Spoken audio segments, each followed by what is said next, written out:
U.S. Space Air Wolf Squadron. This is your Wolf Commander Wolf 10. I'm your werewolf. Back again with this same old topic because I'm so sick and tired of these types of villains. Give me something interesting like Jafar with his slyness. Give me something malevolent like Frollo with his sexiness. Give me something.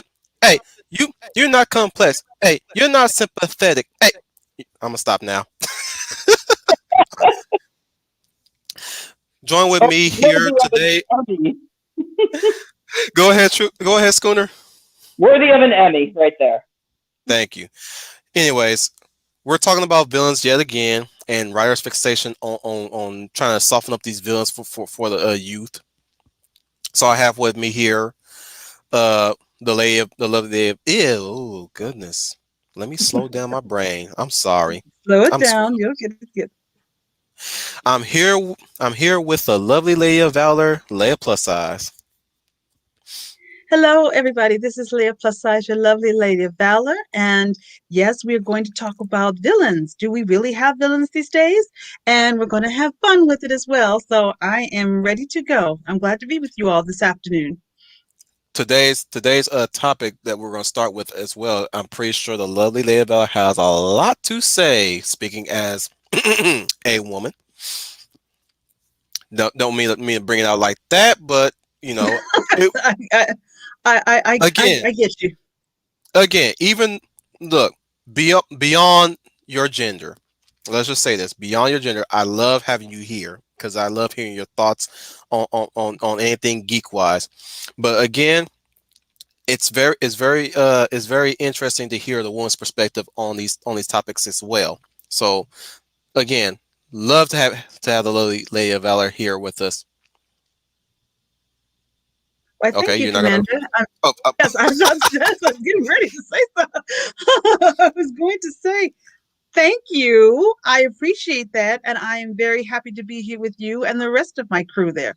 So I thank you for that. That was very kind of you. all Appreciate right, it. going on. Now that we're missing the rest of the crew, coming at you live underneath a basement is the schooner, the schooner tuna. Coming at you live from a secret government facility buried deep underground but has excellent Wi-Fi. This is Schooner Tuna. Today I will be talking about some history of villainy and how just recently it has changed for better and for worse. Yes, he's a scholar of a lot of things geek wise as well. I still love that time when we first talked about these together, and you did that eloquent breakdown of timelines of villainy of how the culture shifted, Mhm. how the villains changed over time, and how we view them today.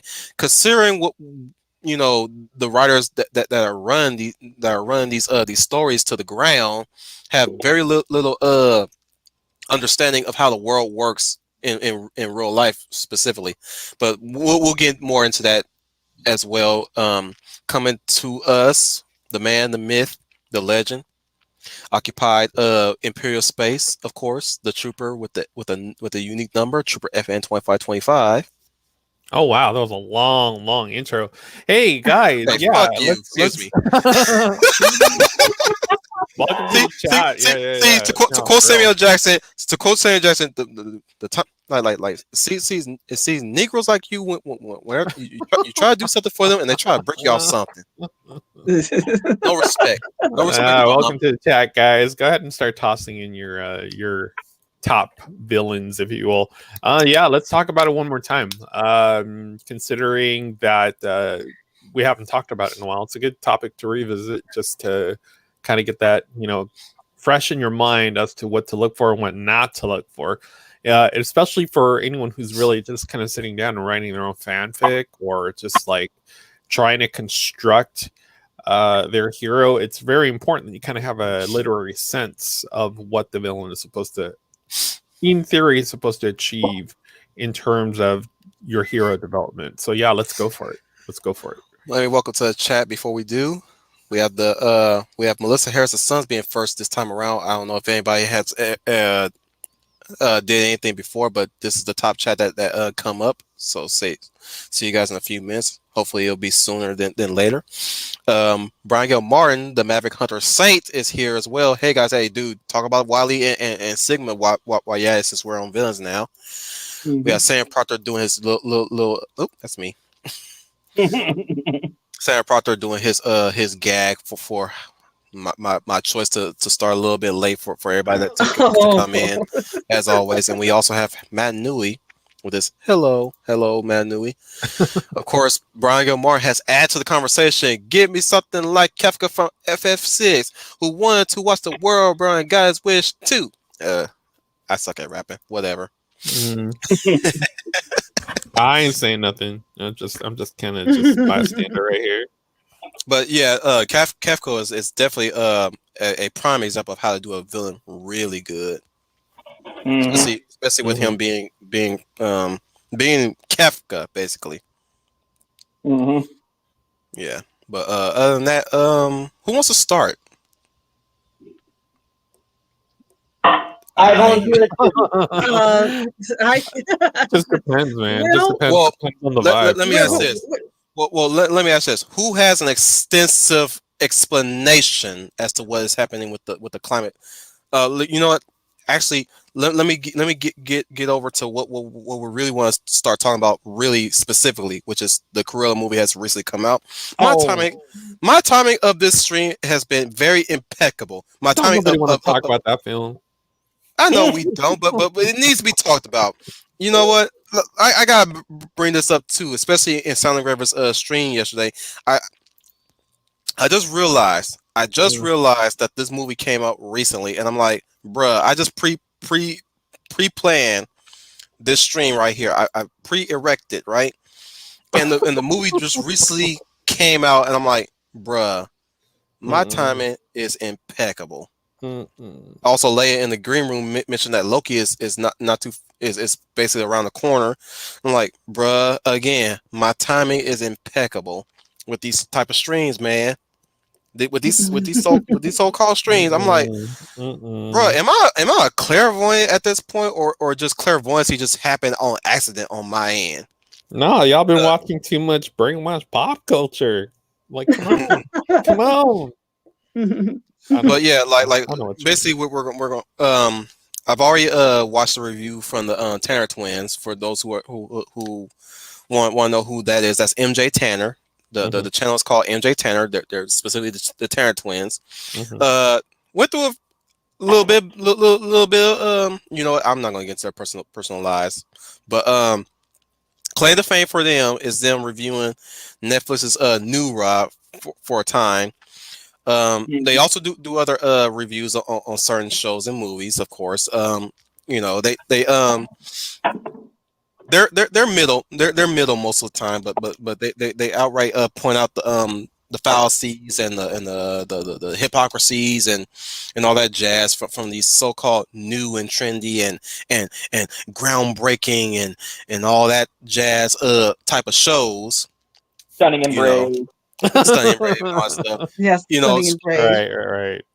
And one thing I love about them is they don't really exaggerate their voices or anything. They're very calm and demure. They have this nice aura about them when they talk about their likes and dislikes about a show or a movie or whatever. And recently they talked about the Cruella movie, which they basically confirmed what we all knew what it was going to be about. Basically make the villain look better than everybody else, even the good guys. So of course you've seen it with Maleficent as well. You saw it with the Maleficent movies. Basically connect the villain with the hero now. You don't make the villain against the hero. So in the case of Maleficent, I guess I'm starting now. So let me start then, guys. Sorry. No, go ahead. This is your show. I asked who wants to start, but I end up inadvertently starting. But whatever. Let me keep the flow going. So we start off with Maleficent with these type of villain centric movies, and I'm starting to see the kind of makeup that they're using for these villain centric movies, which is instead of having the hero fight the villain, the hero is somehow connected with the villain, which is in the case of Maleficent. Basically, Maleficent curses Aurora, but somehow she's also her quote unquote godmother now, which apparently makes her in like bruh. I'm still tripping out the fact that she still put a curse on the bitch. Hmm. Excuse me. Like that. That look. You're not selling me on her being a good guy here because she still cursed the baby. Hmm. That's what you're supposed to do. It's 2021. And of course, you got that scene where you get that scene where she's trying to get rid of the curse. I'm like, okay, that's good. Still don't like her. I still don't like her, Well, guys. the point that Wolf is a commander. I don't mean to interrupt, but the point was the Maleficent movie portrays her as the hero. She really Mhm. is. She is supposed to be the hero. The whereas in the classic Disney cartoon, Philip is the hero, but he's made to Hmm. look like a buffoon, and the Hmm. three fairies who were wise and protect her are like gibbering idiots. So the Oh Hmm. point of the goodness, I film hated was, that. I Oh, it really. also it also yeah, really helped that one of the fairies was actually what's her name from Harry Potter, Oh yeah, oh yeah, Umbridge. Umbridge. yeah, Yeah. yeah. They were turned into blubbering idiots instead of being motherly comforters to her. And the point of that was to make Maleficent be the hero. That was the only idea of the whole story, was that this wicked evil witch is not is really the innocent person here. It's the normal people that are the The villains, wrong. not Yeah, the me. party that is wrong. She is the wronged party here. Yeah. Yeah, Yeah. But it's in her name. this She ties was. in. Yeah. This ties in again where, like I said, the way how they these make the makeup is what I'm calling it. The makeup of these type of movies is the fact that they use the villain to be elevated above the heroes, or at least they make the villain much better than the good guys. And it's obviously no different in Cruella, which I'm going to get into as well. Again, um, I'm going by the Terror Twins review too, and I'm also going. I recently watched the Drinkers review, the critical Drinkers review of Cruella, which again confirms everything that we already knew from what this movie is going to entail. And I'm also going to get into how this type of storytelling could work if Exactly. I you think that's if you really if you the real if crime. you read it a And certain way, which I'm also going to bring up, and I also brought this up in the green room, but I'm also going to bring this fact too. American Psycho is basically how you do a villain protagonist, or in the case of Death Note, it's how you do a villain protagonist, or in the case of Monster, and I'm veering far more towards Japan here, but Monster is mhm. also another case of well, I wouldn't call Johan a villain protagonist, just the fact that those that he does kill tend to be assholes anyway. Excuse me, most of the time. Or in the case of say a Frankenfran, you could kind of call her a villain, but she's actually she's a dark humor type. I want you know what? Let's stop. I don't think Frankenfran will be considered a villain. I need to read more manga, more of the manga in detail to get that. But But I point get what being, you're saying. There's a mold that you need to follow. yeah, yeah. With of course with Patrick Bateman and Johan and like Yagami, and who's another villain protagonist in anime that Schooner or Trooper. Oh, Griffith. Griffith Oh is yeah, another example Yeah. Yeah. I was of a just villain about to say protagonist. Griffith, for all my dick sucking of Berserk, I almost forgot about the greatest villain of them all, Griffith. that. Yeah, Griffin. Yeah, that's oh boy, I'm Even trying. even the guy hand. Yep. Like I said, I remember years ago when I did Wolf Commander Rambles, somebody brought the guy hand, and I told him yeah, but can you really call them the villains? Yes, some you look. Make no mistake. Oh, Revy. Brian Gilmore brings up Revy. Revy's actually Revy's an anti-hero. She's not. She's not a Mhm. villain. Yeah, Her sister Balalaka is a villain. yeah. Almost a villain protagonist in her own right. Because I wouldn't go so far as to say Frieza is a villain, Dr. Gero, most of the antagonists in Dragon Ball Z. what I'm saying is, I'm talking about if you want to go the route of villain protagonist, like a villain that's actually doing the world a bigger favor by killing Oh, somebody who's way worse than they are. I say Alucard from Helsing. Well, he is Dracula. Exactly, exactly. But yeah, Brian Gilmore, you bring up Revy. Revy's actually an anti-hero in a way. She's a bounty hunter, mercenary slash bitch. Excuse me. But yeah, I call them villain protagonists because, like I said, you put them next to everybody else in that world. They're you know are like they're way better than the other people that they managed to you know to quote Eddie Murphy to not exist anymore from life. Well, Wherever it takes for a man to not exist anymore, that's what I'm gonna do. I love that line. well, I always like that too because especially in anime, which I love. You can cleverly craft a villain where because you can craft a villain where you can be on board with them and yet get off at any given moment. Like Hmm. for the case of Light Yagami, because I love Death Note so much, um, Hmm.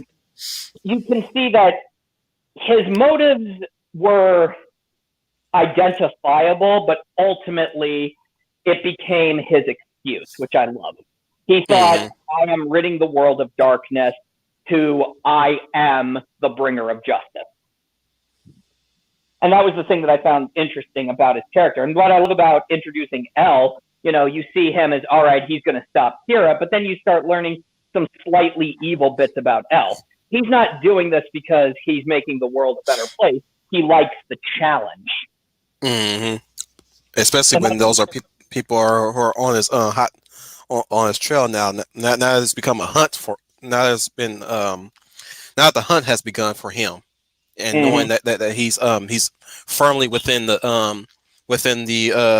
among the good guys at this point who have no idea of that he's actually Kira. mm-hmm, Like exactly. the stages that he goes to eliminate eliminate those who might get in their way. Like they're useful to use a term. They're useful idiots to him. In the case of that one girl who was also the wife of that one police officer, right? Oh, oh crap! What was her name? Um, Pember. Ray Pember was the name of the guy. What was his girlfriend's name? I Oh, forgot to. Oh, it was sad. Like I was look as much as I like as much as I love Light, I still hate him for what he did to those two. For what he uh-huh. really did to those two. Like man, I know where he was coming from when he did it, but I'm like, bruh, you're still Well, effed and up. yeah, and that's what also didn't endear people to him because when he tricked Ray Pember or even his girlfriend, he got this sadistic grin on his face, like Hmm. I enjoy doing this. I enjoy touting my power over other people. What's interesting was like, bruh, you could not try to recruit them as an ally Mm-hmm. to your cause, at least. You know, you didn't want to try to prod their heads to see if they're thinking the exact same thing about you when it comes to criminals. You know, they could be on the. But then again, Ray Pember and his girlfriend was more of a they're basically lawful good anyways. Yeah, To I also call them. It's a little morbid, but I call them the sacrificial lambs, or yeah. the dog, the kick the dog or kill the cat trope, where you separate hero from villain. The hero will save the dog or go for the cat. The villain will kill the dog and murder the Hmm. cat. So that's what they were. Pember and his girlfriend were the epitome of good. Yeah, they were. I don't know if they were. I mean, they were decent people with what little time we got from them. but it's very clear that these weren't terrible people. These were people who had a strong sense of what they were doing was right. Let me circle back to Maleficent Yeah. and back to Cruella. Going back to the genetic makeup of these type of stories. Hmm. These type of stories is like I said, first and foremost, the first act is basically them just setting the story of oh, these guys were just wronged by another dark power. In the case of Maleficent, she was wronged by somebody who would be the father of Aurora. Right. In the case of Cruella, she's wronged by Delroy's Parada chick. Played by the ever so talented Angela Bassett. Wow. Really? Oh, More Angela than- Bassett. Angela Bassett's in Cruella? Yep, she plays that chief nemesis of her. Who's the bad guy of the movie? That was Well, Emma yeah, you Thompson. need to have inclusion. Remember, you got to have superiority. Emma Thompson is Cruella, but her nemesis in that movie. No, that's- Emma Stone is Emma is Stone. Cruella. But Emma- there was also Emma Yeah, Thompson. everybody keeps saying Emma Thompson, and it's like Emma Stone is Cruella, but Emma Thompson is there. But But Angela Bassett shows up in here. And this takes place in the 60s. well, you didn't know. Am I- You didn't know we had POCs back then.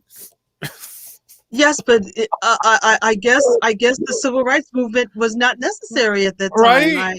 Right. Right.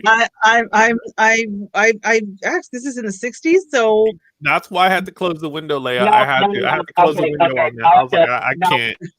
No. me neither. I have to swallow my foot here because I name dropped the wrong person. It was Okay. Angelica Houston. Thank you. Oh, okay. Yeah, I was about to say. Oh my God, they really. So that was my bad. Oh, Yeah. that's okay, Scooney. It's an honest Because they said mistake. Morticia Adams, and I'm like, wait, that's not Angela Bassett. Who was that? Angelica Houston.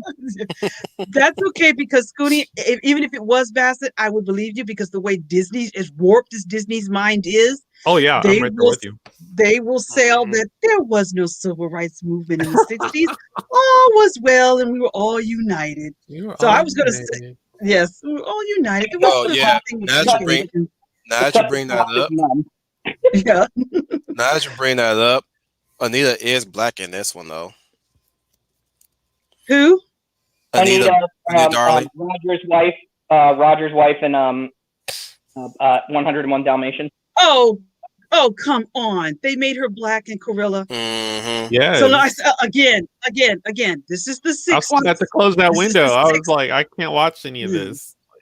And Roger So- is apparently he's looking up the guy. He's a Londoner, but he's a brown skin, of course. Hmm. But yeah, Again, this takes place in London in the 60s. The Mhm, 60s. mhm. Did they not know that at that time interracial couples were still not legal in the 60s? But I guess that doesn't. Mhm. I guess it doesn't matter to them.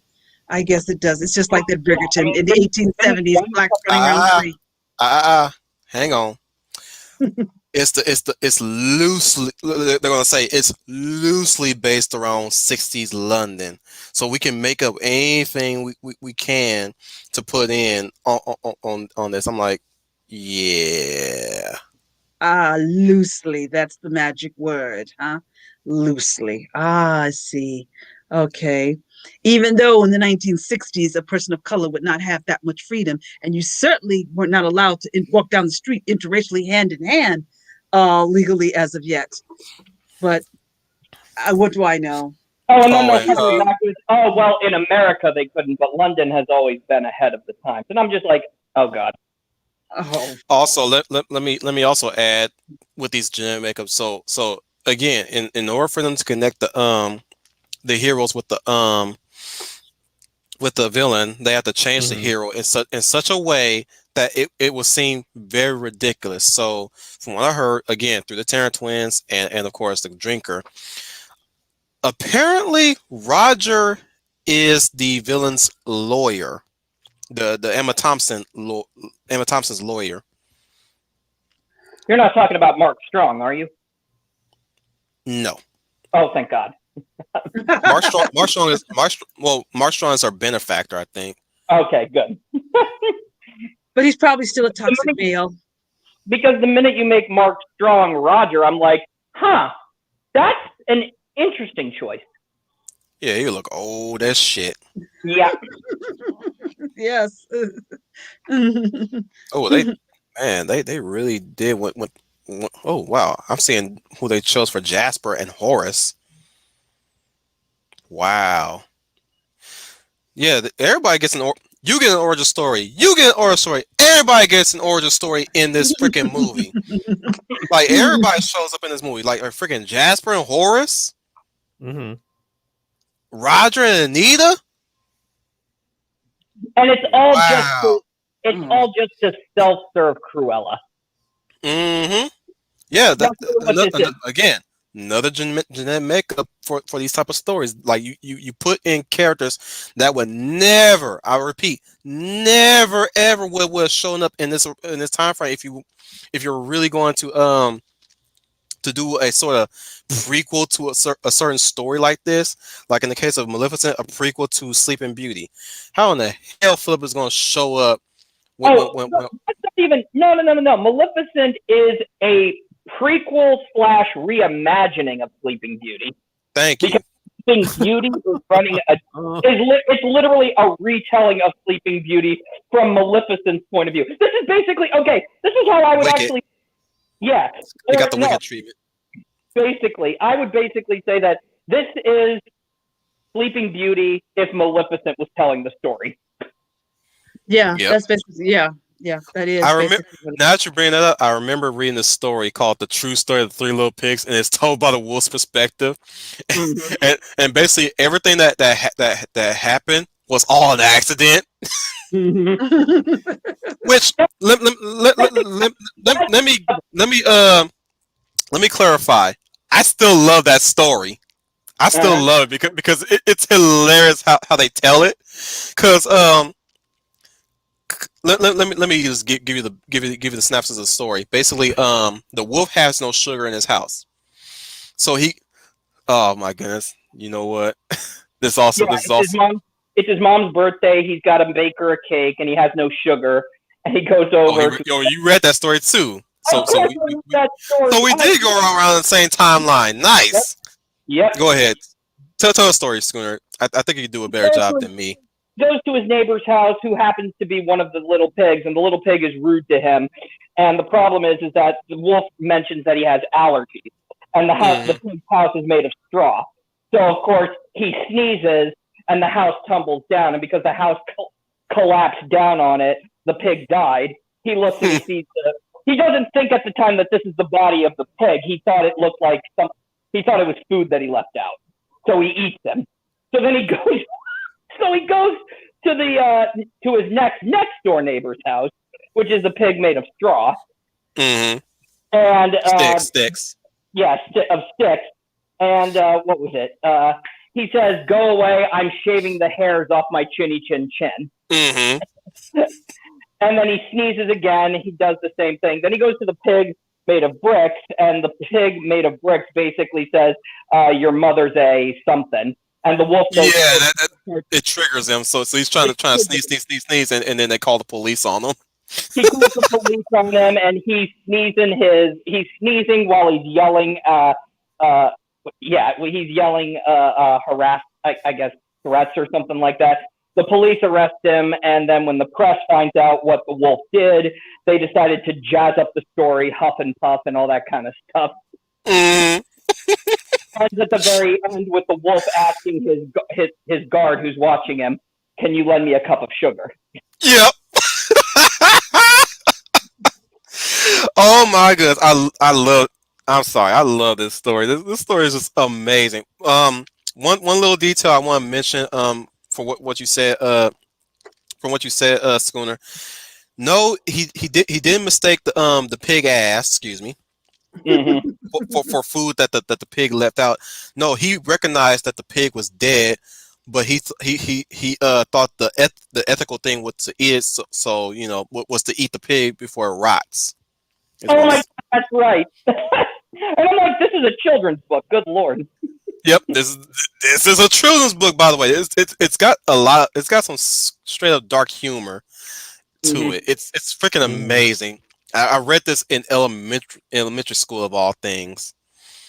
Because we've all seen the three little pigs story, how it plays out and everything. But man, oh man, when I saw that, I was like, oh wow, this was amazing. Now, mind you, Mm-hmm. I read this story. Not once did I ever thought, oh, this should be the story as it should be. No. And also speaking as a werewolf, I did Mhm. not feel personally offended by this story or the story of the three little pigs. I do recognize that a lot of times my species have committed hate crimes and all that jazz. Even Mm. eat. Yes, I mean, hate hey, we regarding eat. children in Hey, red hoods and pigs who make their homes out of straws and sticks. oh, we're not even going to touch on children in red hoods. That's a whole other issue yeah. We Mm-hmm. look. Firm. Speaking firmly, we do not look for little girls to pop cherries with. That's all you. That's all Yeah. you. I swear, I draw the You line brought on it that up. one. You brought I'm it bringing up. it up now because I say I draw the line Uh-uh. on that Ain't BS. nobody talking about that but you. I am talking about that. I recognize. Oh, good stuff. Good stuff. You're funny, Maddie. You're very funny. Well, he's not wrong though. We do minds to eat people. I mean, that's basically the biological urge. Once we wolf out on every full moon, I gotta eat something immediately. Then next third moon, I gotta fuck something immediately. Excuse me. That's all you. Again, Oh my god. I'm repeating myself. That's all you. Brian Gilmar says, "I'm now tempted to listen to Three Little Pigs by Green Jelly." Oh my goodness, that song. Y'all need to check that one out. Yeah. Little pig, let Let me me in. Not by the hair of my chitty chin chin. Little pig, let me in. Not by huffer and puffer, blow your house in. Huff and puff and blow your house in. Oh my goodness, that was. I forgot who introduced me to that at one point. A friend of mine introduced me to that, and every once in a while I play that, just like just looking at that claymation, man. That was. I was one of the few blessed to actually see that music video when it was on MTV. Oh yeah. Oh yeah, that's basically how everybody discovered that one. But me, I discovered late into YouTube.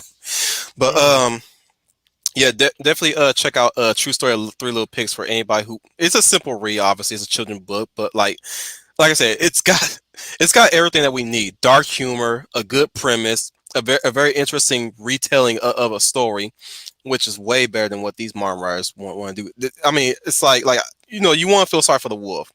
obviously, but Yes. again, never will I ever will say, well, this is a true story of the three little pigs. I'm not gonna go back to the three little pigs and say, well, the wolf was just going around asking the pigs for sugar. That's all he Mhm. wanted to do. I'm like, yeah, I'm not gonna do that. Never gonna do that. Yes. That's like He's a that's like misunderstood. He's a misunderstood wolf, and that's why he went around, and that's why he's being blamed for blowing the house down. It's not his fault. He's just if only they had give let him in, maybe he wouldn't do what he's done. That's the way they would think now. I'm thinking how they would think now if they redid the Three Little Pigs.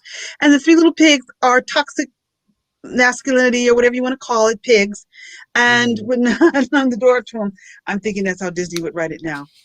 in I a And like that's way. the Bugs Bunny and take that's on the it. tragedy because the message of the Three Little Pigs is lost.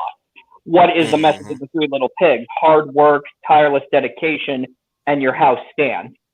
Right. Hmm. If you are That's the lazy or if you're slothful or something like that, uh, the predator, the wolf, which is the unknown element out there, the evil, will come and get you. There's also another wolf related story. I think it's Chinese, Eastern Asian in the origin, but Mhm. it's basically It's basically a retelling of the Three Little Pigs as well, but like it's a story about a wolf that let me look it up real quick. Wolf stories, children's books for kids, for kids. I'm on Google right about now. When in doubt, Google. But that's the whole problem too. I mean, there are some good deconstruction stories about villains that are good. Like, That's already been done before and yeah. better, and then some. Lompopo, that's what it's called. Lompopo by Ed Well, Young. I'm gonna link it real quick. well, I think while you're linking, I just want to say that this idea of deconstructing villains, and I don't want to keep bringing this up, but I can't help but to do that, is I think there's just some sort of political motivation. It's just that they see they see normal people as the bad guys, and the ones that are outside of society, the ones that feel they're outside of society for whatever reason, we're the ones being persecuted. So Mm-hmm. a villain is a person that doesn't want any responsibilities of any kind. They want the easy way out on everything. And for some strange, I cannot find the word to describe this one moment, but it's almost like obeying authority, taking care of yourself, loving one another, are seem to be wicked, but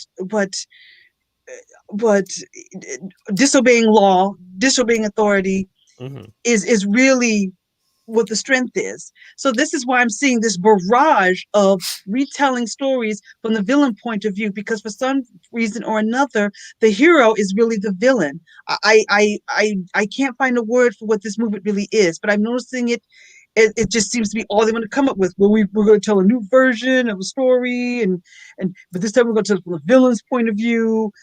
First of all, it's laziness on Hollywood's part because they just don't want to come up with anything new. So they want to take something that everybody knows and Mm-hmm. flip it upside down. And I still like there's just this some weird political message that normality is wrong, and that the reason I am what I am is because of somebody else. But I don't want to take responsibility for my own behavior. Like you said, Maleficent is curses a child for no reason except the fact that she didn't get an invitation to a baby shower. And the movie tries, in the original cartoon version, and the live action version tries to make it play like she's the victim. Well, she's really the victim of the whole thing, and this is why she is what she is, and that everybody else around her is bad. But Mm-hmm. Maleficent herself is good. But I won't take responsibility for my actions or my behavior or the things I've done. Mm-hmm. And I'm just seeing this theme, and that's why I think there's a villain shortage. Marvel has a complete villain shortage right now because they're making all their villains sympathetic. Oh, it's really not. It's not our fault that we are what we are. It's society. It's somebody else that made me way. I don't want to take responsibility for my actions or what I do. So that's why Right. there's such a huge villain problem right now in literature and film and like you said, with Marvel, DC, they have a problem because some reason or another there is this hatred towards the hero, and I don't know where that comes from. I can't put a word on it except the fact that I'm sure this Trooper will have an generation. explanation. Well, you know what? If you can explain it better with me, stupid, you can go right ahead because I can't find a word on it except the fact that Mm. they're turning on the hero. It's something about the hero, whether it's themselves, they don't see themselves as that, Mm-hmm. or I don't know what religious beliefs they were brought up with, but they absolutely feel that good is the evil portion, that the evil is the good portion, because with evil there is no responsibility. Mm-hmm. I don't know where it's coming from. I don't know where it's developed. I don't know why Hollywood's getting on that. I don't know if that's something that Twitter has of those that are on there that feel like they're outsiders or something, but that's why we have a villain shortage right now. We have such a Mm-hmm. shortage of villains right now. Except they want to turn the good guys. They think the bad guys are the villains. Oh, it's Sleeping Beauty that's the villains. It's in the case of Maleficent and Corilla. I haven't seen, but I assume everybody else outside of her are all the bad guys, but not me. You know, Mm-hmm. I'm not. So it's just what I'm noticing. You know, like with Marvel. You know, all the Mm-hmm. good guys are the truth, justice, American way. That's the bad portion. I think So it's a prejudice, really, that we have right now. It's a prejudice against the hero, that the yes, hero is the impossible standard that Mm-hmm. we can no longer attain. So we must hate that. blame them for saying it's like you burned down the building. Oh well, it's their fault for having made the building so flammable. Do you not see Scooty, the logic? that's right. Yeah. I agree with you. I As agree the with you. threat. Go ahead, Leah. Oh no, I was just going to say I agree with you. That's a perfect word. Perfect word. There is a prejudice against the hero. Perfectly worded. And then continue. It's just because Professor Geek also did this too. I mean, one thing that most people don't know is that in one interview, Alan Moore, who wrote Watchmen, stated that he was disappointed that the only takeaway from his Watchmen comic book was that it became a genre. And he later recanted this, but you know, Alan Moore always says one thing in an interview, recants in another interview. He says a lot of things, but that stuck with me personally because that is true. We have gotten into such a massive deconstruction that the what is morally good or what is to be morally decent is now super subjective. Well, it depends who you're talking to, because technically, if you really put it this way or consider this, and I said, oh, enough with the would've, could've, and should've, okay? These characters, the bad guy is supposed to be the obstacle for the hero, okay? And you gotta have your, the professor said, these two archetypes, the elemental villain and the fallen. The elemental villain is evil incarnate who just does what they do, very, either they're hedonistic, animalistic. It represents that barbaric nature or the unknown evil that it can represent the barbaric nature of humanity that we are trying to leave behind, or it is that evil that is out there. And evil is not specifically designated to white heterosexual men. The whole point of evil is that it can be everywhere. It doesn't matter what color you are. It doesn't matter what your gender is. It doesn't matter at all. Evil is evil, and it can take many faces. So that is an elemental evil. A fallen is somebody who has good motives, but through circumstances or embracing that darker part of themselves becomes villainous. And yeah, they can be tragic, but you have to have an elemental villain in order to compare that fallen villain to. Today, they want to make elemental villains the fallen and say that society is the elemental bad guy. And that, well, and I'm just like, that, where is your logic in that? Because society, and it's a big broad scope that you can't deny it, and they use that as a shield. Are you honestly going to say that society isn't evil? And I'm like, oh, you are still pulling that up as a shield to block yourself from criticism, to just say you don't have an imagination. Well said. I absolutely agree. That is an absolute fact. That is why we're getting these Gorillas and Maleficents and just some people might get mad at me, Jokers and many more, all the villains they want to Nemo. Wait a minute, Zemo, excuse me. Not Nemo. I think of Zemo in Zemo in Civil War. You know, everybody ignores the fact that this man blew up a whole embassy of innocent people just to frame the event. You know, just to frame the Avengers. They don't want to sweep it under the rug. Yes, everybody wants to sweep this under the rug. That he blew up a whole, and he murdered other people as well. He blew up an embassy. One he of murdered them happened to be the king of Wakanda. He killed the king of Wakanda. Assassinated specifically, and he also murdered a former Hydra agent. Even if the guy again, going back to what I was saying. Sorry, lady, you can continue after me. But what I want to hammer home is the fact that yes, the person that he murdered is way worse than he is. He's former Hydra, but that doesn't change. That still doesn't change the fact that he killed somebody. Yes, he's still a killer. He's still a killer. Let's just say that he's still a killer. But go ahead, Leia. Two wrongs do not make a right. The first wrong does not excuse the second wrong. So, which makes Zemo perhaps one of the best villains. I think I'll say it. He's right. He's right beneath Thanos, but he is under no delusions about what he does. He says, "I am evil." I am, Exactly. but I still do what I do because I've gone too far to turn back. Mm-hmm. Yes, of course. Yes, I am and inevitable. that's kind of like that's kind of like Randall. For those of you out there, you probably get out there that have watched season 1 of Outlander.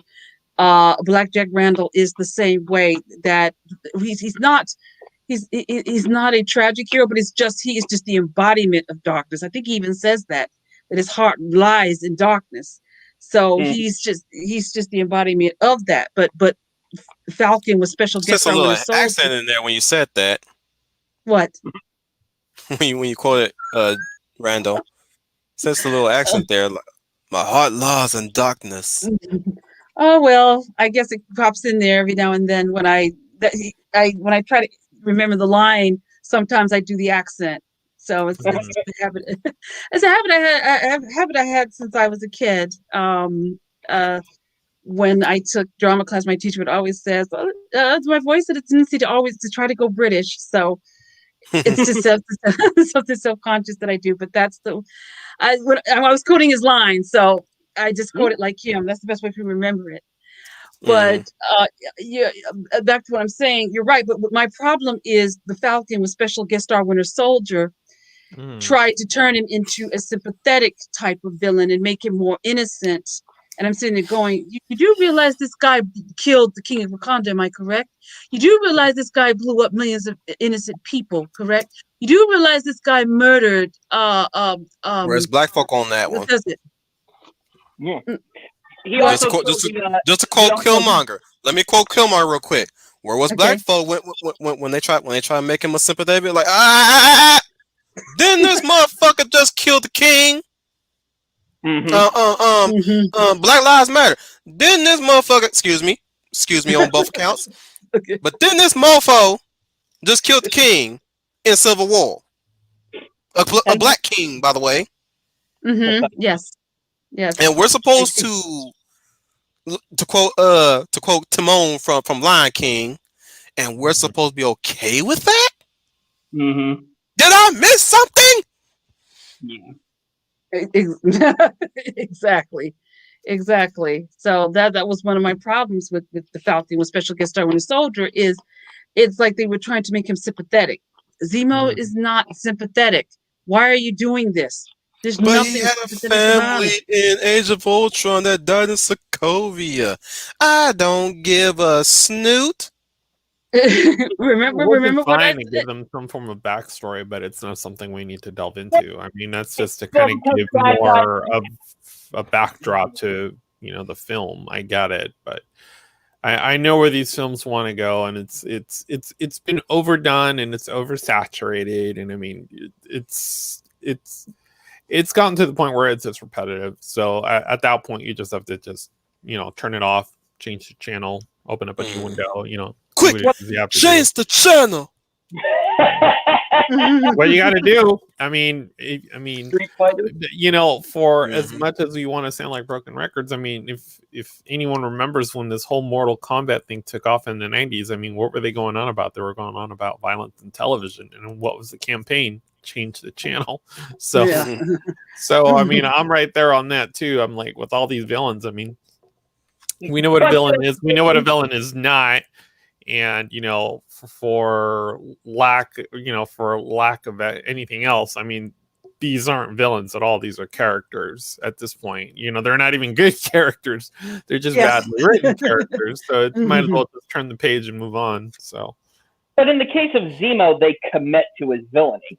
Like Mhm. he's acting as a chameleon, and then when Captain America picks him up and throws him against the wall and says, "What? Who are you? What do you want?" I love that villainous look he gives him and says, "To see an empire fall." mhm. So he's fully committed to being evil. He's Yeah. not, And that's You go ahead, Leia. He's not some anime super villain that suddenly we get his backstory before he dies. Mhm. Yeah. Go ahead, Leia. and Oh, you that you want. go I ahead. mean, I was just going to say, yeah, I'm just going to jump back to Spoonie's comment right quick, and then I've got to make my little lemonade right quick. I just was going to say that a little thirsty. It's warm here.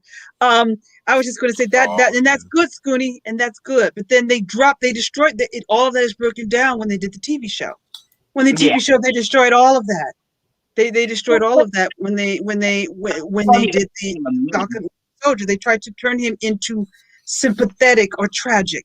Zemo's not a tragic villain. Zemo knows exactly what he's doing. So there's no tragedy in him. And see, that's the BS I didn't buy from the show. Everybody was like, oh, Zemo's all cool and he can go to the club and he can dance and he's all cool and everything. That's not working on me. That's not working on me. You're trying to make him sympathetic and he's not, people. He knows what he's doing. He knows exactly what he's doing. The show would have been. Is it just me, or do you think the dance number would have actually been better received if they committed and made him the true villain of Falcon and Winter Soldier? Like, they're going into a club to try to stop him, and they see him dancing there, and they're like, what the heck is he doing? I don't know, let's go arrest him. They go on the dance floor. Oh, it turns out the dance floor is a trap because everybody who's dancing on the dance floor are armed guards guarding Zemo. Mm-hmm. That would have been a better show, Scoonie. What you just described would have made it a better show. That would have worked. That would have been a better show. It would have been better than what we got. At least you're thinking with you're thinking with your brain. You're understanding who he is. I would have liked it more because I would have liked that was wicked, but I loved it because that's what a villain does. And that would have been a better show. It would have made the show a whole lot better. Just to add a little bit of humor, too, when the guards are all there surrounding them, Zemo says, welcome, boys, have fun. And as they're fighting the guards, he goes to the DJ and switches on a playlist and starts playing music while they're fighting. Yeah, would have been a much, much better show. And then I would have had a great fight sequence to go along with that music, too. I know what song would it be. Yeah. I know what song would they play. Ba-na-na-na-na-na. Ba-na-na-na-na-na. I'm bad to the bone. Bad. Bad. Bad to the bone. Bad. And they play it. They start playing fast motion when they start fighting. And then at the very end, Falcon is like going, dang it, we lost him. Bucky, who is now Captain America, says, don't worry, we're going to find him. And as they're walking out, exactly. And as they're walking out, Sam is like going, but that was an excellent choice in music. Yeah. Okay. Humor inserted perfectly. That would have, in that little minute we just described, that would have made the show so much better. That would have been a show I would have went on and blogged about. Oh, you got to watch this. This was so great. And may I add, have a really great fight scene as well. Make a really good one. Not no loose. Let them really whip some butt. Can't take anybody's head off because you guys that told me that would be nice. So I love that. Well, we can definitely have it. We can actually have it be where they're ripping people's heads off. We'll say all the armed guards are robots. So that way we can sever limbs and keep it PG-13. Or you can watch Corridor Crew. Yeah. Oh, okay. Yeah. Okay. Yeah. They got this whole little shindig where unfortunately one of the crewmates have already decided to depart from their department on good terms, mind you, on good terms. Nothing bad happened. Would you guys just describe looking for new horizons? But I digress. They did a video where they basically made Civil War into an R-rated movie. I haven't checked it out because I'm not at all that impressed on when they do it with the R-rated stuff because it's basically just them keying in basically just Blade stuff. I've seen how they did it in other movies too. I'm like, I'm not that impressed. It's a nice effort on your part though. So I was like, yeah, nah. It's cool, but yeah, I'd rather see them fix bad CGI than watch that because I love what they did with the Scorpion King in Mummy Returns. They did a much better job with what they were given by the way. Because yeah, but continue what you're saying, Leia. Oh yeah, I was just basically going to say that make sure we bouncing off of Scoonie. that we have a really good fight scene because we have the Winter Soldier there, so we want to show off those powers and that arm. Right. And then in my world, the arm would be, now that the X-Men are legally in the universe, that arm would be adamantium Mm-hmm. instead of what Wakanda gave him, because that means that arm is indestructible. So Mhm. he would be able to pop a lot of heads and but a bloody nose is coming out of that club once they start fighting in there with Mm-hmm. Nemo's robots or androids, whatever it is that Zemo wants to use. But I was just going to say, and that little bit right there, that you just described would have made the show a whole lot better than that trash dumpster that we got. So Mm-hmm. it just shows you how we're thinking. But and I would love it because that would be to Zemo's nature, and it would have made sense, and it would be true to who he is, and I would enjoy more than some silly little comical disco dance number that they put on the show. So because they understood him as the villain. If he's the main villain on the show, that would fit him perfectly. That would be Mhm. right to his mo. Just because he's Mm-hmm. been locked up in jail doesn't mean he has not changed anything. As you said, his heart's in darkness, and that would be a good move right there. Instead of making him some sort of sympathetic victim, Now that you tragic hero now that you bring villain. up Jack Randall, please give us the bare bones detail of how evil Jack Randall, Black Jack Randall is. Because consider that you and I have already explained in the fun stream how messed Yes. up he is already, but it bears repeating on how you write an absolutely hateful villain while still having a generally true blue good hero in the story of Outlander, the series that Jack Reynolds comes from. Go ahead, Leia. Mhm. Well, for those of you, and prepare yourselves, gentlemen, as well. For those of you in the chat that are not familiar with the show Outlander seasons 1 and 2, or I Go mean ahead through and mute if you're uncomfortable. No, I'm kidding. yes, Randall is it's the basic of the story is about a woman who through the stones goes back in time to the Highlands of Scotland, and meets up with some ancestors of the Scottish lands. And while she's there, she falls in love with one of the Scotsmen by the name of Malcolm Fraser, or Jamie Fraser, Jamie Alexander Malcolm Fraser. That's his full name. We'll just call him Jamie for short. Well, the villain, who I have in my years of television, the most despicable, evil incarnation of villain I have ever seen on television was He a makes character he called makes Jack. Frollo a saint by Yes, comparison.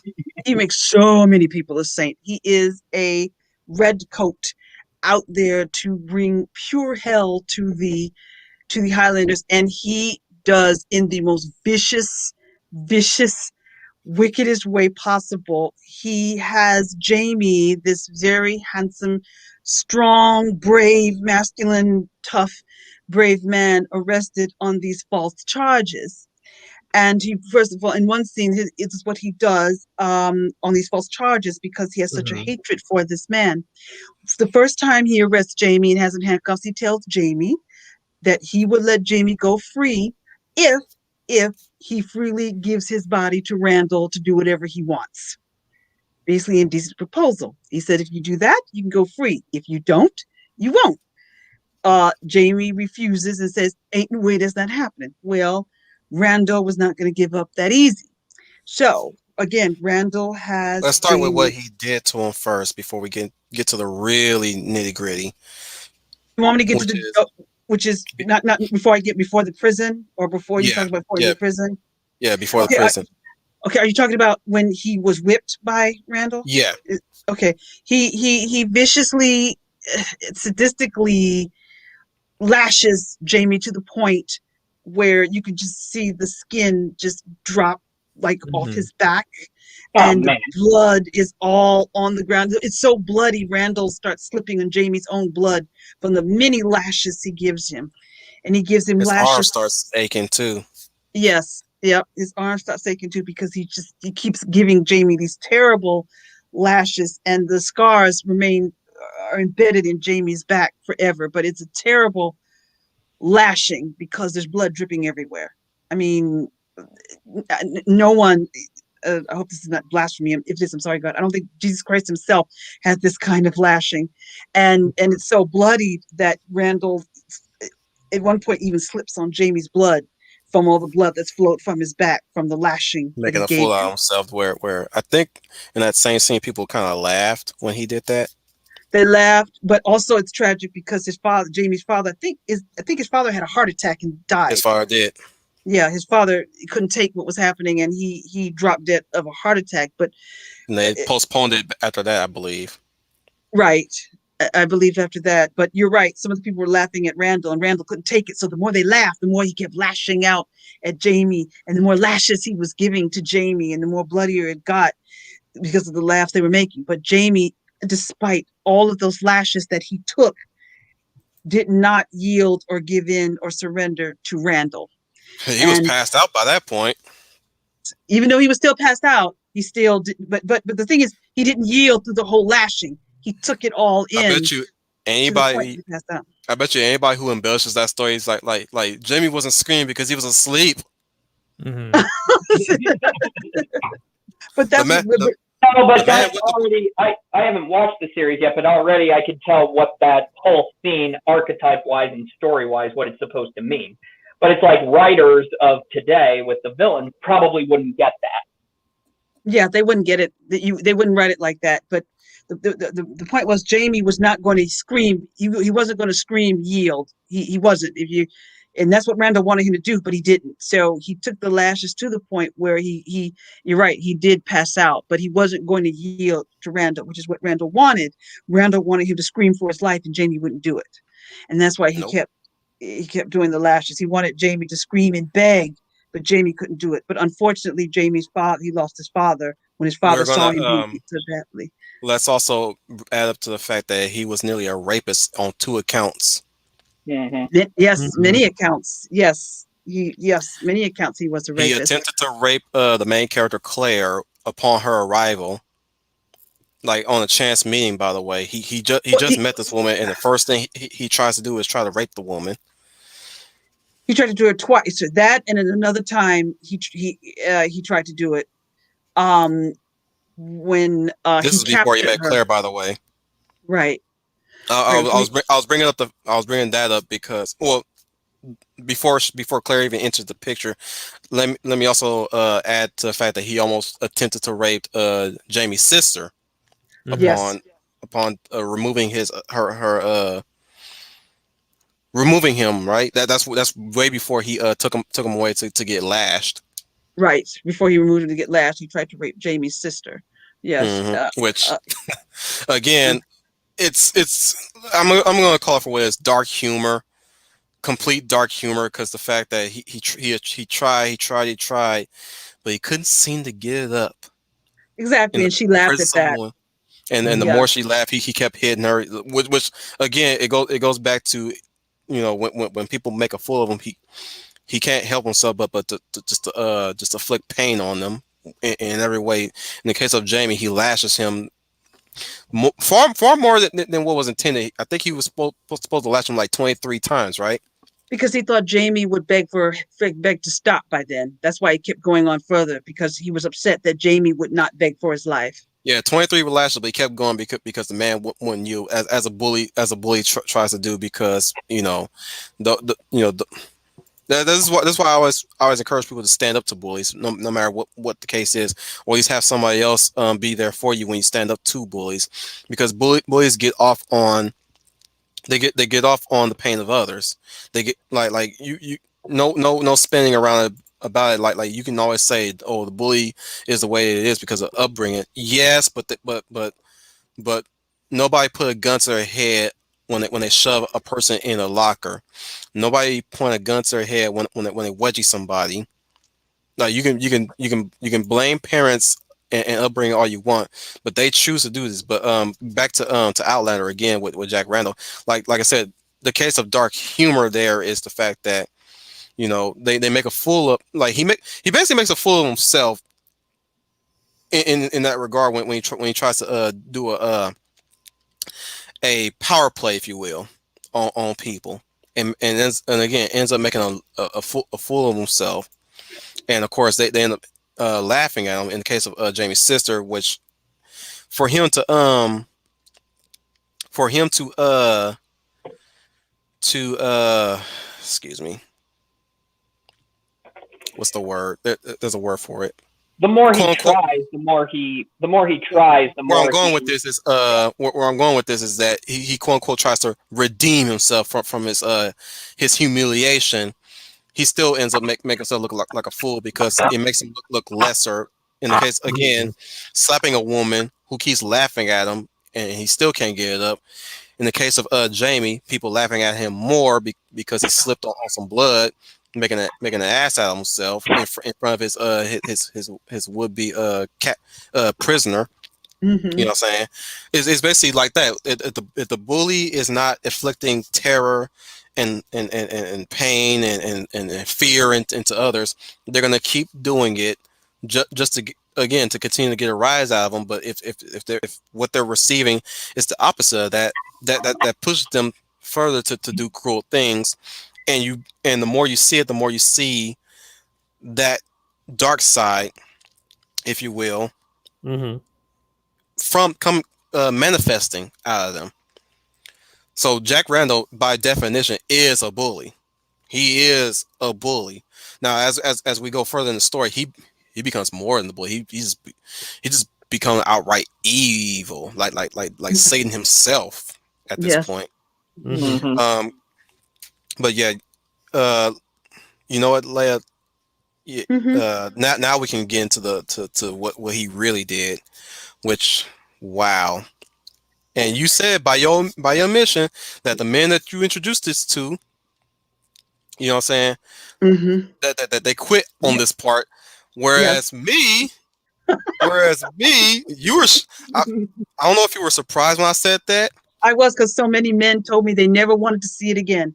They said they I said said I they wasn't. traumatized them. They said I could I don't want never want to watch that again. I said I kept going. I guess I'm stronger. I guess you are. You shocked me when you said that, because just about every guy that sat down with their wives to watch it with was traumatized. They were I will give you traumatized. another before we get into what Jack did to Jamie, not to interrupt, but I'm gonna give you another instance of how strong I am when it comes to stuff Mhm. like this. When we talk about these type of topics, these dark Mhm. topics, and says me and my brother was watching this one anime called Descendants of Darkness or Yami no shoot, I'm fucking up the name. Excuse me. Hang on, let me look it up. Okay. Yami no Matsui, which is again translated to Descendants of Darkness. Um, Stories about the Shinigami, but not necessarily the Shinigami from say Death Note or Bleach Shinigami, but there are these exorcists. I would like to call them specifically exorcists. Leia's stepping away real quick, but I'm still gonna explain. Um, there's these exorcists. One being now I'm forgetting his name too. What the hell? He's my favorite character, by the way. Mhm. Oh, well, one of his friend, okay, Suzuki Asato, the main character, Mhm. along with his other character, Hisoka Kurosaki. Um, they're like these buddy cop type duo that solves these crimes committed by one ugh disgustingly yet deliciously evil Miraki Hmm. who uh who does unspeakable things to people, especially he's also tied to his Hisoka too. He does some sick stuff to Hisoka, and he attempts to do sick stuff to Suzuki as well. But mm, there's a scene where Miraki and Suzuki confront each other specifically on a boat. Um, they're there to protect a girl because apparently Miraki kills women. I don't know what his beef is with him, but he kills women. Like a lot of girls who get infatuated with him, try to be with him, even jump his pole to Mhm. the point where they want to jump his pole. They end up dying horribly, and I Mhm. do mean horribly. Like this, like the anime. I'm pretty sure that the manga doesn't pull no punch, but dude, the anime. Mhm. I could just I've seen, imagine. bruh, I've seen a girl get ripped to shreds by demon dogs in that Oh, show. I mean, they don't really specifically like show like her like her getting killed, but they dog pile on her, but they show the Mhm. aftermath. You just see the jaws with meat in their mouths, shredded meat. I'm like, oh my goodness, oh my goodness. Me and my brother was still watching it, but we get to the confrontation between Suzuki and Miraki. mhm. And by the way, Suzuki is voiced by Dan Green. Oh, no kidding. For those who don't know, Yugi Moto. Yep. Yami Yugi specifically. Yami Yugi. Oh yeah, a lot of characters, a lot of voices that you'll recognize if you watch the dub version of Descendants of Darkness. They even got James on here. Yes, the James from Team Rocket. James. James. I was like, oh my god, James. that's James. Sam Proctor put it best. Yeah, yeah. Miraki is basically Ted Bundy. Yeah. Oh, you might The want to change way your you're mind on that once I explain what he did. Um, well, the way you were but describing it, I actually would have agreed. anyways, so so again, my brother was on board, Mhm. like an anime fan that he is as well. He's an anime fan just like me. Um, we're watching it, and we're watching it in my mom's room of all places. This is back when we had anime on anime network on demand on cable network. But we're watching Descendants of Darkness, and Suzuki's like, what is it that you want? I'm trying to do my best Dan Green voice. But he's like, what is it that you want, Suzuki? Why are you doing these things? And Maraki says, well, Suzuki, I want you. And he's like, huh? And of course, there's a scene where Maraki goes up to Suzuki, corners him, and literally kisses his neck, like basically just make out on his neck. And this is hilarious. What happens in the room? No BS. My brother just walks away when he saw that, and That did it? After everything that he's done, every evil thing, that did it? yes, I'm serious, man. Like he outright just he's like, he makes that sound. He walks away, and I'm just sitting here. Look, I'm already gasping. I'm like, you know what I'm saying? But he just like, he just walks away. I'm still there. I'm just watching this mess. I'm like intrigued, like what the hell else he's gonna do, and throughout the whole series, most of their exchange, he's always trying to fill up Suzuki, kissing his neck and all that stuff, and I don't know why, but Suzuki's always he's paralyzed, if you will. Mhm. Like he's powerless to resist, or not necessarily resist, but like fight him off, push him away. But it's like basically it's basically Japan's way of showing a victim like powerless to quote unquote resist the assailant. Yeah, I was getting vibes from that from just by what you're describing. What that scene is meant to emphasize is Kind of like a the hentai. kind of, or maybe like it's about power, a villain wanting to exercise their power over Yeah, someone. and what's interesting about Miraki is the fact that in the opening of Descendants of Darkness, when they show his villain motif, dolls. Mm-hmm. He's always surrounded by dolls, and he's specifically holding or keep within the anime story, he keeps a broken doll, a doll with a cracked face, specifically as his favorite. I don't know what's the significance of that doll. I'm pretty sure it's the significance of the doll, Mhm. but like I said, the biggest thing about Miraki is that he's a serial rapist. Two, Mm-hmm. two, he from what I've seen his victims of, he apparently has an issue with women.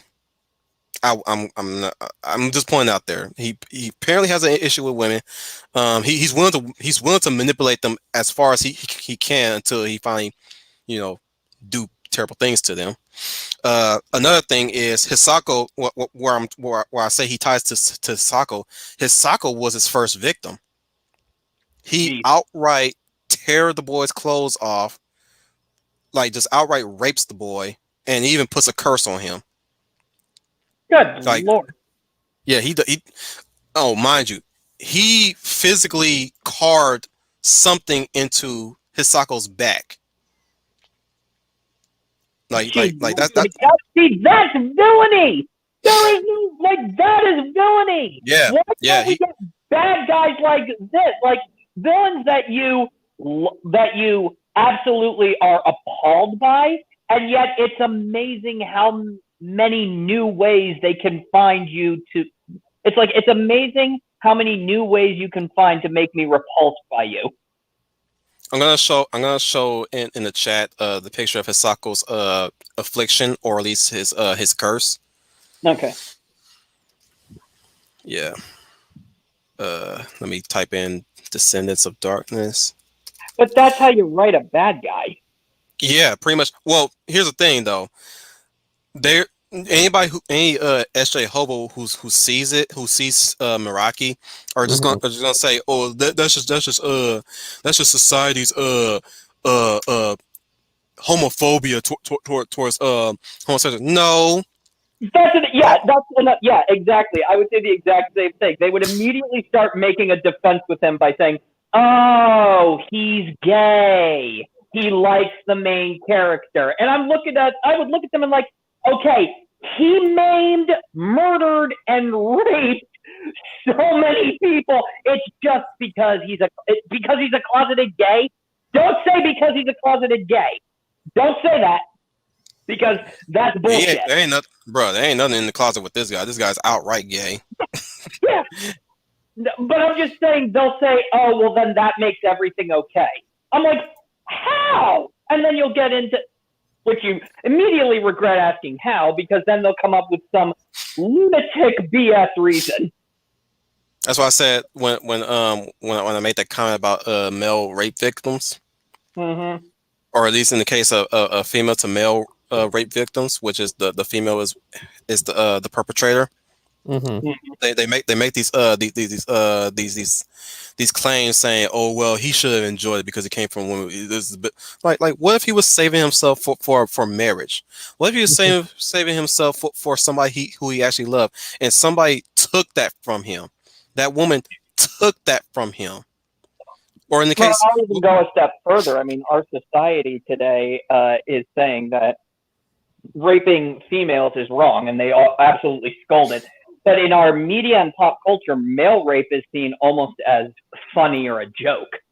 Mm-hmm. That's not right. I think we'll show that for another topic as well. Yeah. I'm sorry. But, no, I'm speaking specifically in the way how society is warping these types of situations. Like I said, right. like we. Oh wow, he'll be back. We just lost Schooner, guys. Oh, Did they black bag him? I hope they didn't black bag him. There's no way they can black bag the Schooner of the Tuna. You cannot black bag the Schooner of the Tuna. Yeah, you can. Yeah, you can. I like Simon Proctor's comment here. He's back. That was there you go. I clicked on the picture that you showed, and it just took me right out. Oh wow! Oh, wow. But he carved that on his back. Yeah. I could be wrong though. I could be explaining it wrong, but that's the that picture on his back. I mean that sort of that pseudo tattoo on his back. That's the curse that he put onto to Hisako. I forgot what that curse entails, but it I think it causes no, actually no. What that curse does is that he controls Hisako. Mm-hmm. He even made Hisako stab Suzuki at one point. Um, basically, like Hisako is very controlled by Miraki. That's how effed up Miraki really is. Like he even has he has a curse on Hisako that puts him in a bad position with the detective agency that they work with. And yes, they do work with this young man. And mind you, Hisako was 14 at the time of his rape and mutilation, by the way. Mhm. And I will say that mutilation. Yep. He basically mutilated him body and soul in a way. Mm-hmm. So yeah, Miraki's not only that Miraki is basically everything above the rainbow. Well, from what you were telling me and you were Unintended. describing about him, and specifically when we first see him in his opening scene and he's surrounded by dolls, maybe that's his view of humanity. He just sees everybody as his Oh yeah, toy. He sees oh everybody yeah. as toys to play with. That cracked one that you say that he's always carrying around, what if he, I don't know, and this is just off the No, top of my head. keep going. You Maybe are that's hitting the nail on the head. You are maybe hitting. that cracked doll that he sees that's broken, he says maybe that's, I don't know, his mirrored reflection. I'm the broken one. I'm But pretty sure that there was a scene, if I recall. I'm pretty sure that there was a scene in which again Suzuki confronts him, and he sees the doll, and he does explain the doll. oh, okay. Now, mind you, he does have a tragic backstory, as anime do with their villains, and Mm-hmm. this is why I keep sucking the dick of Japan. Excuse me. Mm-hmm. Mm-mm. anyways, anyways, oh, you came back to that, huh? My timing is not, that was not intentionally my timing, but Right. It's it's just, impeccable. it's impeccable. That was not my timing. And then I was about to ask, shall I get on to the part about the jail? But no, We'll, we'll, yeah, you we'll, broke we'll up. get there. I'm still explaining Meraki from Descendants of Darkness. I'm sure you Continue. were. I'm sure you were listening in the background while you were going getting your sweet good old J. No wait, sorry. Yes, No the wait, no. lemonade. I have some very nice lemonade. Yes, with That's some fresh high lemons. quality. Now that's some high quality lemonade there. Anyways, uh, Go ahead, continue. so again, I'm pretty sure you're up to speed on what I said about what he did to Hisoka. Especially what he attempts to do to Suzuki. These guys go through the ringer too, by the way. Like Suzuki gets possessed by the devil at one point, Oh, jeez. or at least Japan's version of the devil, which is a Doberman with 6 legs and black wings. That's nice. But But anyways, by the way, it's a common misconception because Dobermans can be sweet dogs. mhm, I want one. But anyways, I thought the yeah. Rottweilers were supposed to be evil. If not, well, maybe I Went from shouldn't have watched it that went movie. from Rottweilers to Dobermans to now pit bulls. Yeah, they're not Sometimes evil, but they're supposed to embody evil or be like the guardians of the evil doers. I don't know. It's something I heard in a whole folk they're tale. they're the drug kingpin's choice of dog, of guard dog. I mean, or at least Yeah. male pet. Yes. I know. Snoop Dogg and Ice Cube love them so much. Yeah, they're big. Yep. Anyways, Continue. Go ahead. Sam Proctor, the gift that keeps on giving. But I That's think that's I that's think that's. what you're, I guess that's pointing at my comment about sucking the dick of Japan. But yeah, sorry, Skinner. Let me continue with yeah, Meraki, so that Leg can get her shot at Jack Randall. And yeah. I know I've been building that up too long, so let's not keep dragging it out too further. Meraki's backstory is the fact that he I believe, and I could be wrong, but this is the gist of what I got from his backstory. He was a victim of molestation from a family member, as you do in Japanese stories. Um, the doll, I believe, was broken by an abusive father. He had an abusive relative, of course, step relative, mind you. It's usually a step relative with these typical anime villains, of course. Um. Oh, by the way, Miraki is a doctor Oh dear. of many PhDs. By the way, shall I list them? He's Hannibal Lecter. In a way, yes, except without the cannibalism. Yeah. But one, he's a surgeon. Two, he's a pediatrician. Yes, he is a pediatrician. Three, he's also a psychotherapist. Make of that what you will. This man is a charmer, guys. He charmed his way. Not saying he. No, I'm pretty sure he studied and learned all the crap. But yeah, Well, yeah. it would fit with his psychotic behavior because they want to say that these guys are disciplined and meticulous. Which also explains the doll too, because of course. Anyways, so a part of his villainy is that he had a sick sister, as you do. So did Johan, from Monster, by the way. But Mhm. he has a sister with illness who, long story short, dies due to it was due to the antics of the abusive relative, of course. I think he might have done some sick shit to the excuse me, to the sister. Maybe, I don't know. I think he did some sick shit to both of them. Excuse me. Um. Yeah, but that was his villain backstory as to why he is the way he is. Of course, um, he's effed up. Let's just say that he's very effed up You should have started individual. with Oh, I did. I that. think I did. I think I did in passing. Mind you, Descent of the Darkness. If you really get into the manga, it belongs in the manga where all the yaoi fangirls are born. If especially if you see if you look it up, you see depictions of dudes embracing each other in such a loving way. Yeah, it's meant for that crowd. Obviously, very meant for that crowd because there's multiple depictions of Hisoka and Suzuki. Not in very compromised positions, mind you, but in very romantic positions. It's done in a 'Cause, tasteful way. yeah, it's basically it also Descent of the Darkness also doubles as a love story between Mhm. Hisoka and Suzuki. They're very they have a very strong friendship, yes, but Mhm. you can also see it blossoming into a romance as well. That's one thing I love about this story. I And would that's the thing because this brings people in. It's not like we're catering for the woke culture. No, there's something in this for everybody to enjoy. also it came out in a time where this bullshit didn't even rise up. Mm.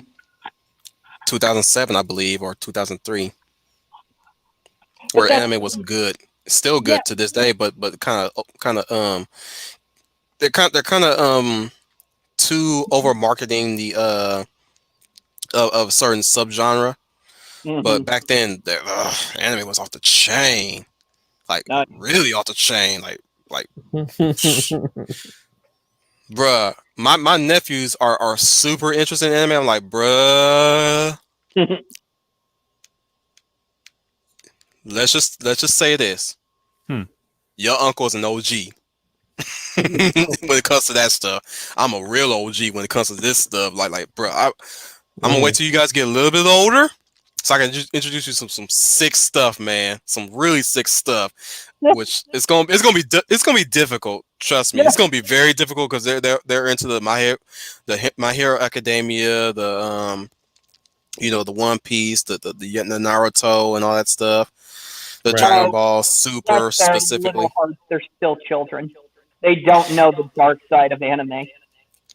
I'm just saying, like, no, bruh, I mean, I want to introduce them anime, to some I want to introduce them to some Digimon, some Pokemon, some Melancholy Knights, all that good stuff don't back ever there. let them watch Clannad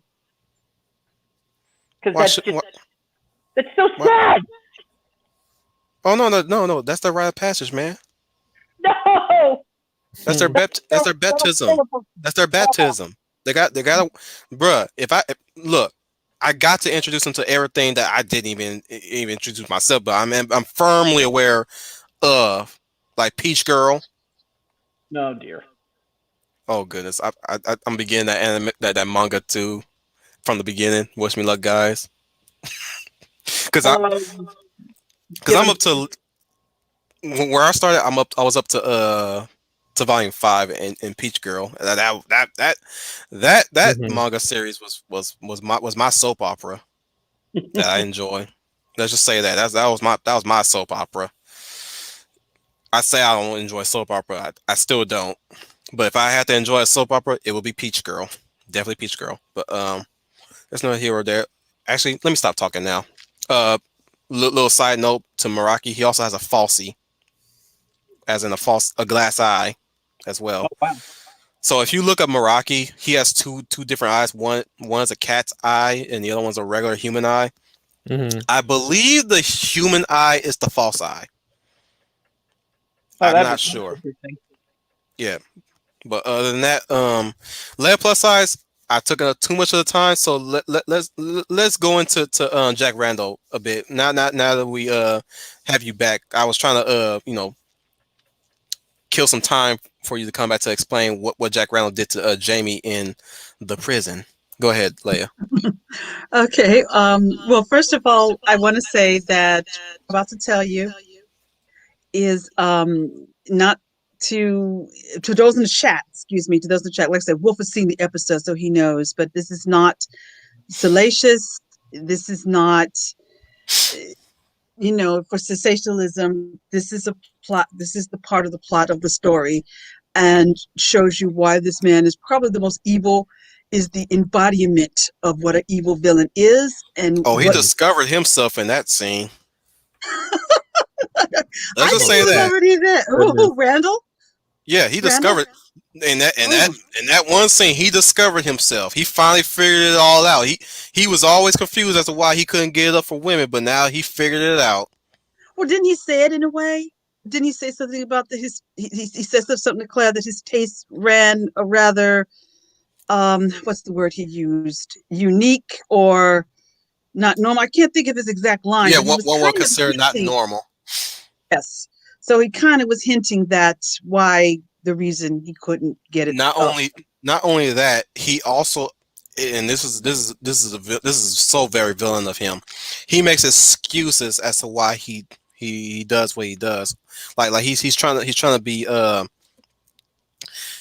be cordial about his what basically what he does to Jamie. He's actually rationalizing what he's doing. Yes, yeah, that's the wicked part of it. That's the really twisted, sick mind of his. Is him Mhm. rationalizing what he's doing. That's the sickness part of it. You're right about that. That's Mhm. the evil part of it. Well, anyway, he finally gets Jamie in jail, and this time, and if those in the chat are curious, if you have Netflix, this first season is currently running on there, I believe. It's The it's episode gone a few seasons. It's on its is fourth not season. is season one still a part of that, or is just on season four? I don't know. I Uh have to see since I've seen it so many times. I have to check back because usually yeah, they 'cause show the seasons one through four, but they may have merged dropped them. season. Yeah, yeah, yeah. So they may Sometimes they have merge merged. them and put them into parts, which is Right. weird Yeah, that is weird. and confusing. Yeah, I confuse you. But the episode is called "To Ransom a Man's Soul." If you dare. But anyway, Hmm. what happens? He finally trumps up some charges to get Jamie arrested falsely, but he just wants to Again. get again. You're right. He's abusing his power as a redcoat. But then I forgot the redcoats had a lot of power over the Highlanders at that time. So redcoats can, Hmm. if they wanted to make up a charge on a Highlander, they could even if that Highlander was innocent. But the Redcoats had so much power. Well, Randall abuses his power and has Jamie locked up in this dark, danky cell. And Mhm. this is where I will use my Liz Treadley. He decides that he is going to break Jamie down mentally, physically, and sexually. In this jail, So you guys, he before you continue, Leia, this is why I have Leia plus size right here because she actually can put it in the pre note, unlike me, which I went on and on and didn't dance around the topic at all whatsoever. well, I'm trying to lay this on. I guess you know what? I guess my experience from what I got from the other men who watched the episode and how they felt. So, I was trying to lay this as delicately as I could. But the Mhm. bottom line is, in jail, Randall rapes Jamie in any way you can absolutely imagine. The first thing he does, first and foremost, is he, now I don't say foremost, but the first thing he does is he proceeds to break his fingers. He tells him to Ah, put Right. his hand on a table, lay his hand flat on the table. And I Basically think the missing the first time, meat. yeah, Okay. but I think he puts a nail in the hand so that the hand is Hmm. stuck on the table. So he impales his hand on the table so it's stuck Okay. there under the nail. And then while it's stuck there, he breaks his fingers with the hammer. He breaks his fingers, causing him to have pains. So there's the first part. And then he proceeds to rape him. That's the best way I can put it. And the rape After a is scuffle too. yeah, there's a scuffle. There's a little bit of a scuffle. There's a little bit of a scuffle. Mostly, the first thing he does is he begs Randall to get Claire out of there. He doesn't want Claire to see this or Claire to see him like this. Uh, Mhm. uh, so he has Claire removed so she doesn't have to see this. There is a bit of a scuffle at first, but I was just trying to get to it. He proceeds to basically rape him inside the jail, and it's very brutal. The And rape graphic. is yeah, I was I was about to get to it.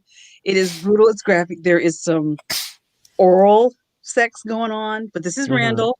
Oral is going on, and also from behind it Mhm. goes on, and it is graphic, and it is very graphic. Jamie is nude, so nothing is hidden from your view. Eventually, Randall Hmm. gets nude himself, Hmm. and nothing is hidden from your view. Everything is graphic. It amazes me how they. Glad this was on cable. You could put this on television. Male genitalia is out. mm. Yes. Stars Yes. Mhm. specifically. It's on Stars if Yes. I recall. Yeah. Is the Stars Network first aired this episode? Yep. And I think it's That's still funny on because there. I used to thought Stars was more wholesome than the other networks.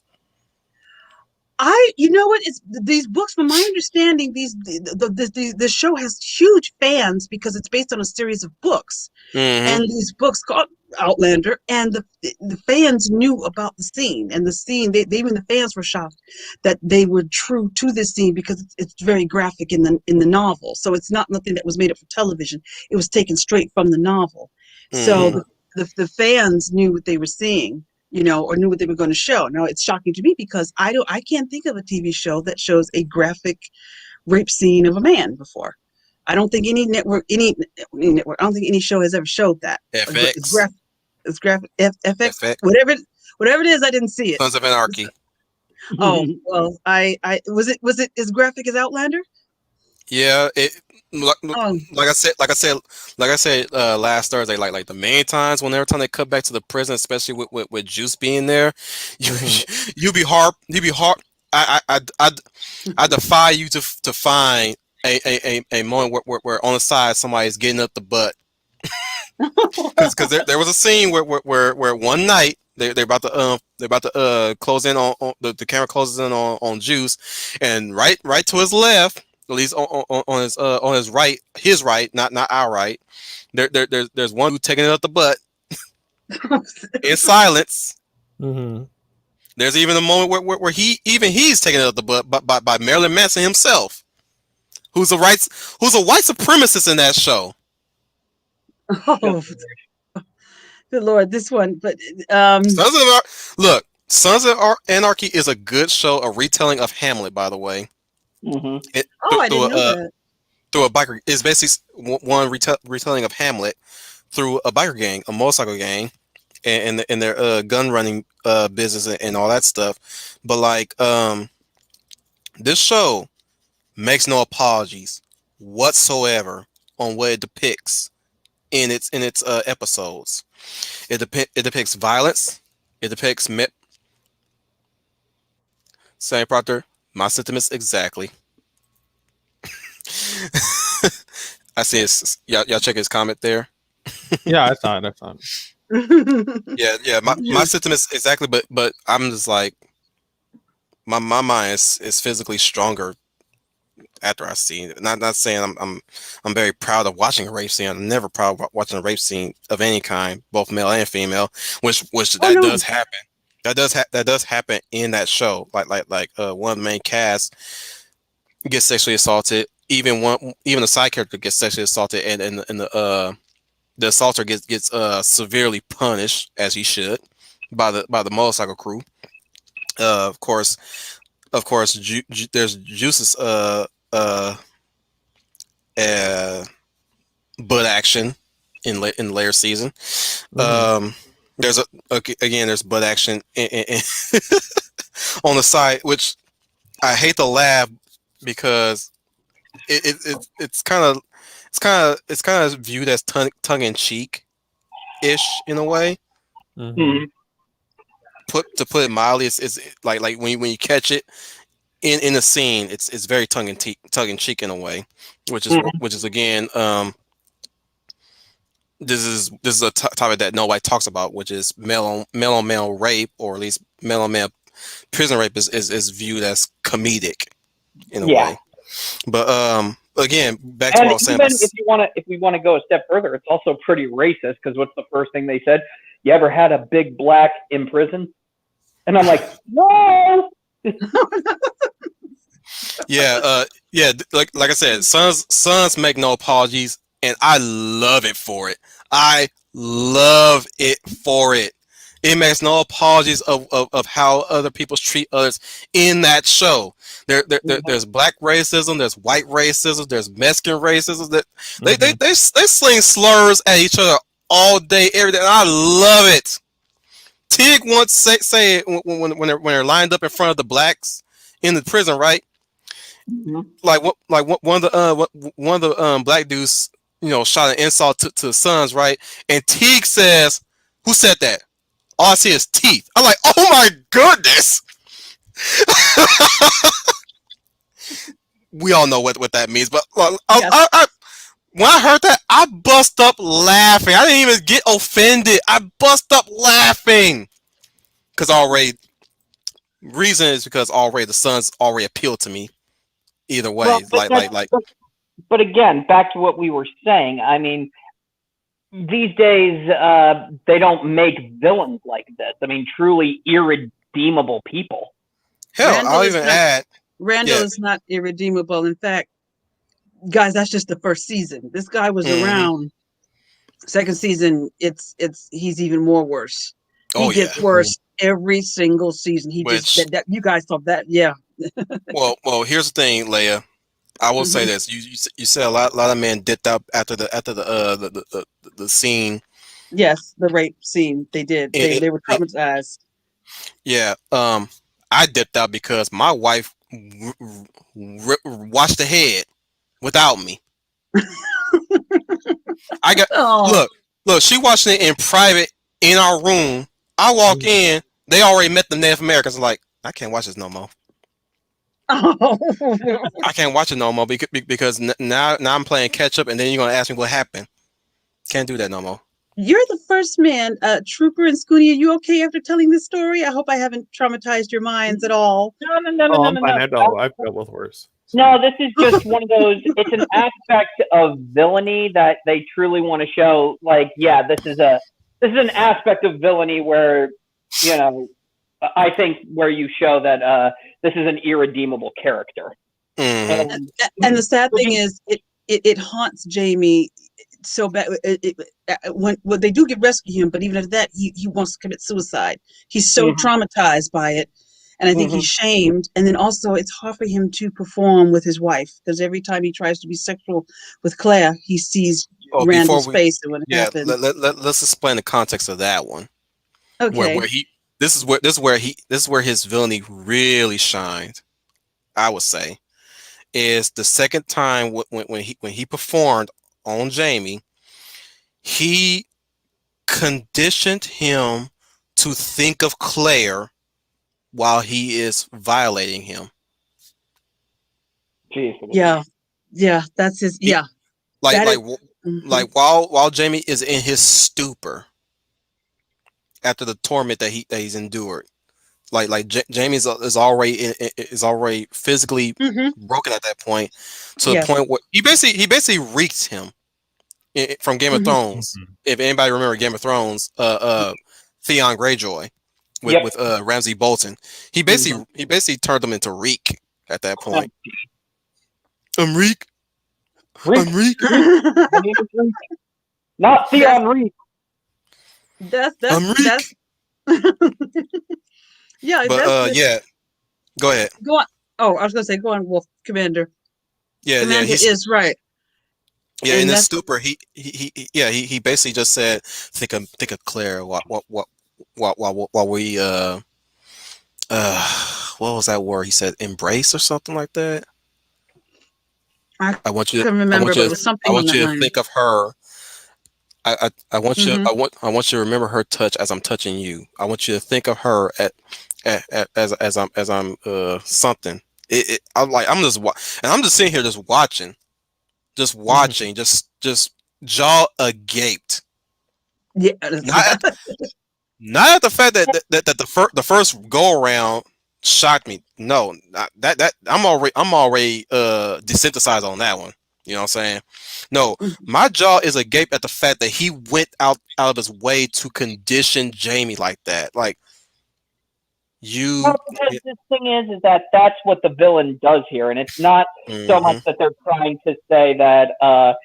And again, SJWs would rip that apart by saying that's to show that all gays are psychos or something. I'm saying no. yeah, What that scene represents, it's about power, control, trauma. I mean, that's when you break it down, okay? And that's what Mhm. that's evil. That is evil in right. one of the many spaces and many forms. This person does not. It isn't enough to uh, uh, control somebody. He wants this person to be what is Let it? me point out Yeah, one go thing ahead. I want to convey to anybody who has that perception of that kind of writing caliber. Mm-hmm. You're trying to make one group look benevolent. That's not the argument that you should be pushing, Mm-hmm. because in my viewpoint, and you can call it black or white or anything, I I've always am always under the belief anybody is capable of doing bad. Mm-hmm. Agreed. Anybody. Yeah. Children, this includes children too. Look, Mhm. Mm-hmm. children can be innocent as well, and we try our best not to not try to prosecute them as such, like adults would, right? Like we Right. do adults. But I'm not going to be naive and say that children are not capable of killing or murder or any kind of terrible thing that any adult has performed in history. Mhm. That go like basically committing crime is a universal theme that goes for everybody, no matter whether you're black, white, any ethnicity, whether you are or any orientation or even gender. We history. That's why we always preach history so much. History has proven time and time again what anybody that we thought is not capable of has been proven capable of. Mm-hmm. Back then, we were never capable. We never thought women were capable of murder until Elizabeth Bathory. Mm-hmm. We never thought Mhm. that blacks were capable of evil until the Mau Mau's, I think, that did horrible stuff. Was it the Mau Mau's? I can't think right now. I'm thinking of some other dictator, and I can't think right now. Well, let's go with the Asians. We never. Well, of course, Asians were capable. Mongols, Hans, Mhm. Oh yes. Mm-hmm. Mao's rules, Yeah, Mm-hmm. You but had dictators.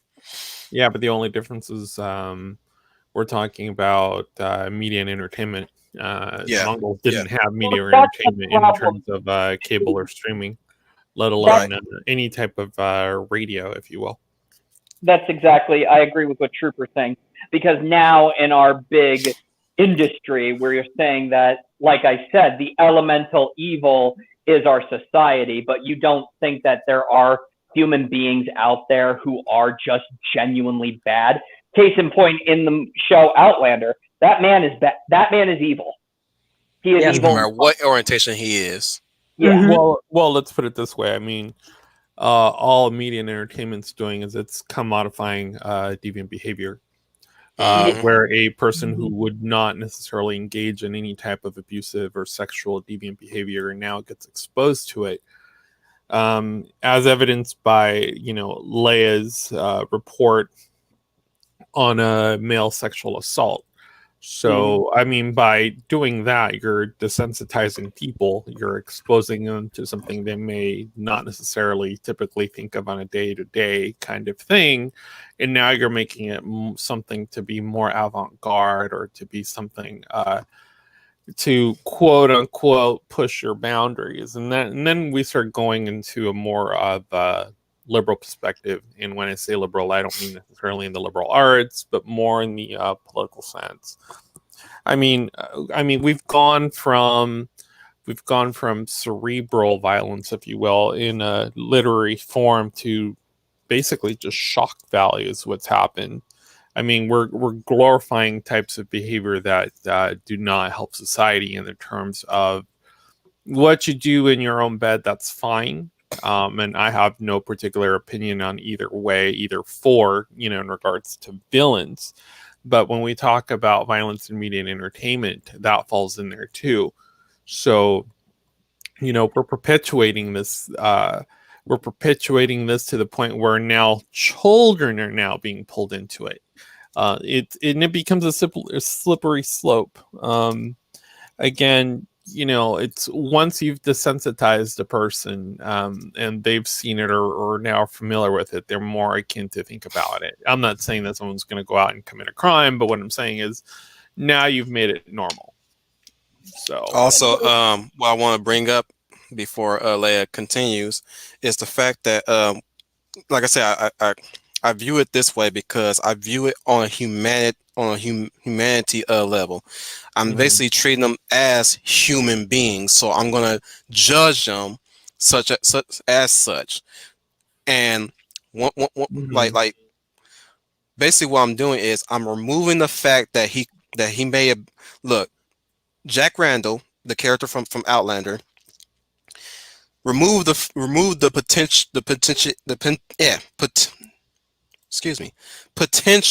fact that he could be homosexual. I'm removing that and judging him as such, a human being that is committing a terrible crime next to murder. He and let's weigh out the charges of war crimes that he also committed, which is slaughter, basically slaughtering a whole village potentially. I think he probably did that in part of the history. Murdering children. I'm pretty sure he's murdered a few children here and there. Despite the fact that in some scenes he pat a boy's head, patted a boy's shoulder. I'm like, but you still killed children. Sorry.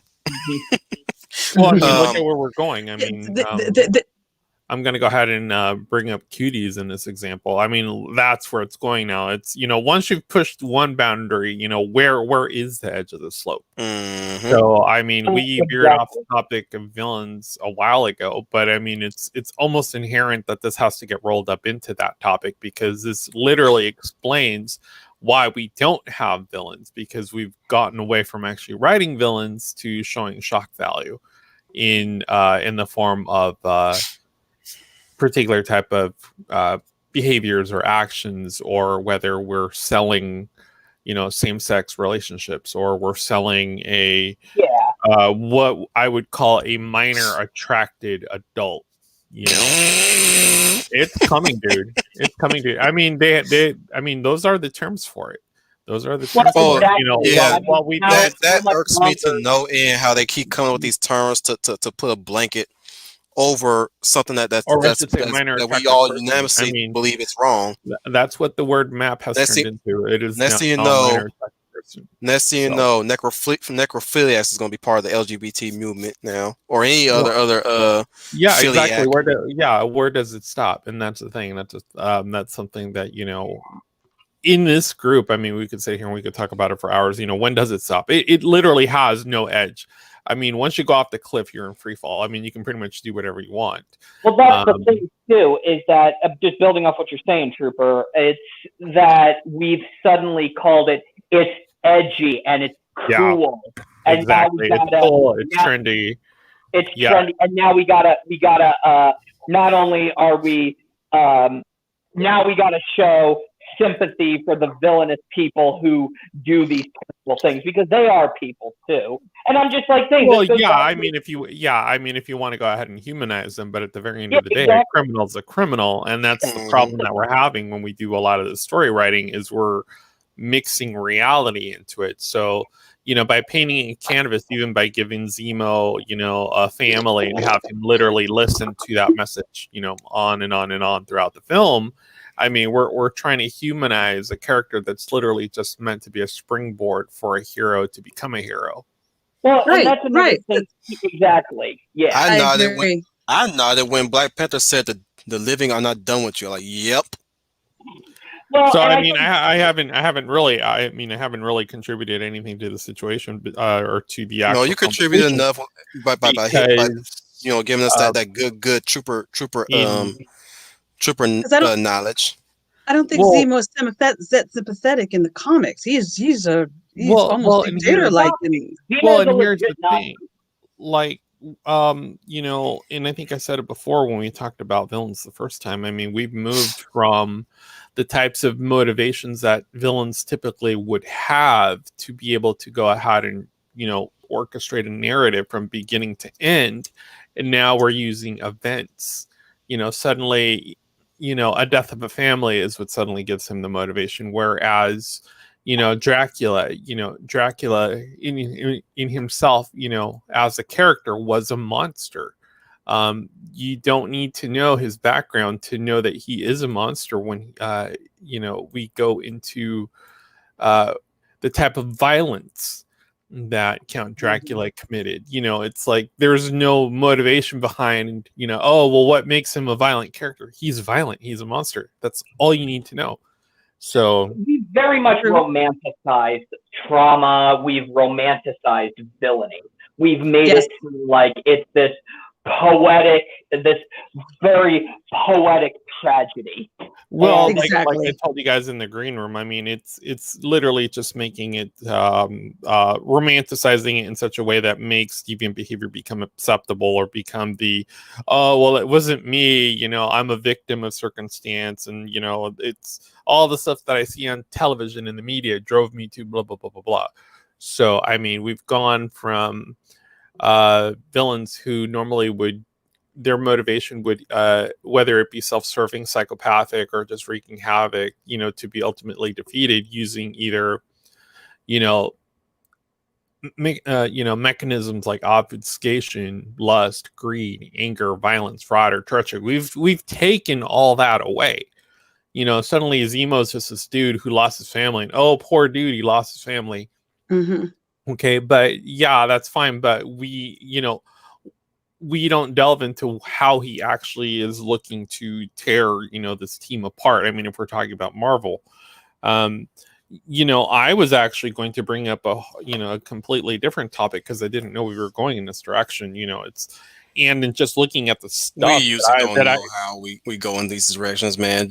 You just well, fall. what I was going to say was, and looking at all the stuff that I had, written down just as I was, having, ideas come to me. It's like we talk about Darth Vader, created in 1977. I mean, his main motivation is anger. We hardly know anything about him, but we know he's a villain. And we know more about Zemo.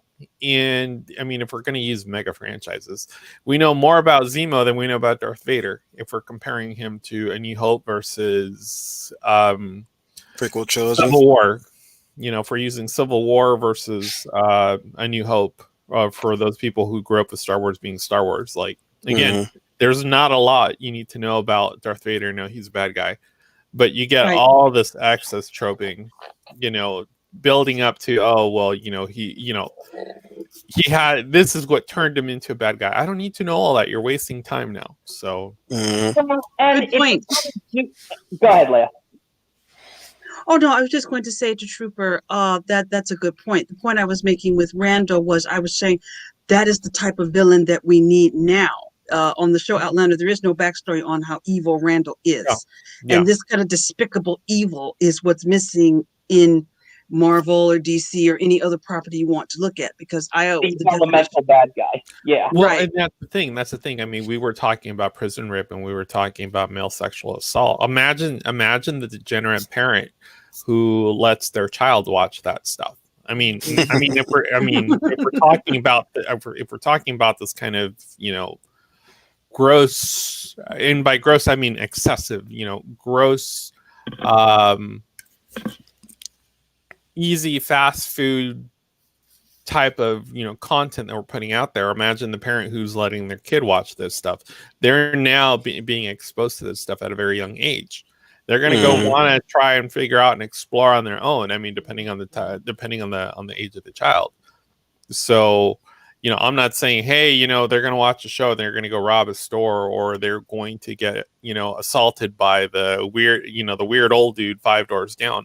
What I'm saying is we're exposing them to topics before they're old enough to, have a discussion with them in terms of, the evils of the world. I mean, and that's what we use story for. That's why we use that's what we use nursery rhymes for. I mean, what were nursery rhymes based for? Or ashes, we all fall down. I mean, we've gotten away from that, and we've gotten to the crackhead with needles hanging out of his arm, getting railed by a line of dudes, if you will. And suddenly now that's normal. I don't have a problem with the alphabet community. That's fine. My whole thing is this. It's like, once we start putting out this type of content by Hollywood and all these creators, all you're telling me is that as a person, I have to be more cognizant of what I'm exposed to, or if I have a niece or a nephew with me, I have to be more cognizant of what's around me, because suddenly I'm going to have a discussion I wasn't looking to have with a child because they saw something as we were walking by. If it was on a television display or something like that. It's like, it's crazy stuff. We're talking about villains, and we barely touch upon what a real villain is, and what we end up talking about is the villainy in Hollywood that's actually taking place in live time. Actually, I can bring it back around. Why do you think we are having so many sympathetic villains in our media these days?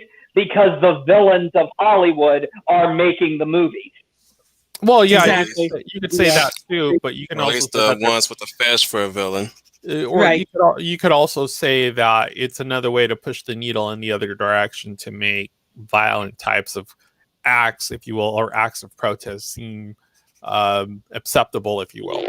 Because there's a big there's like a big. Let me cut in real quick. Yeah. On what you're saying, Trooper. I want to add my 2 cents as well. The protests that we viewed since last year, and what's going to be continuing this year, I'm sure of it's going to continue this year. That's not a protest. That's never a protest. That's just angry people want to go out and basically just they're waiting for an excuse to act on gang violence. They're basically acting no different than gangbangers. They're waiting for someone to give them a pass, is what it is. Exactly. They don't want to obey any laws. Yep. Basically, they want to be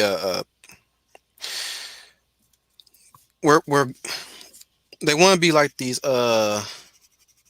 they want to say that they want a revolution. They're not voicing any terms for what they want from a revolution.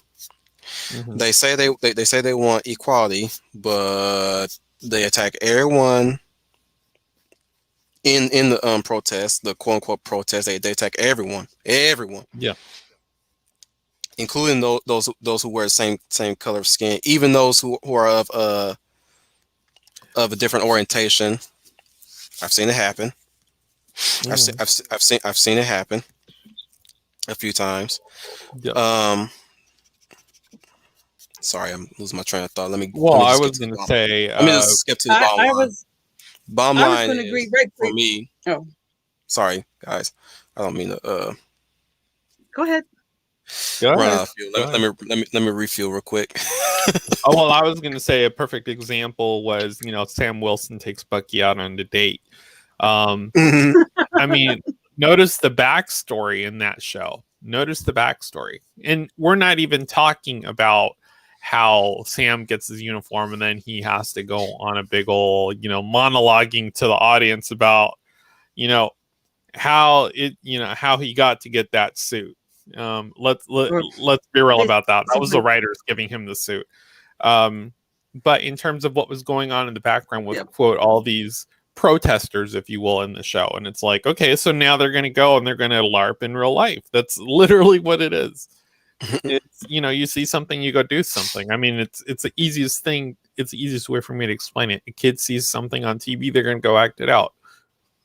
So, and then you're like, And to add, where did you get that word? How do you know that word? And then you find out it's the television. So Mhm. well, and to add to that, first of all, I was going to say to the commander that I do agree that the protests, which really are not protests, but it's a demand to do. I want to do what I want to do, and I don't want any consequences. And yeah, that's what Mhm. they see in a villain. That's what they yeah, admire about villains, because villains I do said, things without any I consequences. said that to my mom too. I'm like, hmm this is not a protest. yeah, yeah, I outright said that to her face, not in her face, but her ear on the phone last year. hmm I said, this is not a protest. I've seen protests. I've seen what protests are supposed to look like. This is not a protest. yeah, Especially if they're out there shouting in front of the police, they're out there kicking at the police, throwing stuff, spit in their faces. You know what I'm saying? mhm, The media is only the And media then is only talking about a showing. cop, and then have one of them actually say to a cop's face, "I look forward to killing you." yeah, That yeah, yeah, there too. exactly. I mean, when did something like that take place in these comic books? Pre We're what's gonna a good swing it date back to start? to the media guys. Yeah, We're talking about the effects it's when we having talk about to our comics, society. I mean, the writing has changed drastically at this point. So, it's if we talk about comics pre, what's a good time? I want to say pre 95, but I mean, I think we Mm. need to go further back. But like I was saying before, when Mortal Kombat came out, I mean, that was the same thing. It was the content that was being judged, not necessarily the characters. I mean, the actions were being judged in terms of fatalities, in terms of Sub Zero breaking someone, or Scorpion using his what I mean. So Don't even it get me started on what they did to Sindel. right. Mm-hmm. So I mean, She so wanted to do it. She was totally in on Shao Kahn's plan instead of just being, right, instead of just taking her life because she couldn't, because suicide's weakness. Yes, which I agree upon, but it's right. but you just denied her the SJW's wet dream of giving a villainous a tragic backstory. hmm Mm-hmm. Again, why were you guys not up in arms about that? Was she enslaved by a man? Mm-hmm. hmm What not now with this new now with this new backstory, she's no longer enslaved by a man, not taking her freedom back. So she's in with the bad guy now. You just basically as Force Snake has said, you took away her agency. Mm-hmm. You hmm basically took away her agency from the original Midway canon, which I'm firmly, if we are of MCU 10 years canon and EU canon, I'm firmly Midway canon for Mortal Kombat on that regard. yeah, yeah, yeah. But yeah, Sindel was one I would even agree with Force Snake on, considering what NetherRealm has been doing with the timeline and the stories of Mortal Kombat. Mm. There are I'm doing I feel you. I'm doing that groan because like these bad broads are basically just shells of their former selves, man. Like Sindel is basically now a simp for Shao Kahn, Right, and then on top of that, they try to make it better by having her be the be the top dog and the dominatrix of everybody. Okay, hmm Right. Still. Well, and that's Hang on, another thing. No, go. Okay. hang on, Schooner. Um, Jade is worse for wear. Melina is worse for wear. She gets bodied by Devora, a new character that they made since MK 10. I'm not calling it X. I'm not edgy like these assholes. Why And, would and, you and, be and edgy? no, I'm not calling it MKX. I'm calling it MK 10. Okay, 10. Thank you very much. If I want to be edgy, I'll be calling Final Fantasy 10 Final Fantasy X. Okay. But whatever. Um, even I'm misremembering, but I'm I'm pretty sure Scarlet is also messed. Scarlet is also screwed over too. Like a lot of the MK ladies are screwed over. Sonya Blade, Kitana. Katana. Even look, their like these new female characters they keep bringing up. They're overshot. They're again. It's the Maleficent and Cruella treatment. If they're a villain, if they're a villainess, they are basically being propped up above the heroines. So basically, Sindel is above Katana in terms of backstory and in terms of a story going forward, right? Mm-hmm. Uh, what's that goddess of time name? Cronia. She's now apparently well. Snake also went over how stupid Cronia is as far as a protagonist character. They Mm-hmm. kind of make her dumb basically. Like she's very dumb. She's not very threatening in a way. Um, same vein as Injustice. He even brings up he made a 2 hour long review of Injustice 1 and 2, Mm-hmm. which I agree. Like I hate that version of Wonder Woman. I hate that version of Superman. He gets a little bit better in 2, marginally a little bit better. He's still evil Superman, Right. which I'm gonna bring up. Quick aside. I remember Professor Stream about evil Superman, and he brought up that people are comparing Omni Man to a Zod character. I was like, and I made the comment. I was like, even if it is Zod, it's still Superman, dummies. Mm-hmm. Oh no, it's not evil Superman. It's still Superman, dumbass. That's like saying if there was a crazy hero, right? Mm-hmm. You Yeah, know yeah. that's supposed to be an evil Batman or something like that. Oh well, it's not evil Batman. It's evil Thomas Wayne or evil Joker. It's still Batman. The Joker is tied to Batman. Zod is tied to Superman. If you want to make a good comparison, I wish I had said this by the time I was at Professor Stream, but I was at work at Right. that time. But I was gonna say, you know, that's kind of dumb that they compare Omni Man to Zod when it should be comparing Omni Man to Jor-El if he came to Earth Mm-hmm. and had Kal-El with a human woman instead of Laurel or Mm-hmm. Laura. Was it Laura? Her name Laura, right? Lara. Lara. Thank you. Um, but I was gonna bring I'm gonna bring up next time he streams. I'm like, you know, again, like I said, they should compare Omni Man to Jor-El, not Zod. If Mm-hmm. Jor-El came to Earth, Mm-hmm. but one thing I always thought about. One thing I always thought about like what if Kal-El's parents did survive Krypton and came to Earth, or what if Laura survived with there was a moment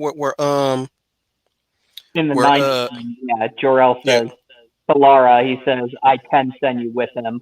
It'll be risky, but I can send you both." And Lara says no, she'll stay and die with her husband. exactly. Yeah, that's where the idea came up years ago when I looked at Superman. The animated series.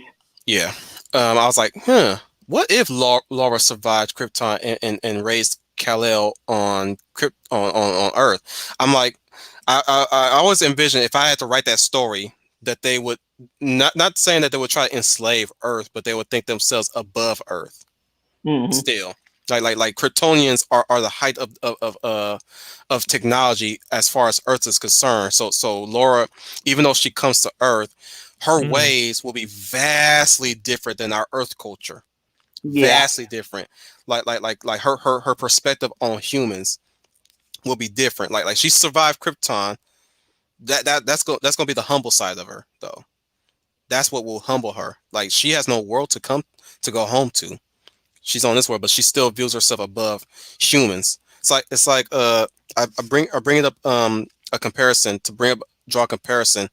Goddess from Lucifer, the series Lucifer. If anybody you guys heard of that, have you watched it before? No, I don't watch stuff like that. Well, and there's only certain things I'll watch on Netflix, only because Netflix's content has just gone downhill. Where, if you remember the very beginning, it was all about getting like movie licensing, and then once they started creating their own content, it just kind of went weird. So, I started off watching Lucifer, but I fell out of it because I felt like there was no Lucifer. I felt like they softened with that lady cop. They softened the devil. I'm like, is this not the devil? Is this not? Isn't that what he's supposed to be? This. It's based around the comic book of the same name. Yeah, which I'm sure it's completely different. I'm pretty sure. I've talked to this about a few people that yeah, it's not Paradise Lost. It's graphic novel, and even then, it's their interpretation, I guess, would be the best way to put it. Now, mind you, Leia, I have continued on despite the sentiments, which I tried to I even suggested to a few people, and he's one says, oh, I don't want to watch it because of my Christian faith. I don't want to watch a movie, watch a show involving the devil, which again appreciate it, but you're also the same person that's okay with Superman killing. Yeah, that's the funny thing. Yeah. I didn't point that out to him. I did not point that out to him. Sometimes it is. Sometimes it's best, or sometimes it's easier to keep your mouth shut and just kind of vent to other people. Yeah, I understand. Like I went through that and it's like yeah, but you're okay with what everything Batman did and Superman, Batman v Superman. Right. Well, I don't know. That's another clown show of film too. Like I've told people, literally the last 20 minutes of that show was. I want to get out of the habit of calling it a show. People call it a show. There's the difference between a film, a series, and all that stuff. Anyway, yeah, literally the last 20 minutes was all you needed out of Batman versus Superman. That's all you needed. For those who are not in the know, Lucifer is kind of like I would say it's better than what we've been getting recently because everybody's consistent in that show. Well, it's in the vein of, it's supposed to be in the vein of Constantine, and it's supposed to be in the vein of that world. But it's like, I mean, if it's you're basically into that kind of stuff, you're gonna be disappointed by the show. So yeah, like iZombie is in that same framework, buddy cop, detective, mystery, and all that genre and stuff. That's basically what it's behind iZombie because of that. But Lucifer, it's just you're making the devil the protagonist. Well, what it is it's turning it into Vampire Diaries, for lack of a better term. It's all it is. If you ever actually sat through a few episodes of Vampire Diaries, you're like, what the hell happened to programming? I think Vampire Diaries was one of the first shows to literally every scene was like shock scene. Right. Like, literally, like they couldn't write a story. Every scene had to have something in it. It's like I'm like, just saying it's one of those shows that I watched that actually kept its consistency. So, like at least they're being consistent about it. I want to say that was around 2005 when that type of television started, and I'm like, who can watch this stuff? I'm like, this is for people that literally flip through channels. Like I said, like characters are written consistently. Like everybody is just to let you know, Chloe is still straight man, straight laced. Dan's still straight man, straight laced. 2009 was I'm just saying like if you made that far, if you know who Ella is, and we lost Schooner again, he'll be back. Yeah, he'll be back. You know who Ella is, right? In Lucifer, right? Yes. If you got that far. Ella's still Ella, but I will say is that they're kind of hinting at this sort of darkness that she kept inside. I'm like, no, no, no. I'm also I'm kind of glad that they're only hinting at it. They're not really actually committing to it. But like, please shut up about the darkness, Ella. You're bubbly. You're positive. Everybody, you're a good person. But you're basically me right now. Maybe I am dark, but everybody's saying I'm a good person. Like, okay, I'll accept that. You need to really. It's really her. I'm like, guys, stop that. Just stop. Stop trying to make Ella question her belief system and all that stuff, or questioning her personality. Like she brings up a comment that she watched somebody almost get hit by a car, and first thing she thinks about, what was the insides look like, if will he spill out, will he bleed out, what Oh, like my like my first my first she's like, my first thought was not to go and help him. I'm like, what is this? Leave my Ella alone. Leave my Ella alone. Leave her alone, Lucifer. Let her be static. Let her not change. Ella needs to stay like that because she brings the life of the party, and she kind of softens the mood of certain things. So again, like I said, again, back to Lucifer. I know less sentiments, but I'm okay with it. You know what I'm saying?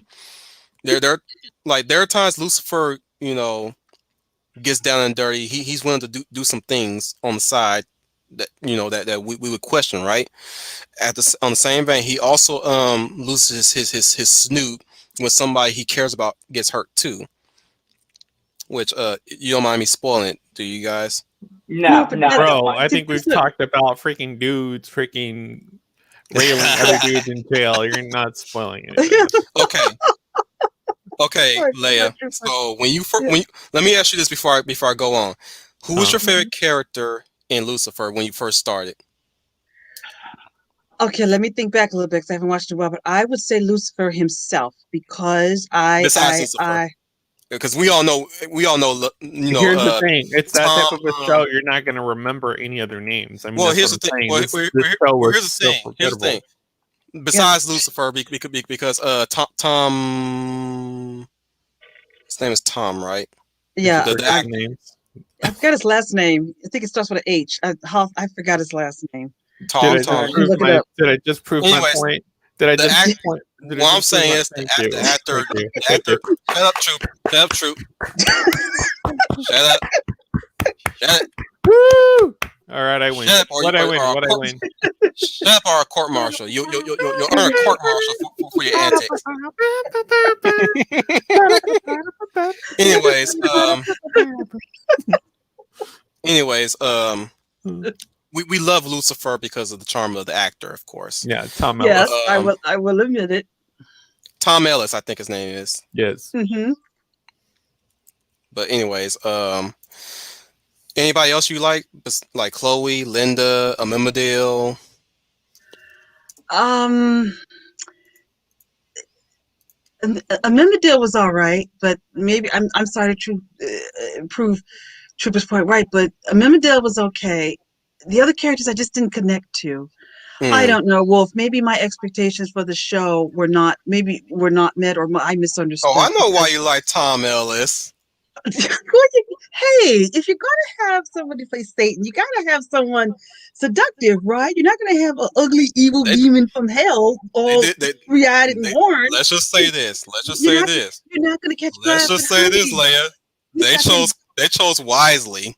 yes, And to quote the Crusader from Last Crusade. Was it Last yes. Crusade? No, Temple of Doom. No, Last Crusade. Yes, Last he Crusade. Last chose Crusade. wisely. Yes, Last Crusade. They chose wisely. And just for Leia, you get this present in the private chat. You. Oh my God. Oh my God. Did I win another copy of Heart of the Jedi? That's what I Hey, really want to know. Did I win another hey. copy? Anyways, I will Okay, say now this: you. one of my favorite characters, because I stuck with the show as long as I did, and I will still continue to stick to the show. They're getting Right, right, they're right, getting right. They're getting a sixth season by the way. But my favorite character was Dan, of all people, and Dan was like this straight lace the ex husband of Chloe and father of Trixie. He had a charm to him that I actually kind of like. He was kind of like me, a goober in a way, always Ah. serious, very committed to my job. Not perfect man, mind you, as well. Like I have my faults too, and I could be very abrasive and very for how long you guys know me, I can be very abrasive, impulsive, Mhm. and at times I could be overbearing, like him. No, the wolf? Really? No I way. can't be. Oh, bruh. Behind closed doors, I can be very overbearing at times too, and I can be very militant in my Mm. viewpoint. Look, we Sometimes, don't need to know all that pillow talk. shut up. Shut up. No, I'm kidding. But in season 5, part 2, later on, I'm about to tear up right now. Excuse me, let me collect myself real quick. Dan dies. I'm not gonna be around. Dan dies, and boy it was heartbreaking because I liked him so much. Cause and especially when he bounced around the angels, Lucifer and Amimadil, especially Amimadil. There was a scene connected connection to them too, where Amimadil, an angel of all characters, decides to he has the idea of applying to the police force. Mhm. And given that Dan's now in the know of angels and devils existing now, he was trying to put it lightly. I don't think he was very opposed to Mimodil joining the force specific per se. Mhm. But that's kind of how Mimodil took it. He's like, oh, you don't think I'm good enough to be part of the force? And I think what Dan was trying to point out was the fact that he was failing miserably about it. By the way, which, like I do, I'm like, yep, that's kind of me. I think my interpretation of what Dan was trying to do in that scene was, well, you're something like a police officer as an angel. I think that's where he was trying to go with that. Technically, what is your role in heaven again? Ain't you something like a police officer? You try to keep your brothers and sisters in line and check, especially with Lucy. Remember there was a nickname for Lucifer, of course. But I think that's where Dan was coming from. But Dan sadly gets gunned down by ex Israeli military extremists, and they handled his death really well. They didn't. It wasn't really a shock death specifically. It was shocking, yes, but it wasn't really there for shock value.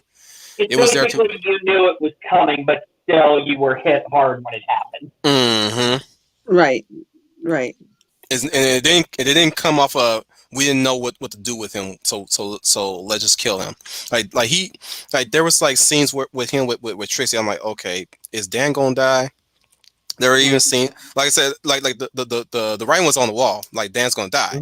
Like the heart to heart between him and Amimadil, the connection between him and Trixie. He already had an episode dedicated to him beforehand, and that connected to him and Lucifer even more. Basically, Lucifer getting back at him for shooting him, because in one reveal, when Lucifer inadvertently revealed himself as the devil, and Dan happened to be there with him and Chloe, he outright shoots him. So he's like that's just me getting back to you. He's like, why'd you do this to me, Lucifer? Because you fucking shot me. I was like, oh yeah, that's right, he did shoot him. I kind of forget because it was so long since because it recently came out last month, the 28th, and I forgot that detail. I was like, oh yeah, that's right, he did shoot you. Damn, Dan, why you gotta be such a dick? Anyways, but when but you know everybody felt Dan's death. Everybody, and by everybody I mean even What? shoot. What? Lucifer? His ex-wife. No, of course his ex-wife is gonna feel for him. Yeah, Lucifer was sad. Even Mazikeen was broke like broken up. Like she's ready to tear up the whole room Mm-hmm. in that scene. Ella has her prayer beads too, because they did get him to a hospital. They did get him to a hospital because he was like an inch of his life. He got shot 3 times, by the way. It was brutal. But his last words was, "Tell Trixie I love her, and I'm also gonna miss making unicorn warriors with her, because they were playing like a pseudo D&D kind of game, a tabletop game Mm-hmm. at that very moment." But that was his last words in a way. Right. Um, but yeah, like that room was like grim, because you had just about all the cast there. You had Ella, you had Linda, you had Amimadil, and the icing on the cherry on top of that icing was Trixie. And Trixie was just shouting and said, like Daddy needs to go to work. Like he and I we still got a game to play. No, you can't tell." And that was right after the nurse gave him the terrible news, of course. Mm-hmm. And Chloe was the one that gave her the news, and I was like, "You are pushing the dagger deep." Well, that was kind of like, what was it, Full Metal Alchemist Brotherhood? Oh, Mhm. in the original anime, Yeah, the original one. it's basically that, like Yeah. Mace Hughes' daughter. Mhm. Basically, Trixie was doing that. Trixie was saying those exact words. I was like, no, don't. I was like, oh, y'all twisting the knife now. Y'all watched Full Metal Alchemist, didn't you? You twisting the knife, bruh. If that doesn't make Me you and my wife was cry, I just don't broke. know what will. Yeah, me and the wife was broken. We were broken at that time. She was like they could, they could bring him back to life. Yeah, but it won't be Dan in that body, in that same body. And even if Lucifer could, God would not permit it. To drive the knife even further, he did not go to heaven. Oh. Oh. Oh. Oh. Read. Let me explain the context. Mm. Let me explain the context. Dan was going through some deep-seated guilt. I don't know what the guilt was from, other than we were led to believe that he slept with God's wife when she was Charlotte, in the body of Charlotte. I don't know if you got that far into God's wife. Okay, I can't watch this series, for God's sake. This shut up. Yeah, at one point, it loses all its meaning. Oh, It's no. just, at that point, it's just names. It's Let like me they're explain not. the context. Yes, Let me explain the this will be context. good. This will be God's good. wife inhabited the body of a crooked cop, which for the time she with that vessel, as it's called now, once a spiritual being has inhabited the vessel, she now starts to commit to good with that Mhm. vessel. Um, Dan didn't know at the time that Charlotte was possessed by the goddess of all creation until Lucifer has basically sent her back to the Silver City Mhm. after all the good she's done so far. Uh, God and the goddess reconciled. Like I said, the whole fact that he oh yeah, at one point God shows up in this season, and in the latest part of the season, and he meets Dan, and it's dark humor, by the way. He blows up Dan and reconfigures him for sleeping with his wife. It Mhm. was tongue in cheek, but that was what we were led to believe, that he had some thank you, Dominic. He says a crooked lawyer, not a crooked cop. Yeah. Ain't that the same thing? There's still law. Whatever. I'm not Mhm. potato, whatever. Mhm. Mhm. Semantics, whatever all that good nonsense is. Anyways, that's why I thought it was believe he was holding some DC guilt over sleeping with at least basically dating the gods of creation.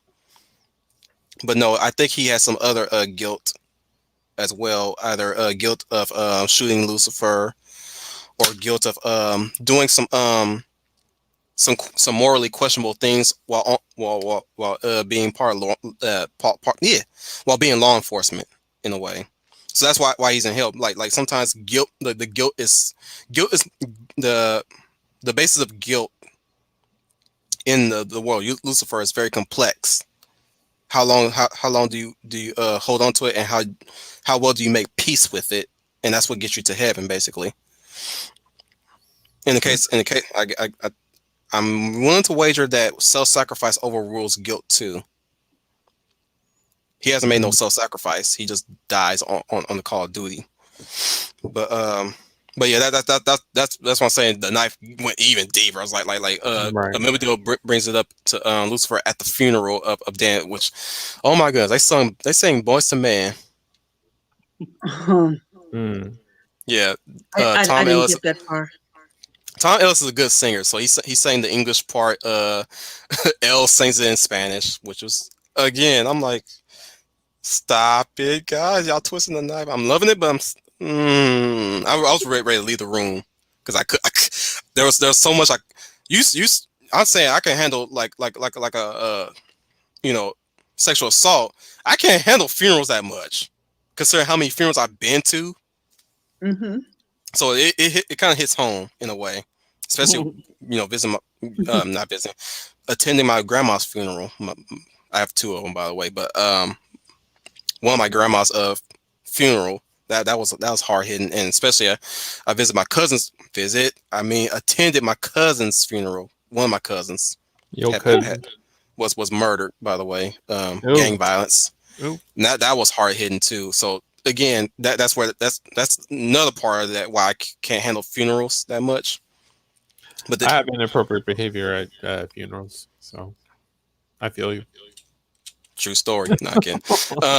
No, Yeah, I'm with you on that one. so yeah, I'm just to make a long story short, I'm sticking to the series. It's not for everybody. Not for everybody. In case of everybody else in this panel, but so far it hasn't been hit by the woke. I'm just saying it's. Once Mesh restarts his Culture Fortress, I'm definitely gonna be talking more about Lucifer on that front, because so far of what I've seen in that show, no wokeness. Thank you, Brian. Uh, Still getting over it. Still not grieving anymore, but Well, it's getting so used. sad. Yeah, still getting used to it. Losing family members. I lost a lot. Like some whose funerals I haven't even attended to. My auntie, um, Condolences my again, Hizzy. my cousin's mother, my other auntie, many others. Like yeah, losing family members. And dude, I even hear I hear recently one of my friends passed away. I'm sorry. Yeah, conga line of misery. Anyways, let me stop. Let me get us back to a positive. Hey, you went there. I'm just busy. I You went know, there. I About went there, but I'm I'm bringing it busy back. listening to this I'm bringing like it back. Let, Luke let me Cage lasso it type and bring it back. story, tortured hero, blah blah blah blah blah. All I need is I got an personal ODB. there. All I need is an ODB soundtrack. So You know what? well, Now that I'm bringing up Lucifer, actually, I'm putting him on a list of villain protagonists that are done well, or at least villain protagonists, or at least or villains that are actually turning over a new leaf. And this is yeah, how you do it. mm. yeah. Now you may not agree with me about this show, and I I don't. respect that, both of you I guys, don't. all three of you guys, because this is the Bible. Hmm. Mm. This is No, personal for everybody. it's because more so of the subject matter itself. It's trying to do that whole. We don't want to say the devil's good and God is evil, but we're kind of going down that way. And I'm like, oh God, that's the moment when you know deconstruction's gone too far. But I will shed some light. They do the whole rebellion. Hmm. Everybody's opposed to it. Hmm. Everybody. Nope. Nobody's very forgiving of what Lucifer has done. Nobody's saying what Lucifer was doing was a good thing. at all either.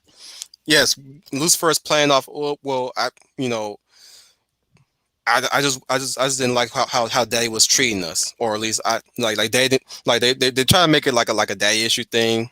Yes, Yeah, Mhm. which it's took it some supernatural.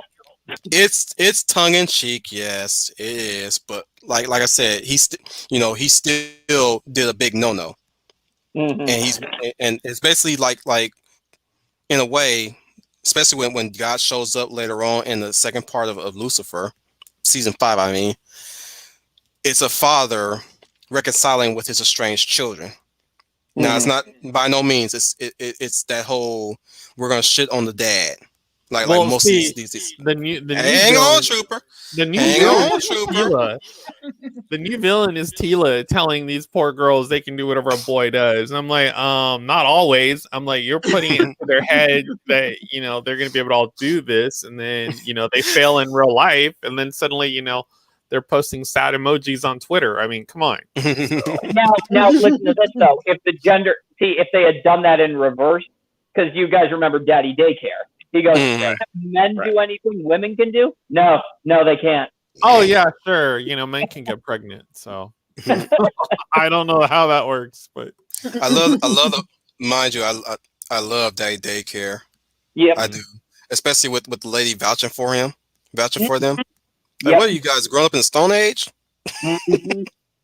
I love that line she gives. I'm like, oh wow. Yep. But That it's that hilarious that support is simply because she wants her kids off her hands. And then she says to the two dads, "Don't make me regret it." but yeah. So yeah, I'm definitely gonna be talking about Lucifer more on Culture Fortress. To get back on topic though, one thing I want to also bring up these unwanted shaker alliances that they try to bring up, that they try to bring together. And um in the case of, now that you mentioned Tila, who mentioned it? Schooner, right? That would be Trooper. Schooner No, that's did. her. Tr- Schooner did. Okay, Tila, like that screenshot that we talked about when we were talking about body positivity and all that stuff. I Right, think right, Mhm. right. I shared. So apparently, Evil Lynn's going to be another protagonist that's going to join the hero group without no context, Mhm. no explanation other than suddenly we're going to do that. Yeah, I'm pretty sure they're going to have a flimsy excuse, but Evil Lynn is in her name. Evil Lynn. Okay. To Evil anybody, to Lynn. The women, That's just her name. What are you going on? That's her name. Her That's name just is a Evil. title. It's Evil. That's her name. she is. Doesn't mean she's evil.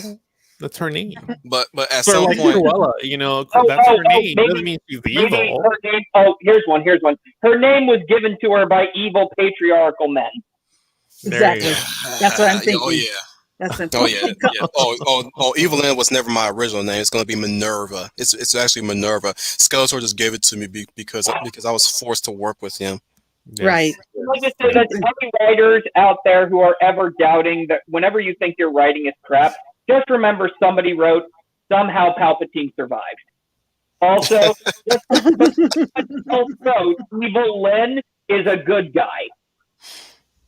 Suddenly, your writing is not so bad. No, you know what bugs me about JJ's writing in Mm. Star Wars? It don't sound like Star Wars No, whatsoever. no. It sounds like the characters in Star Wars have watched Star Wars. That and they're voicing like they're talking like the audience. You understand that thing? Exactly. When I found out that he was hired for DC, I was like, "Yeah, I'm done. Goodbye, DC. Goodbye." Yeah. There was your They right. fly now. They fly now. They fly now. They play you? Mother, And you mother, know what? I'm like, He motherfucker. If you want to write Seinfeld, go write Seinfeld. Excuse well, me.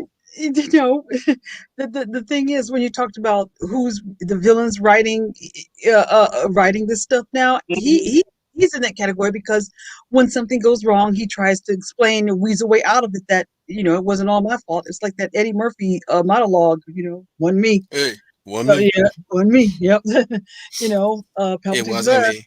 Will On you me. try to catch me a shower? Wasn't me. But nigga on the back floor. That was me. Not kidding. But I'm That's just J.J. saying that Abrams. I'm just saying that J.J. Abrams, when you really look at it, he's got a really overhyped name. I mean, what does he really have to his name that's actually his? The first Super 8, directorial debut that he had was Mission Impossible 3. Okay? Cloverfield, Super 8. Yeah, super. Well, Well, Super 8 he's the king of reboots. I mean, that's No. pretty much all he's known for, The really. queen of reboots. What does he do? Because No, because Well, what- who's the king of reboots then? you know somebody got a dildo up his behind, and he's See, loving why it. you got to bring it back to sexual assault? Like, Cause I'm a nasty mother. like, what did I just say about Look, this is Trooper. This is Trooper. Why y'all commodifying? look? This is Trooper. Why y'all gotta say nasty shit, Wolf? Cause I'm a nasty motherfucker. Okay, that still makes you nasty. So I know. Well, I am aware. I mean that. We're known for our Unless that's the nastiness. first name, but We're best known for our nastiness. I mean, after all, we do eat deer. I'm just saying that J.J. Abrams likes to play. I'm going to use this in a childish term. He Right, likes to play with other people's toys, and he wants everybody to say, "Hey, look at me. Okay, I'm playing with these toys better than the way you were playing with them, because I can play them, quote unquote, the right way." Okay, that's villainous. That is a Yes. villain trait and quality. And that is why, back to, I forgot which trooper, Schooner said that, and that is why villains are being treated like celebrities or being Well, that's what- celebrated, because you got villains, and JJ, I do agree. I agree with you guys. He is at the top of it. That's why villains are being petrified. Probably why Palpatine was looked upon as heroic, because you got a villain writing it.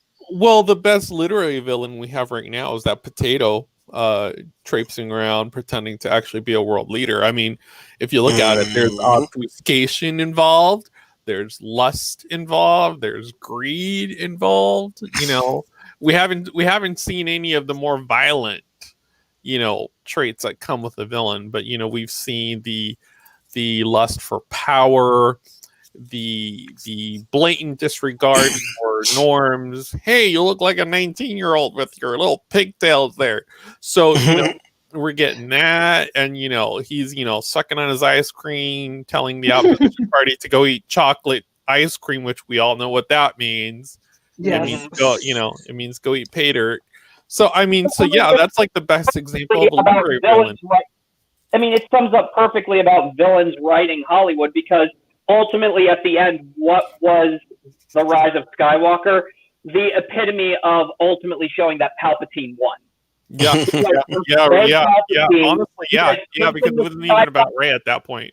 Yeah, it's basically showing the triumph of Emperor Palpatine. That is what the sequel trilogy is saying was the message of Star Wars all along. And I'm just like, wow, that is like blatant narcissism. Yeah, I agree, and it's also it's narcissism, and also working under the power of the Wicked Queen Kathleen, who I believe her whole purpose of this was to destroy Star Wars, because I think she carries some sort of resentment towards George Lucas, maybe feeling George Lucas was in the way of her illustrious career, which she never really had. So I think she's in this delusion. I mean, look. Oh, I'm sorry. Go ahead, Leia. Yeah, she's in this delusion that she was this great filmmaker, and George Lucas just held her back because she was a woman. But now I think all of the things she's been doing was I personally think it's revenge. This is revenge writing. She's making these films. She's making Star Wars. She came in to destroy it.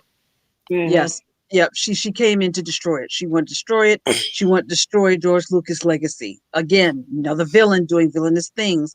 But she thinks she's a Brutus, basically. Yeah. She thinks that she's some sort of lamb. She thinks she's some sort of Messiah that's come to free women from men under siege, and she should be put on some high pedestal because of what she's done. But she's really a villain in disguise.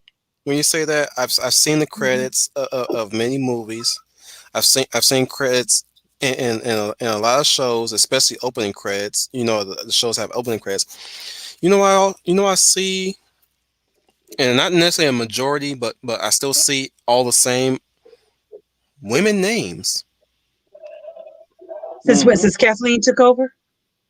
No, I'm saying like past and present. Even Mhm. even even even looking at the Raya credits, which I didn't watch the movie. I watched the credits. I see a whole host of women names to specific units. Um, from camera to rendering to mocap to you know, I'm Which like, ironically are actually the only good things to say about these lead movies. I hated The Last Jedi and Rise of Skywalker, but the way they were shot and the style was good. but what I'm saying, she does that one video fade in, Mm-hmm. Oh God! Oh Oh, God! I remember that. don't remind trying me trying of that. trying trying to talk about how women are leading the cutting edge and technology. I'm like, they have always done that. Mm-hmm. It's Mhm. their names in the credits. Do you read the credits at the end of the movie? Oh, that's Have you- okay. Yeah, exactly. I'm like like Uh, like like I see Mary Atweiler underneath the special unit, or Cassandra Bestie. Yes, I'm making up names at this point, but whatever. Under Another thing that I found kind of ironic is animation that unit. I'm like there's no shortage of women in the freaking cast. No shortage of women in the crew credits. what I find hilarious is that when she was in charge and she said she was going to revolutionize everything, she immediately taps J.J. Abrams to direct the new Star Wars. She gets Rian Johnson to direct The Last Jedi. Oh, J.J., come back here again. I'm like, and I mean, they're like celebrating now because Star Wars has its first female director. Kathleen, how long were you in charge when you finally decided to greenlight that? Well, Revolution. a few years. wasn't the initial draft of The Empire Strikes Back written by a woman? I don't remember. I don't It remember hearing that. it, it Is that it's true? it's been a while. Like I haven't brushed up on my factoids. I'd have No, the true hero of Star Wars was George Lucas's wife in the editing room. She Yeah, that's did what they. Yeah. was 1970 A New Hope. There was a rumor that was going around for a time that the first draft of The Empire Strikes Back was written by a woman, And I don't but believe that. I don't believe that's recently been debunked because it was during that time when the Last Jedi was not getting very favorable reviews. I remember the big lie too is that Rian Johnson said everybody hated The Empire Strikes Back when it came out. You guys Oh, remember that short-lived rumor that died so fast? yes, because either nobody pays attention to the stupidity of Rian Johnson, or I didn't believe that for a second, or that was him. He was so addicted to obsessed with trailing the fans and hurting the fans that I think he would have said anything and it would have made press. Other Well, in the fans. that's another Yes. problem with these creators of Hollywood right now. They now seem more interested in demeaning and trolling their customers. That's basically McDonald's thing. You go up to McDonald's and then say, hey, I'd like a hamburger. Oh, sure, come on in. And then what do? They hand you a completely different meal, and you said, but this isn't a hamburger. Ha ha! Joke's on you. Well, it's easier to make. You got to remember that. I Well, mean, I'm not. it comes down to, like I said before, they have it down to the recipe of a billion dollar film is what I'm getting at. It's like they put out, it's done for what, 1,060,000 or whatever, and then They got they lazy. put a name That's on it, really what boom, they did. done. They got lazy. Yeah. Well, But it's oh, let's swing back to again. Sorry, swing back to the sure, topic at hand. sure. Because that bureaucracy we've already covered so many times Yeah, already. I mean, it does ties into what we're saying, especially the romanticization of villains and all that jazz. You know what I'm saying? Mm-hmm. Mm-hmm. So actually, you know what? We're boring on 3 hours 3 hours Oh right yeah, now. yeah, We want to yeah. get into some villains that we do enjoy Yeah. Yeah. real Yes. quick before we Yes. go back to the whole BS that they keep pushing. Let's start with the Lady of Valor. We already know Well, she's very enamored with Black Jack Randall. no, no, Kidding, no. kidding, You are kidding, kidding. okay. Well, before I do, I get started. Why I shouldn't ask this because I feel like I'm opening up a can of worms or I'm being put into a trick bag. Maybe I Just should not. ask it. Just ask it. You already know. Why? I've hit traps in this stream, in my own stream, by the way, mind you. So don't feel like the odd one out, Leia. I'm sure. Even Schooner and Trooper have fell into the trap. So go ahead. We're basically Why? trapping ourselves. Why do you have the Winter Soldier listed as a villain in your thumbnails? You say villainy, and there's a Oh, big that's old a picture of Bucky. I'm like, oh why that is Bucky being oh treated that as a whole villain? thing. Oh Yeah. that whole thing. Mm-hmm. I robbed some. Mm-hmm. I robbed that thumbnail from somebody else. Relax. Mm-hmm. When I was Oh, looking for thumbnails, I couldn't specifically find one, but this is basically just a thumbnail that somebody used for their top favorite villains or some sort of YouTube video thing. That's done. I'm friendly admit I stole that from somebody. Um, now let's I say will. now going by your question, and let's just say this. We do remember that yes, we can say that he's a victim of circumstance, but in his introduction, yes, his primary introduction, Bucky was a good guy already, right? Mhm. Yes. Now, mind you, I don't care what age says about Bucky. All right, I will say this: at the time when Winter Soldier started, he is still a villain. At that point, only in that point. Yes, yes. Let's just say this: he was brainwashed to do so. But before we even find that out, he is framed as the villain Mhm. at that point. But once we get to the part where we see what they're doing to him, that's where we say, oh wait, he is a victim of circumstance. Mhm. And how do you do Yes. that? You also put an elemental villain next to him, and who is the elemental villain? Robert Redford. Hmm. Yes. Pierce, Alexander Pierce, and Hydra. Pierce and Hydra. We realize Mhm. Hydra did not die with the Red Skull, but that they kept Hydra flowing, but now they flowed it through something that everybody thought was good. Yeah. Yeah, yeah, yeah. And that Yeah. Pierce himself, who was once a good man, had now become infected by that evil Hmm. that Which he Mm-hmm. I turned as well. which I even love too, because indirectly, this is why I love the ending too of the movie. Nick Fury now feels a personal responsibility because he is indirectly responsible for Pierce, quote unquote, turning to the bad guys. Because he says, when I first learned, do you know how I learned you? He was saying, do you want to know where I learned all that? From the action that you took back in Bogota. You didn't ask for permission, you just did what needed to be done. I can do the exact same thing. Oh yeah, yeah. I remember. Yeah, I And agree you need with to you. have both eyes open then. Mm-hmm. And that was the thing too that I loved too, because Pierce, the villain, is like thinking, I got one over on Nick Fury, the great Nick Fury. And Fury's like, you don't have anything over on me. I have played this game far longer than you have. Mm-hmm. Exactly. Yeah, I agree, and that's one of the many reasons why the Winter Soldier movie, me personally, why I think that's the best Marvel film. Oh, you're Me not personally, alone. because No, I agree. It's right up there. You're not it alone. hit it thanks it just hits so many points in every single way. It just hits all the right points of a superhero film, but it's done so well. And like you said, you can just pick something out of it that makes it, and still when I watch it, it just stands out from the other Marvel films, so successfully. It makes me disappointed we just didn't get a Cap 3 before we got Civil War, Yeah, anything proper. like that. Yeah, I would proper have, Cap 3. yeah, That I agree with Daniel Heron, Age, you as well. That was not really. I was mostly.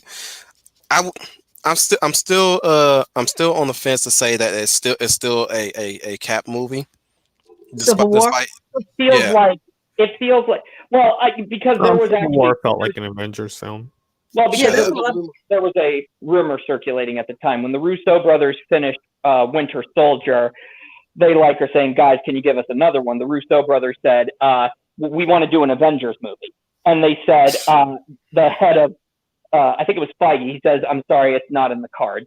So, but we are going to give you another Captain America movie. And they decided, all right, well, if we weren't going to get an Avengers movie, let's just do the Avengers movie we were never going to get. And And here I thought this is a fans complaining about they're not. Well, where is Captain America when Iron Man's fighting the extremist crew? Where's Iron Man when Thor is fighting Malekith the Cursed in Thor 2? Or where's the Hulk in Iron Man 3? I'm like, well, you got your wish in Captain America Civil War, and now y'all I'm pissed gonna about that keep my too? opinion. I'm gonna keep my opinion to myself. I'm just saying. I'm like, Civil War got all the Avengers together, and now y'all pissed about that too. I'm like, yup. Look, I'm with y'all and everything, but I'm gonna say it right now. Y'all unpleasable as a motherfucker. I'm sorry. I'm like, I'm like, yeah, yeah. that by the time we got to Civil War, it kind of seemed like every Marvel film was racing to the Infinity War towards the end. And that's what I was saying. They were all freaking shooting for the brass ring, and then it went from Infinity War to being Endgame. Right. To me, it all ended with Infinity War. Like you can I watch felt- the whole thing and do without, say, Endgame, and you're I'm fine. with you on that one, Maddie. I'm really am. I'm like since I'm sorry, Chuber. Like since the time like we were getting the Marvel sequels after Iron Man I'll and put it in private. So and Captain America. oh. You know what I'm saying? And Iron Man 3 and Thor 2. Everybody always complain. Well, where is such and such in this situation? I'm like, it's you support a band of criminals? Well, I'm also no. I'm saying before Civil War happened, everybody's all complaining about why is the this is coming from the crew from Cinema Sins, of course. Yeah. Because it all ties back to Cinema Sins. Yep. They were the ones asking that dumbass question too. Like, And then it just circulated, and everybody started making content off I'm like, that because it was easy what, fast food content. and they also here's the thing they're making a reason to disparage the MCU at that point. Like when DC was making strides with their Man of Steel and then Batman v Superman came in they're all asking well DC has Batman and Superman together. Yeah, I'm thinking to myself, I'm like, these dudes have been at it for a decade, and all you have is literally close to 3 hours of two dudes posturing, so I can hear one say, "Your mom is my mom's name too," and I'm like, really? I'm like, is this the part where they make out and then they go no homo behind the car? Like, I'm just saying, I'm like, at what that point is this criticism an of the Marvel action film? movies. I'm like, I by know the we're all time supposed to stare at Henry Cavill, but I mean, some of us want story. I'm just saying, like by the time we got to Which, Civil War, I'm kind of everybody glad was he making got that complaint. Highlander, so that'll be good. He can get out of the DC crap. Like, he doesn't need to be involved in that. So all I'm saying is that it was the reason. Look, it's not like these guys were completely absent in the sequels either. They were in the periphery. I mean, Winter Soldier, we got the cameo of Stark Tower. In Iron Man 3, we got the Incredible Hulk being like a therapist to Iron Man, which I thought was Yeah, I thought that was funny. Yeah, I'm not that kind of doctor. Yeah. I mean, even in the third in Thor Ragnarok, we got Doctor Strange. So it's like, you guys. I mean, We're working on it. We're working on it.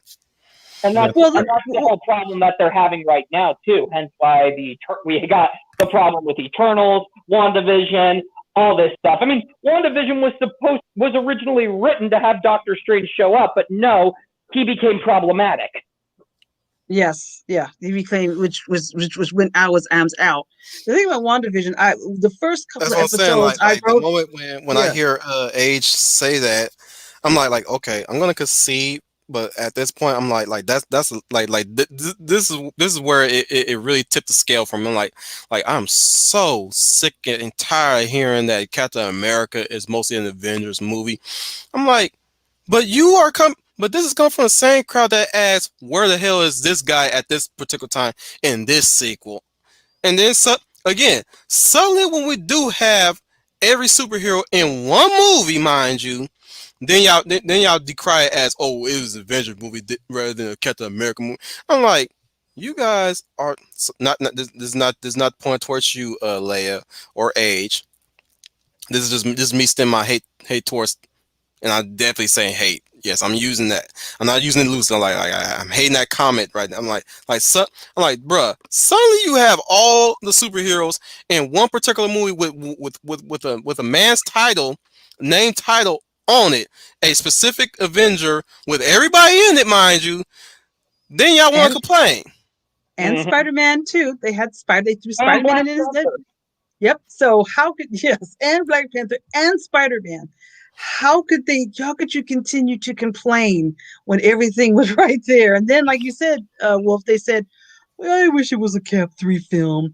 I mean, I wish it was Cap 3 I'm like, it is but a Cap 3 film. It just happened to have a expanded cast of characters. Mm-hmm. yeah. So I And I'm thought going Like, to say this for it's still centered around Captain America.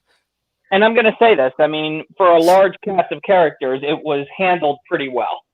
Oh I Hmm. yeah. agree. Oh I yeah. agree. I agree on that. I think the Russos um uh uh put their money where their mouth is. Mm-hmm. Schooner, I didn't know the story, but when they said and said, well, we're going to do a Cap movie with Avengers in it, having Cap keep the momentum going from Winter Soldier plus add the Avengers in it, I think the Russos really did a bang up job. I think they really proved them wrong because they handled it really well. Hmm. I will admit But what I loved more than anything was the fact, too, is that they didn't stray. They knew to keep it centered on Captain America because Cap is, for all, despite what anybody says, he is the Marvel Universe. Nobody He, won yeah, that fight, by the way. yeah, no. no, right. Well, I that agree. was the whole point, too, is that Cap wasn't fighting to win. That's what I loved about it, too, is that Iron Man was just fighting to win because he believed that if he won, his point was made. But Cap was like, he didn't want to fight. He was all about looking at the next mission to help people. I mean, Right. that whole fight at the airport was because Iron Man wasn't letting Cap go to deal with Zemo and the supposedly other enhanced soldiers. I had the same reaction too. I felt Scooney. I agree. I had the same reaction. As painful as it was to watch, I'm sorry. I'm an old fashioned girl. I hate to see the heroes fight each other, but I took it for what it was. I felt that there were no winners in that at all. Nobody won that fight. Period. And Hmm. I do agree with Scooney that Tony was fighting, and I kind of felt that way. I just didn't know how to express it. I often told people I felt like Tony was fighting to win, to prove his point. Cap will surrender Bucky. All is well. I've made peace with myself. I've made peace with what happened in Sokovia, and I can rest. But that's not what Rogers was thinking. He was fighting to he had to fight to defend himself. He wasn't fighting for the same reason and defend himself and to protect Bucky. He was not going to turn Even Bucky I will over say to him. this again: Age is lucky that I wasn't there. Oh, you mean in yes. He, I'm like, Mm-mm. Hmm. I'm serious. I'm like Age. consider yourself lucky that the Wolf Commander wasn't there when y'all had Civil Oh War. goodness. Mhm. Oh Oh goodness. yes, yeah. I fought him as hard as I could. Because I would shut all his points down completely. Now, now, now, now. Yeah, we have to respect our elders, even if they are, even if they Especially, are a little bit off the beaten especially, path. It's especially when you're talking okay. about the questionable Just people that he chooses to side with. I'm like, excuse you. What you say about my Hawkeye? It's okay to be conventional, derivative. What's a good word? Pedantic. I mean, those are all good things. Those are all good qualities to have. I mean, it makes conversation interesting, if not exciting. I'll go. yeah. I'll even use the word invigorating, even though it's none of those things. But I think it becomes more, but for me, That it became so apparent that Tony had lost his way because when Cap finally pulls the mask off and raises his shield, what's the first thing Tony does? He covers his face because he thinks Cap is going to kill him. But what does Cap do? He aims to destroy his core. That's the difference between the Which two men. again, y'all more forgetting. When I said that, I'm like, oh, y'all more forgetting about Iron Man 3, huh? mm, You- I'm like, hey, y'all. I expect y'all to apologize to Iron Man 3 because that technically, if Iron Man 3, if I you want, loved Iron Man 3. I loved it Oh my too. god. What I'm saying is, if they choose to Oh, erase that's Iron Man not the 3 out of their Mandarin. minds, I'm like, that you would know be what? It technically is. him killing Tony Stark in that regard. If the arc reactor didn't get Yeah. removed in Iron Man 3, technically he would be killing Tony. You're like, But And that was the that's thing. not the Mandarin. I'm like, I know. That's what's so cool about it. But that's the thing. Uh, uh, Steve knew Tony had that arc removed from him. Okay. The crazy part is like Mhm. friggin' Fu Manchu is not gonna be in Shang-Chi and the Ten Rings, That's the crazy part. and we're Yeah. getting Mandarin. I'm like, okay, that's fine. We're on Earth 1999. I don't have to be bitter or again, derivative in chat, knowing that this is what this Earth on this MCU is gonna look like. I mean, that's fine. Like Mhm. there's only so many things you can do with it. My whole thing is, give me something I can watch to the point where this next phase is going to be terrible. Like I would even find some way, like, okay, remember when we were talking about, phase 4 and phase 5 and with T productions, if you will. Mhm. I would even find a way to do a freaking kaiju film with freaking, Fing Fang Boom and some Mhm. other like gigantic, beast or whatever. Right. Like, maybe I find a way to, blow up, or enlarge Devil Dinosaur and really get some, good action going. But Well, like, that's why. Why do you think Civil War though works the way it does? I mean, it's not the And best. even then, when they well, announced that, I will because say this: when they announced, it was sorry, the Trooper. pacing. It was the pacing. Like it felt like a comic book. It really did, frame by frame. Like you had multiple characters literally interacting and you knew the story. And even if you came into the film just watching it the first time, you could pick it up really quick. So Mhm. And that's Exactly. the What I was thing Yeah. gonna too. say That was when they okay. announced, sorry, Scooter, when they Go ahead. announced that they were gonna do Civil War, I told Leia this, and it bears repeating. My first reaction was, oh no. That was my that was my first reaction when they announced they were going to do Civil War. I was like, "Oh no," because I was dreading because Civil War event was a terrible event. well, Everybody Mhm. knows that Civil War started the out as a Marvel event that was told across every comic book, especially the main comic book, but it was told in five books at least, or at least 10 books per superhero. You had Spider-Man's perspective, which they ruined badly. Mhm. You had Fantastic Four, which was boring as shit. Excuse me. You had yeah. You had the main event happening with the whole Captain America Iron Man choosing sides, the registration and non-registration.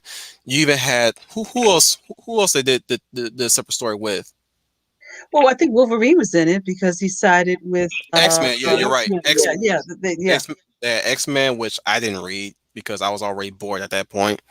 Of course, Hmm. Wakanda was kind of partially involved in a filler book, which the marriage between T'Challa and Aurora, which I kind of liked, but I was still following it because I was still like intrigued by the Civil War event. You know what I'm saying? I was intrigued where it was going, which I found out now that I didn't complete it either myself, that it was pointless.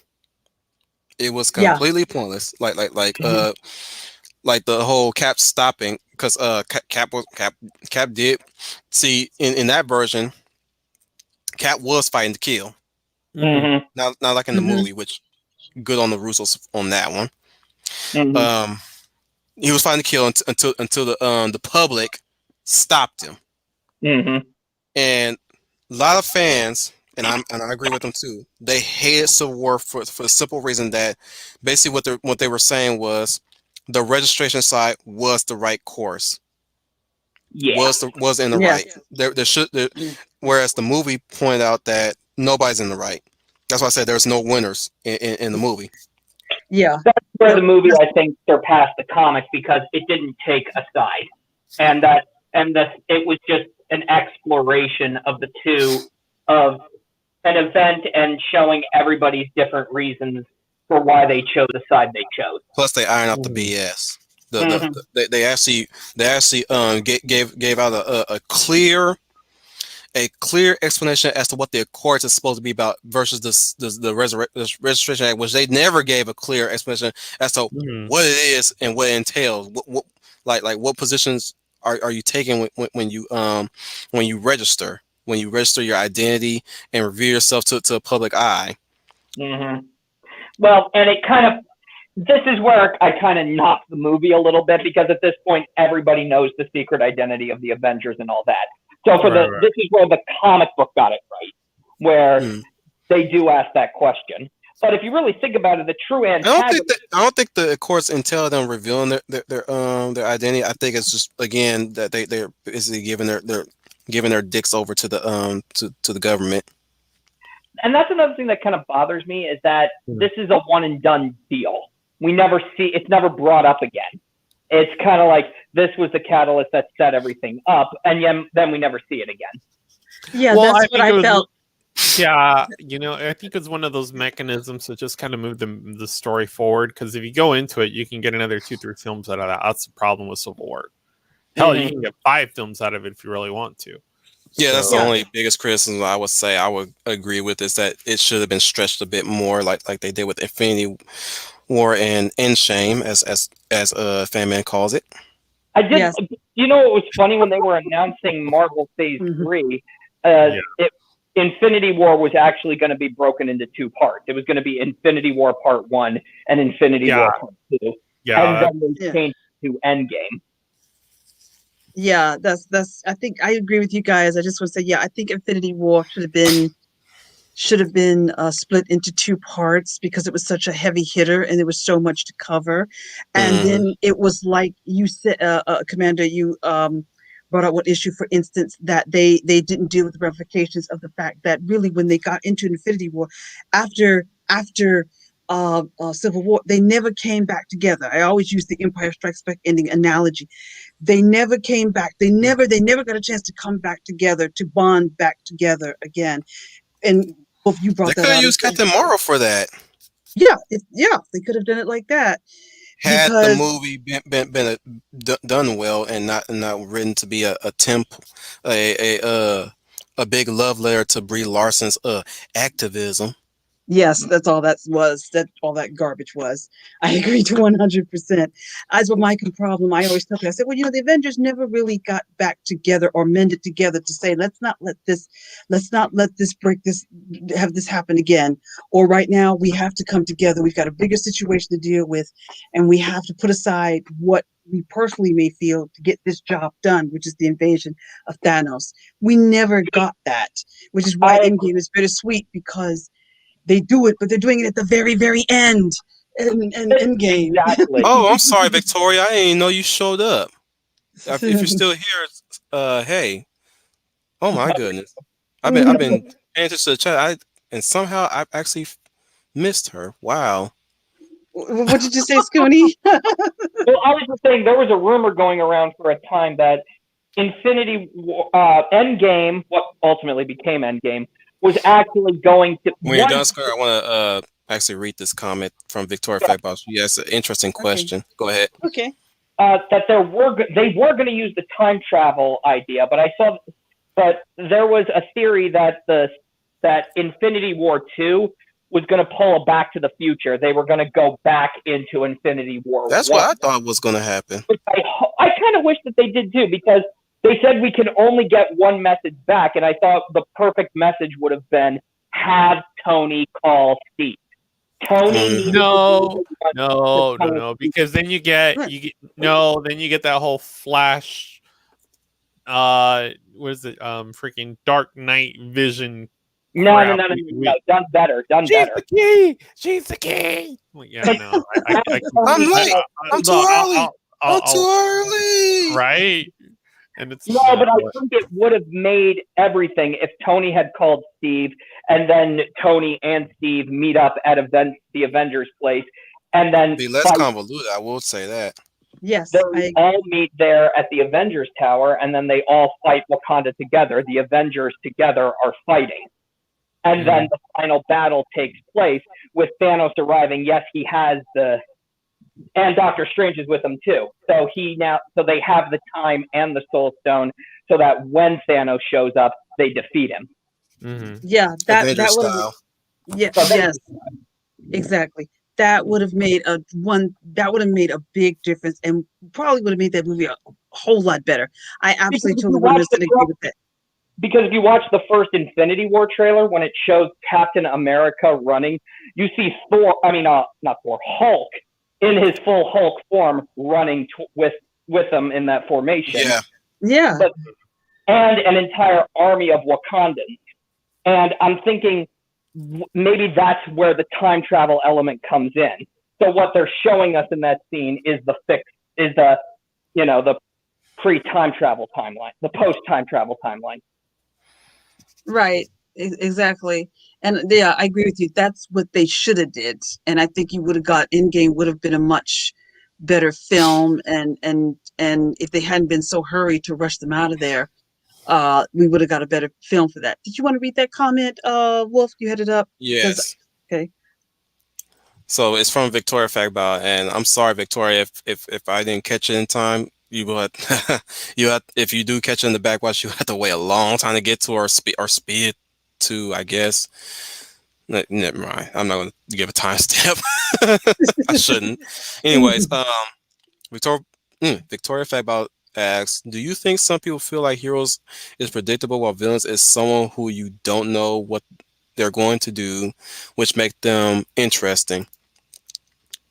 There is that kind of absolutely. well, Absolutely Brian not. Because if actually you Brian write kind it, of Brian kind of answered that too. But go ahead, Trooper. well, I was going to say if you write the literary villain in a way that he's supposed to be written, no, because at the very end, the villain somehow is foiled, either by his own device, by his own motivation, or by the hero. So I'm not saying that villains can't be written well. It's just the villain is not the main character of the story. Well, the villain is supposed to be this like ominous, luminous presence that's always behind. So that depends on the kind of bad guy you want to write. I feel that the motives of the villain do need to be clear, but if you want to keep the villain's motive a mystery, it does help. Like, for example, a bad guy doesn't need to be a bad guy. He doesn't need to necessarily. You don't need to necessarily lay him out in such a way that you explain. Oh, well, this is why, and then let's watch him have coffee and all this stuff. Like, I mean, again, like talking about characters. Like, say, Dracula or, say, the Red Queen. Like, what do we know about the Red Queen? So, it's like, for example, Petruchio. Like, do we really need to know his whole backstory? Same thing with the...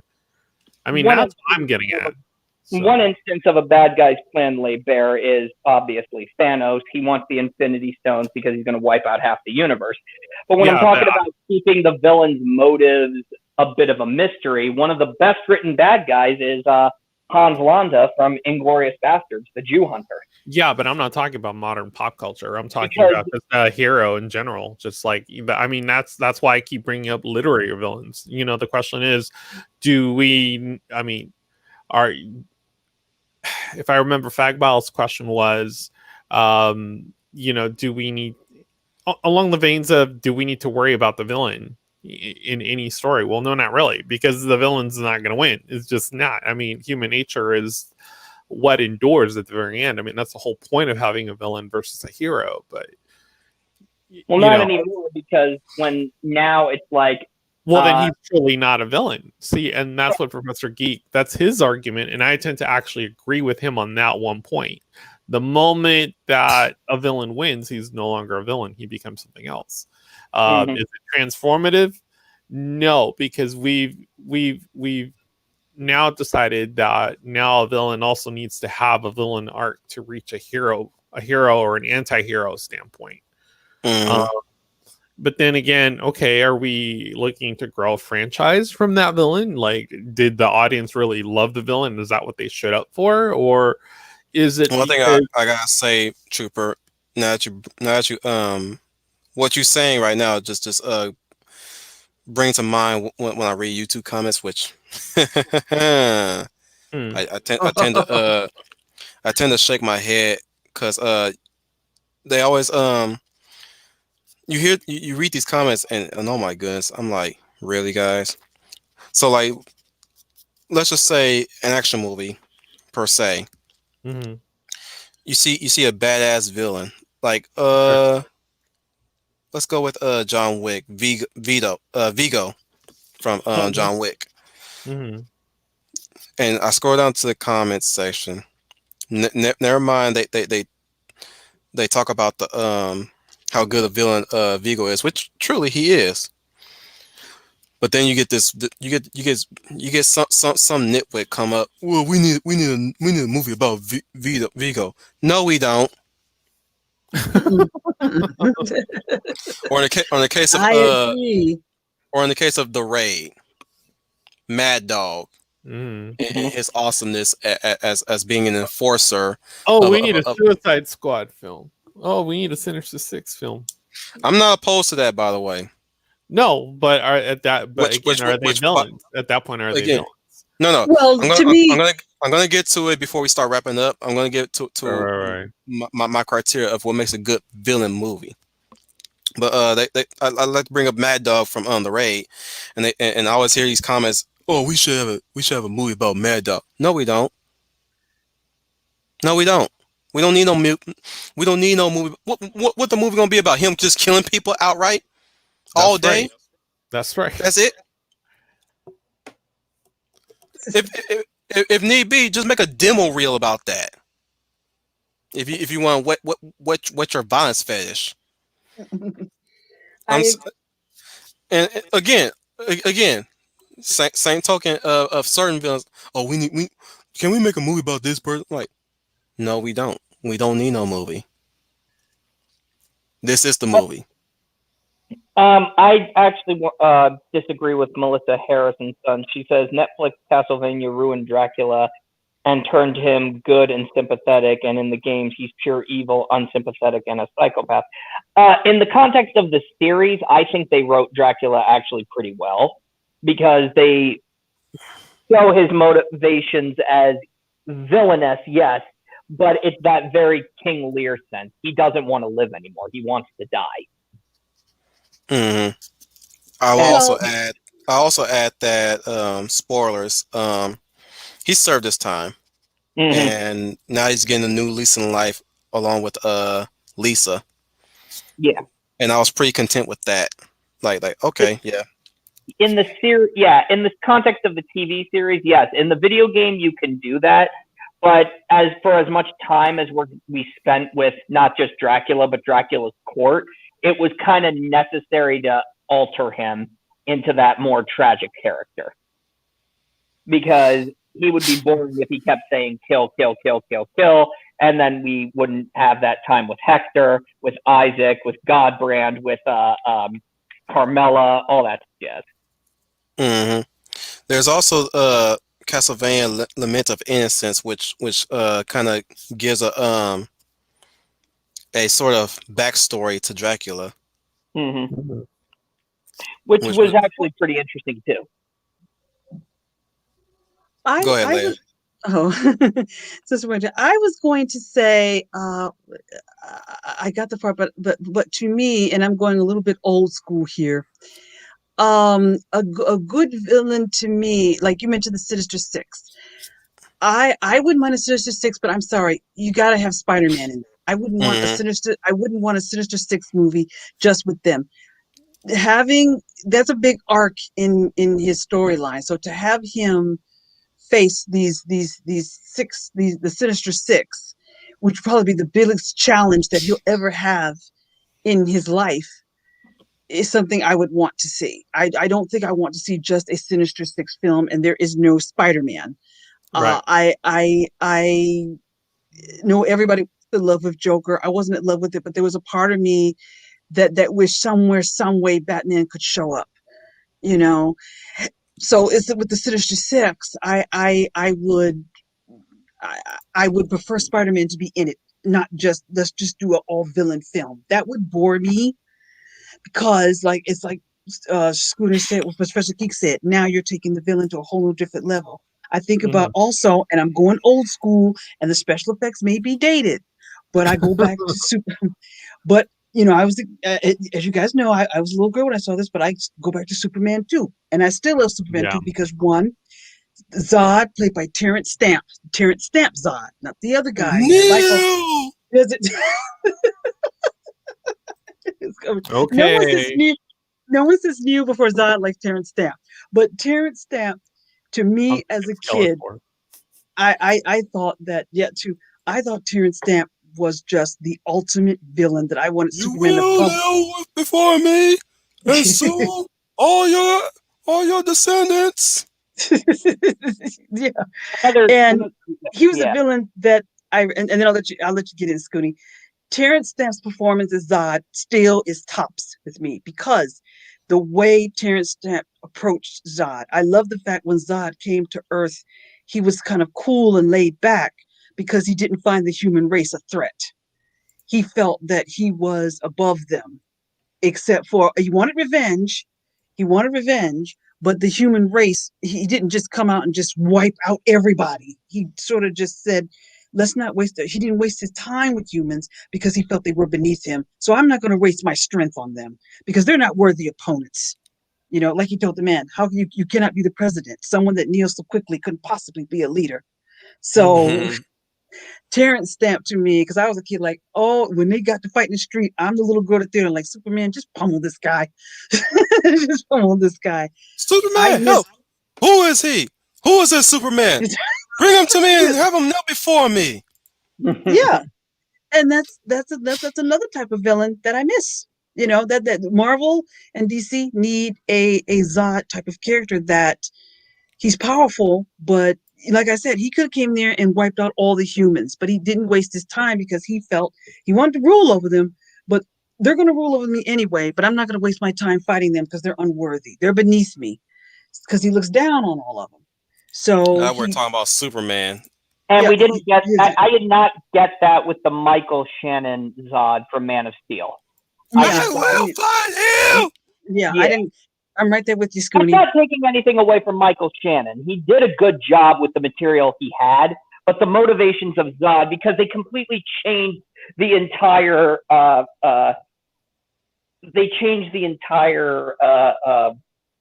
what's the word, purpose of Krypton. Now suddenly they're no longer born. They're they're made. Children are That made, and was they're stupid. all just. So you can basically chalk it up to Zod is just following his base programming. It's the Messiah. It's the Messiah complex that they're trying to put on to Superman. I I just don't. Yeah, I never yeah, liked that. I me yeah still neither. don't like that. Yeah, I Mhm. don't I either. mean, I don't like that today either. I He's don't the like that first either. natural birthday we had in years. you see. Any one of you motherfuckers can do that. But Excuse I'm me. saying, and I'm like, how could this? How could you have? I mean, his introduction was just so perfect. He blows up, he walks right in, and he starts shooting the council, and he's like, "This council's disbanded, and all of you will be tried for war crimes and all this stuff."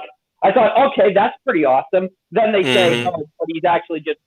At the end, he goes, "I exist to protect Krypton, and every action, no matter how terrible, is for the greater good." You maniac! You put bullet holes into Krypton in your first introduction. Precisely. I'm just exactly. This is like they're trying to make him again a sympathetic villain that you can relate to, only to later just have him go, well, yes, his madness was justified because now his purpose is taken away from him. So of course he's a mad dog, and Superman had to put him down by breaking his neck. And I immediately said, Batman didn't have to kill to be cool. Exactly. Yeah, I agree with you totally, Scooney. Totally on that mark. That's why Man of Steel I never just caught on Twitter. I know a lot of people loved it, and I got jumped on. People say you just want to stay stuck to Christopher Reeve, and I said no, I don't want to Schooner, stay stuck to Christopher before Reeve. once Leia's done, we can answer this question, you and I. Mm-hmm.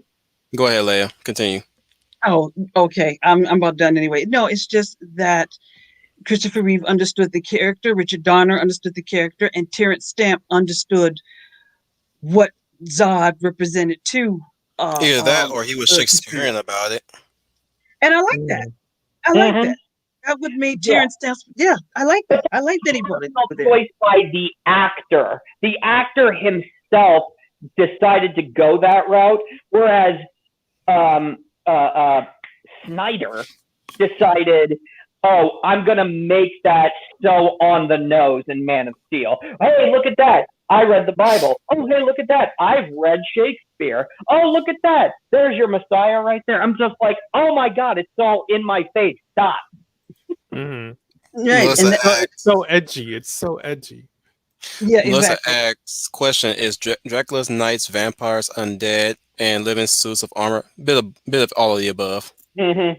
Exactly. In game terms, all of the above. In the show, just vampires. Mm-hmm. Specifically, they're just vampires. Sometimes they introduce skeletal knights, Mm-hmm. and night creatures are kind of close to being soldiers, foot soldiers in that regard for the show's sake. But game wise, all the above. They're basically all the above.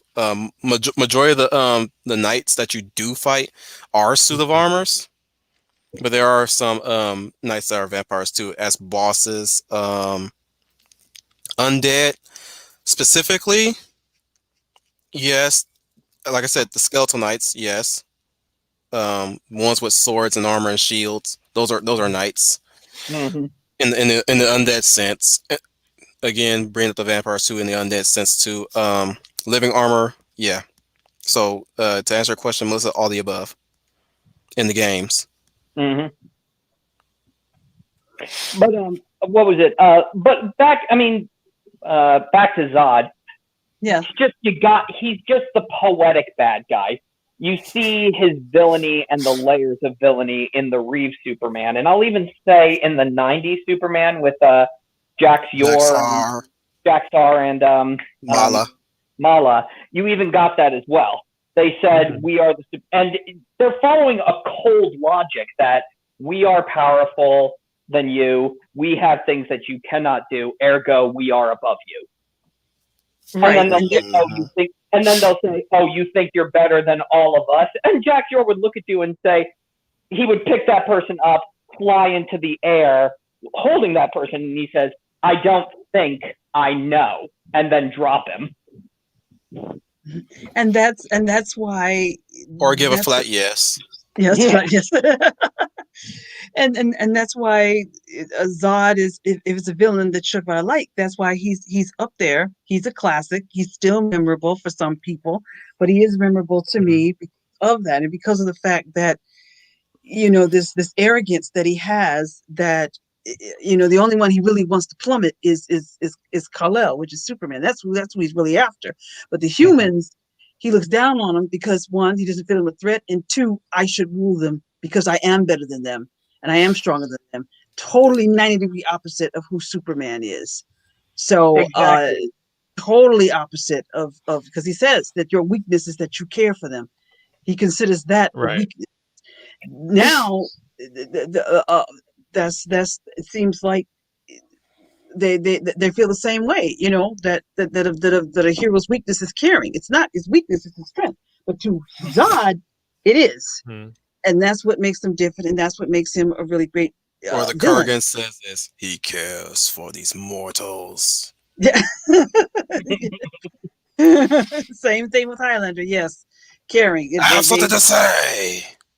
It's better to burn than to fade away. Yeah, yeah. Speaking of Well, which, we really did not cover as much villains that we do like, which I'm pretty sure we're gonna do a part 2 of about yeah, we need to do a part three. part Sorry, two. part 3. Well, Part three. another reason why the Kurgan is so awesome is because that's He's a Clancy class. Brown, aka Lex Luthor of Superman the Animated Series. Yeah, which Yeah. again, That's I want to bring this to attention. The Kurgan is everything we want in a villain, and then some.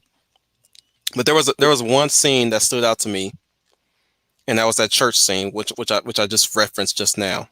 Mm-hmm. yeah. And this is one thing that intrigued me about the Kurgan, for the many taunts and insults that he flung at the Connor. at Connor Oh. Connor McLeod. Yes, the Mhm. Highlander. The moment Connor was about to make an aggressive gesture, holy ground, Highlander. Mm-hmm. Remember what Ramirez taught you. I was Mm-hmm. like, his face just straight up changed to seriousness. It's Mm-hmm. like, look, I'm gonna assault you. I'm gonna talk about how much I raped your woman, how much she enjoyed it. But I'm not going to tolerate you about to break the rules here. Mm-hmm. I was Yeah, like, Well, I was like, that I even agree. shows that there are rules and laws that even the Kurgan himself must abide by. and that, Exactly. I was like, bruh. I was like, that to this day, even as I rewatched that scene, I was like, that's the one thing that stood out to me about this man. Mm-hmm. Everything else, it's just familiar territory by that point. But the moment he shouts "Holy ground," remember what Ramirez taught you. It's like, oh, that drew a pause there. Unlike That Kane in third movie, which he's one to strike him down on holy ground, and he almost paid the. Well, we all know how that happened. Mm-hmm. Connor got lucky, basically on that front. He got lucky. Did you guys What's have you guys ever watched the Goldbergs? Never heard. No, it's a show about a family that lives in the 80s or something like that. Is that what you're talking about, Scooney? Yeah. There was a hilarious episode where one of these kids had actually seen Highlander and started a Highlander club. But the main character said, "Hey, we started our own Highlander club. You can't start your Highlander club. We got one here." And they say, "Well, then why don't we just take it to the dean of students?" And Clancy Brown is the dean of students. Great. Because there's only one way we can determine there can only be one, he said. So you must have a Highlander competition. Oh my goodness. This one Highlander club versus the other Highlander club, and the winner takes all. For there can only be one. Commander, I actually thought when this movie was announced, I actually thought they were going to go with the actor from Outlander to be in this new one, but I guess they went with Henry Cavill because the actor in Outlander is of Scottish birth. Yeah, But Jamie. yeah, Jamie. That to me, if I'm doing a remake of Highlander, I'm like, there he is, right in front of you. This is Connor, it, right here. right there. Connor, right there. Hilton all. Yes, Can I he looks also good. just say too? You guys want diversity in a movie? Highlander did it. You got a French guy playing a Scotsman. You got a Scotsman playing an Egyptian, and an American playing a Kurgan. Mm-hmm. There you go, right there. That's But the thing that gets me, I And a agree with black you. man playing a Muslim. Yeah. Exactly. Thank you, Scooney. That's good to know. Since the trolls around here do not believe there's no diversity in Highlander, but there it was right there. My fear, Scooney and Wolf, is that when it comes to the Kurgan, I don't think anybody's going to be. I fear that if they mess up that casting, the fans are going to be. They're going to I because already gave my Clancy is a hard act to casting follow. choice. Mm. I already gave my casting choice. My casting choice for Kurgan, if we ever had to do a remake of Highlander, would be the Mountain. Okay. Because I'm telling you right now, Henry Cavill's a tall ass motherfucker. I'm sorry, he's tall. Like you, Yes. who they gonna pit him against? A short motherfucker and call him the Kurgan? I'm like, ha ha ha! That's the Kurgan. No, That's the Kurgan. they'll put him up against a strong female, a strong Latinx. Oh yeah, they'll probably go Yeah. like that. Yeah, yeah. Oh yeah, yeah. But that, like against Henry Cavill and his height difference is a factor here. I'm like, bruh, might as well just cast the Mountain because that's a I tall can motherfucker totally too. see him being the Kurgan. It'll be Highlander woke Look. state. So Yes, Yeah. Trooper. Yes, that's Look. what I'm afraid of. No, it won't. Not in And here's our my fantasy thing. rewrite. And here's my thing. He needs to be the Mountain as the Kurgan in this Mhm. Highlander remake. I don't need him to talk. He can't match the slyness of Clancy Brown. I'm No. sorry. I I agree. need look. I would cast him as Mr. X if I ever do a Resident Evil 2 live action. Mm-hmm. Cause bruh, dude's already intimidating on his own without saying a word. And then when you see him in real life, he's a cuddly bear. That's You what's see- that's even scarier. That's true. You know what I think? My fear is that whoever wants to do this Highlander, I don't think they take the original seriously. I think they look at it and go, oh, we can remake this. This is so silly. There's nothing in this film. Just dudes from, that are immortal, and they use swords and that's it. And I don't think they're going Whenever to I'm take it feeling that very way, seriously. Leia, whenever I feel that way, like, well, it was made in the 80s. I mean, is it a little dated? Oh, I think we need a little reminder. And we put it back in and we watch it. Oh my God, they cannot remake this movie. Right. well, all they're looking at is the fact that it has a marketable brand. I mean, let's look at these IPs in the same way. They were purchased because they're well-known names. They themselves, just by name alone, can generate enough revenue that even if same thing like Captain Marvel, like Ant-Man and Wasp, and those two were completely different films, but they got similar budgets. Hey, I like Ant-Man and the Wasp though. Yeah, but you got to remember the other one had inflated numbers, so we don't actually know how many actual tickets were sold. I mean, we know that much. I did not see the lines around the corner. I don't think it was counted. I did not see the lines around the corner for Captain Marvel. Let's be real about that too. So, what we saw more of were, mothers and daughters and women going out to see the Wonder Woman film. That felt more genuine than Captain Marvel. So, I mean, who's really fudging the numbers here? Is it the theaters? Is it Disney? It's painfully obvious that film was the direction they were going to go. They just needed to tie up a few loose ends with this particular arc, and then we could move into the next arc. And then they got the audience reaction, and then they're like, well, should we really go in this direction? So we don't know where they're going now. We really don't. And when history didn't cooperate, we stepped in. That's the direction that we're going in now. Staying with those fudging numbers, because Captain Marvel, let's face the facts, they were riding on the brand of Marvel at this point. Captain Marvel nobody liked it, but it was Feige was determined to beat this into the brains of fans and make this a hit. So it's where he put her. I always tell people it made the money it did because it was sandwiched between Infinity War and Endgame. So Feige was going to guarantee that everybody was in there. True. But where are all the what I'm saying was videos? Everybody was going to that movie, but not for the reason Feige intended or Bree, for that matter, intended. Right. We were Right. there for the extended backstory of the Kree, which Well, we were anyone that going was to see. anyone with a brain cell that was actually paying attention to what was actually being reported on Captain Marvel knew that this was a non-existent film, and you didn't really have to go. So we're Right. really Mhm. Yeah. talking. Yeah. We're really talking about the street level, bean counter. I watch, reliable sources type of person. I mean, we're talking about the regular normie who just is the casual moviegoer. So Mhm. Yeah. Yeah. yeah, so the casual moviegoer, I could see someone like that. Oh, I got to go see this. I got to go see this. But I don't Yeah. see that happening out of anybody else. And anyone with a brain cell knew what was happening. I mean, there were so many leaks coming out of Captain Marvel. I So also Right. think, quite honestly, it's like, oh, I need to see this to be in with the hip crowd.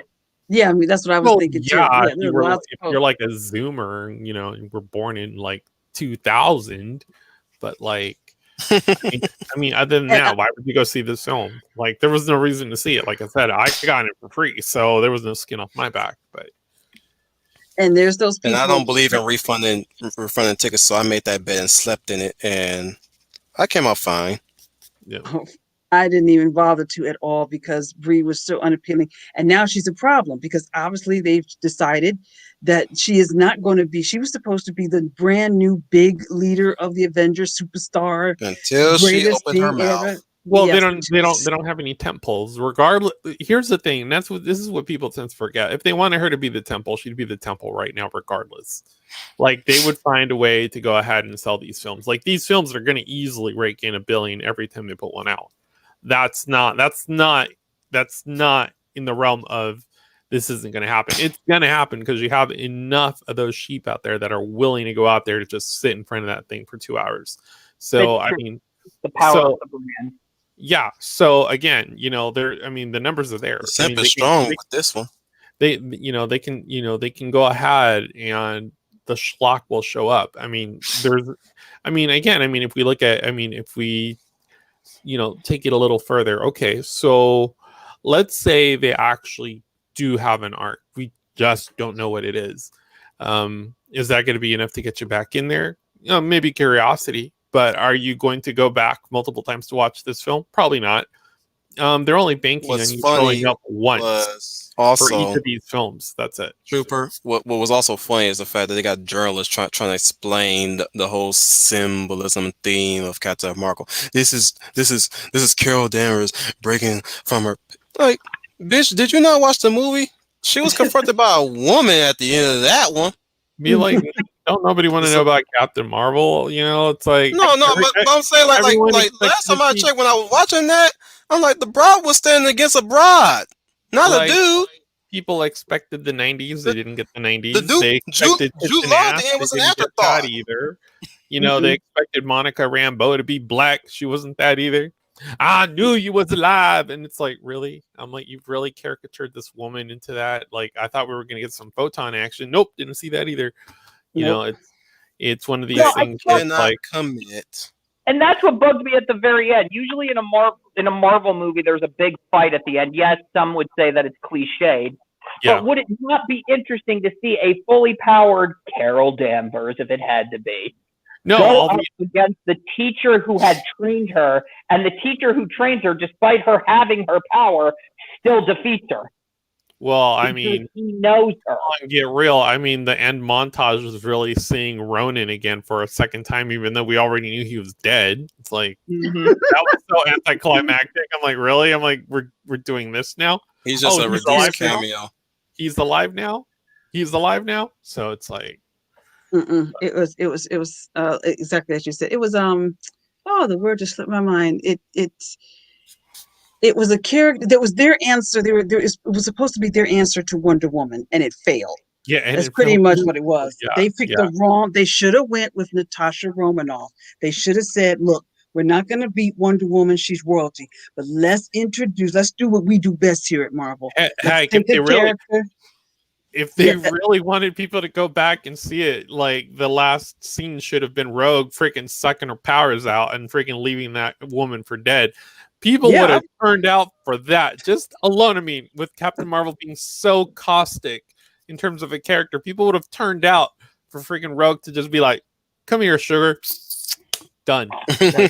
I would And be standing in I line would to have been see hyped that. for X-Men film for days. Oh, Well, and that Rogue's gonna be the new temple. Rogue's gonna be the new temple.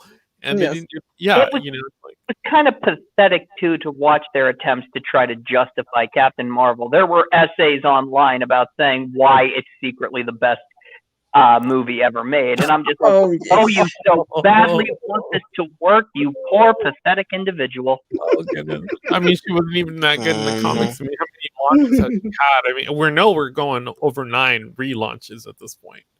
She's just not a character. There's nothing there. I mean, there's no character there. Like, I don't understand it. That was just a placeholder. It's like they don't want to give the name back to DC, so Shazam can be Captain Marvel. That's what it is. So Yeah.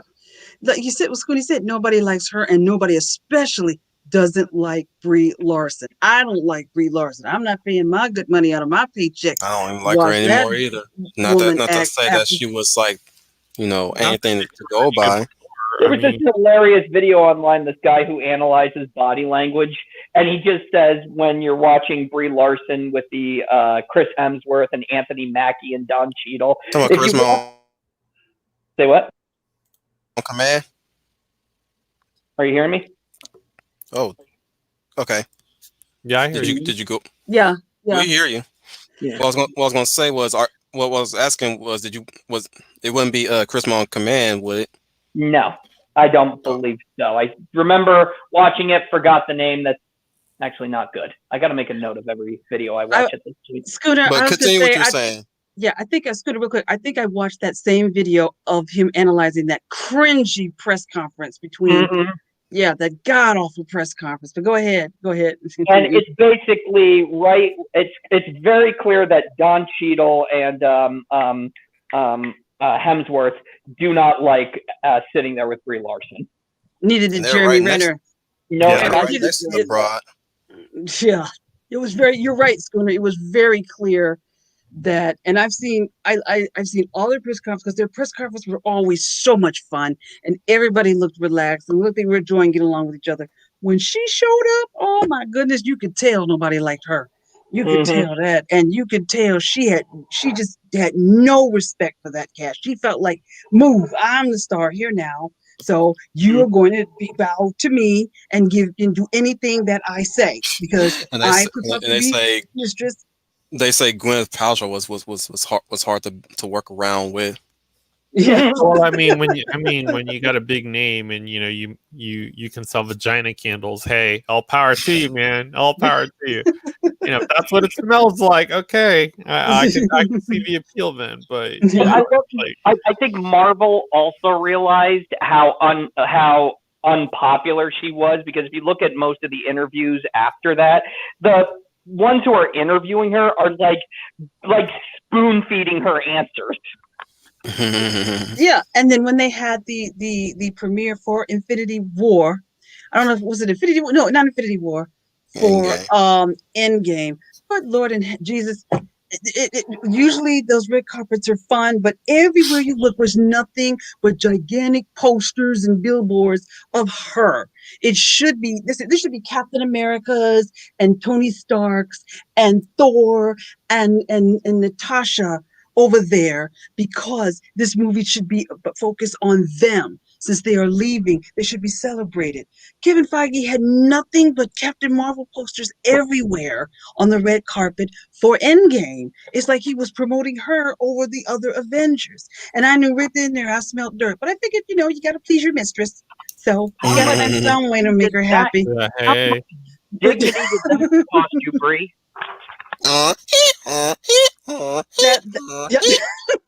That should have been posters of Captain America celebrating, the 10 years that he's been here. But instead, everything was all Brie Larson. I was mad myself. Like, I want to look at her.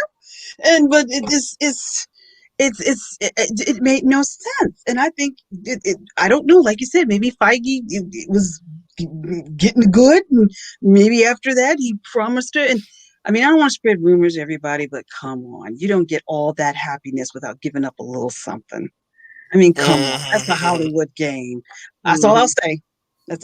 But I mean, if you saw the red carpet, she was everywhere. posters, pictures. They had to stand in front of pictures and posters of her, and the press had to talk to her, and they just ignored everybody else for Endgame. I'm like, what is this? This should be celebrating the Avengers, not her. But that's what he turned There's it no into. I and team. Right. Mhm. Yeah. And that's what it turned into. And then they've now realized, oops, the public really does Oops. it. Yeah, the public really doesn't like her. Oh Poop, man, we're not poop gonna. really does float. Oops. Yeah. Well, it's we. I wouldn't know what to tell you. On the one hand, yeah, there's really no way you can rise to the top without doing a little something, and it's like I look at our current political situation. Apparently there has been a lot of that going on for a particular someone to be where she is right now. you know you know Yeah, but it so has to be something because now we're getting the Marvelettes. Shoop doo doo doo. They sound like a singing group. yeah, the Marvelettes Yeah, are going to be fun to watch because it's going to be yeah. Photon. It's going to be it's going to be Ms. Marvel, and I don't know how they're going to pull that one off. And here's the See ya, thing: Brian. they're going to do her more like Green Lantern in terms of Yeah. effects. And I was like, man. man, I was like, okay, I could see that if they do it well, if they do the effects well, but what's the budget? That's going to determine that. As far as Brie, I mean, if she shows up with her Hillary hair and mansplains for like a few minutes, I'm sure they'll find a way to get rid of her. But Her hair's annoying. again, if she just becomes a battery for Rogue at the end of the film, people will turn out and watch it. I was just about to say, Trooper, if that happened, I will go see it, but only if that would happen. If rumors say Rogue is going to come in and suck her dry, I will buy a ticket to see that. And like the memes alone will drive the audience to go watch it, and people will be like cheering in the theaters, and it's like it's gonna be a hot mess. You're gonna get people throwing popcorn in the air, like it'd be all over YouTube. Like these people are sitting in a gold mine, but they don't want to do it. Look, Thor will pop in. Will pop in by Rogue. He looks at her. I like this one. Yeah. I will be the first to stand up in the theater and give a thunderous applause and cheer and tell everybody to get up and dance when I see that thing happen. I am not lying. I will videotape it with my camera, my phone myself, and say, "This is my reaction to Rogue getting killed." That would be the best way to introduce the X-Men. Yes. Truth be told, even if you don't see her for a few films and you go right into Fantastic Four, that'll be a good way to introduce the X-Men. So perfect. Yes. And then if anybody have a problem with it, I'm like, hey, it happened in the comics. In between Infinity War and Endgame, because you need to have her stuck dry in the next phase. So, so that's the only way. I have no. Sam Proctor says I'm disappointed in the Endgame poster. I vaguely remember what was all on that Endgame poster. What did he say? He said he was. I was always disappointed in the Endgame poster, and I was I agree with him. A lot of the posters started mirroring Ragnarok because Ragnarok had such a nice visual poster that it all looked more like an album cover. Yeah, it did. I mean, that's why, and I didn't like I was telling Wolf, I didn't realize that my vision for Angela Odin's daughter was literally Tarna from freaking Heavy Metal. I hadn't realized that until I put the two together. So to protect, that is the pack. Yeah, the pack. I didn't like the Endgame poster because I felt it was too crowded. The only characters that should have been on the cover of that poster were the Avengers. I think original Avengers. Yeah, you're right. That's it. I think Feige was trying to please everybody. Terrible Photoshop, crop in, and all that busyness. Yeah. You're right. It's a very busy poster. It's a very busy poster. That's why I didn't. I don't think I. Nope. I don't got it. I didn't want it. No, I didn't want that either. Let the posters go. I just thought of a better Endgame poster ever. It shows Captain America's shield, but with every layer, it's an Avengers face, whereas at the center, it's a split screen between Thanos and Tony Stark. That would have been much better, because that would have told you everything you needed to know in that one picture. I agree, That would have told you everything, and that would have got people excited. Because to tell you the truth, the Infinity War poster got me more hyped than the Endgame poster. In the Infinity War posters, and I know they had several posters as well. They look like they're ready for battle. They look like we are ready to fight. We're ready to go. The Endgame posters just look like they're defeated. They just look defeated. They shouldn't look defeated. They should be, even though we don't know the outcome. That poster should have said, "We are ready for this final fight. This is our final fight, and we're ready for it." I didn't get that with the Endgame, but I got it with Infinity War. That's why I was so hyped for Infinity War, because the poster, everybody looked like they were ready for battle. They were like, Hmm. here it is. But Endgame looked like they Bad defeated. marketing too, because they show the well, okay, the Hulk do show up in the beginning of the movie still, but they have the Hulk and they have the Hulk there. I was like, could I call it a bad? Could I call it false advertisement? Because technically he did show up. Yeah. Yeah, yeah, he did show up. And remember when he said in the trailer, we see him.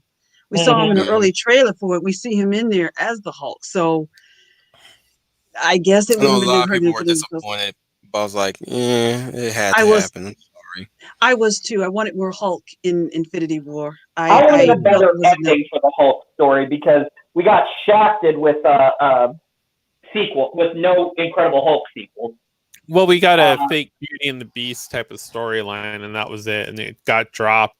As just the like as soon as it was put together, it got dropped. So it's like, okay, I guess that's another one we're not gonna, delve. I mean, there's so much content you could throw on Plus out of those films that they never did. So I know, and they keep resetting, giving us new bad guys. Why haven't we seen what's his name from the Incredible Hulk, the guy whose head grew at the end?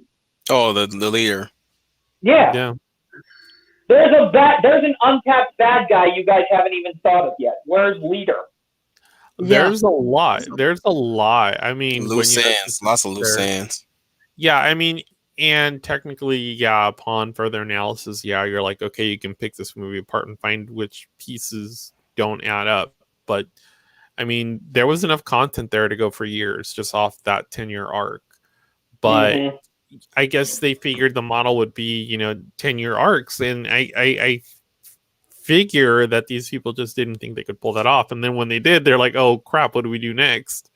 So, and the thing was, I'm is that just there looking was at no this. next. We know there was Not no to not next. not to The cut quality of in, but I content. gotta bring this up. So, This whole thing about movies as of right now, and really it's really not it's I wouldn't say it's their fault that they don't foresee things. Obviously, nobody foresees anything that happens. It's just the fact that they have these mandates, these formulas that they're trying to quote unquote experiment with, especially with the sequel trilogy. You know, we never counted on tragedy to happen when these things are when these things are happening right now.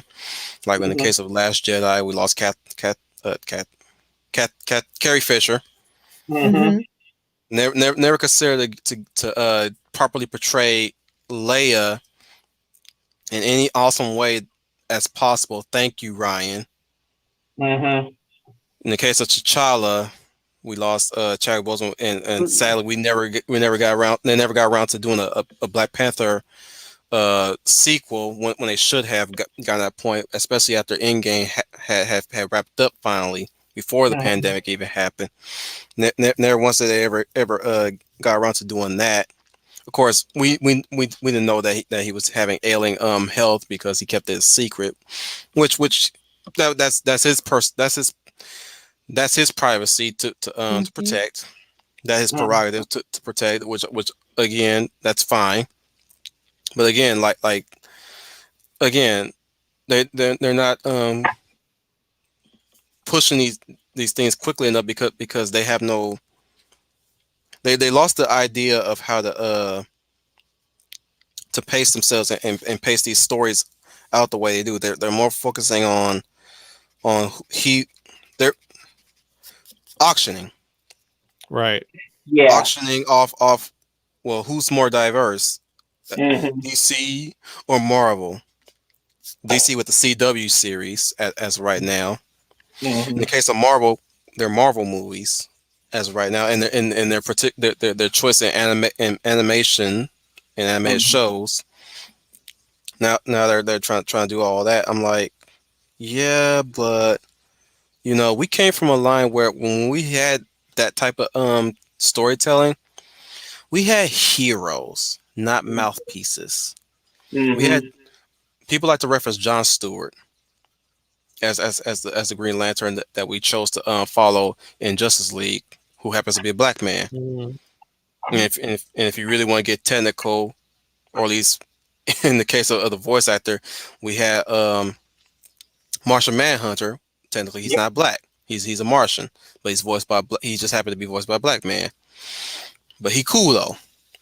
Come on, You dude. Still a great voice actor.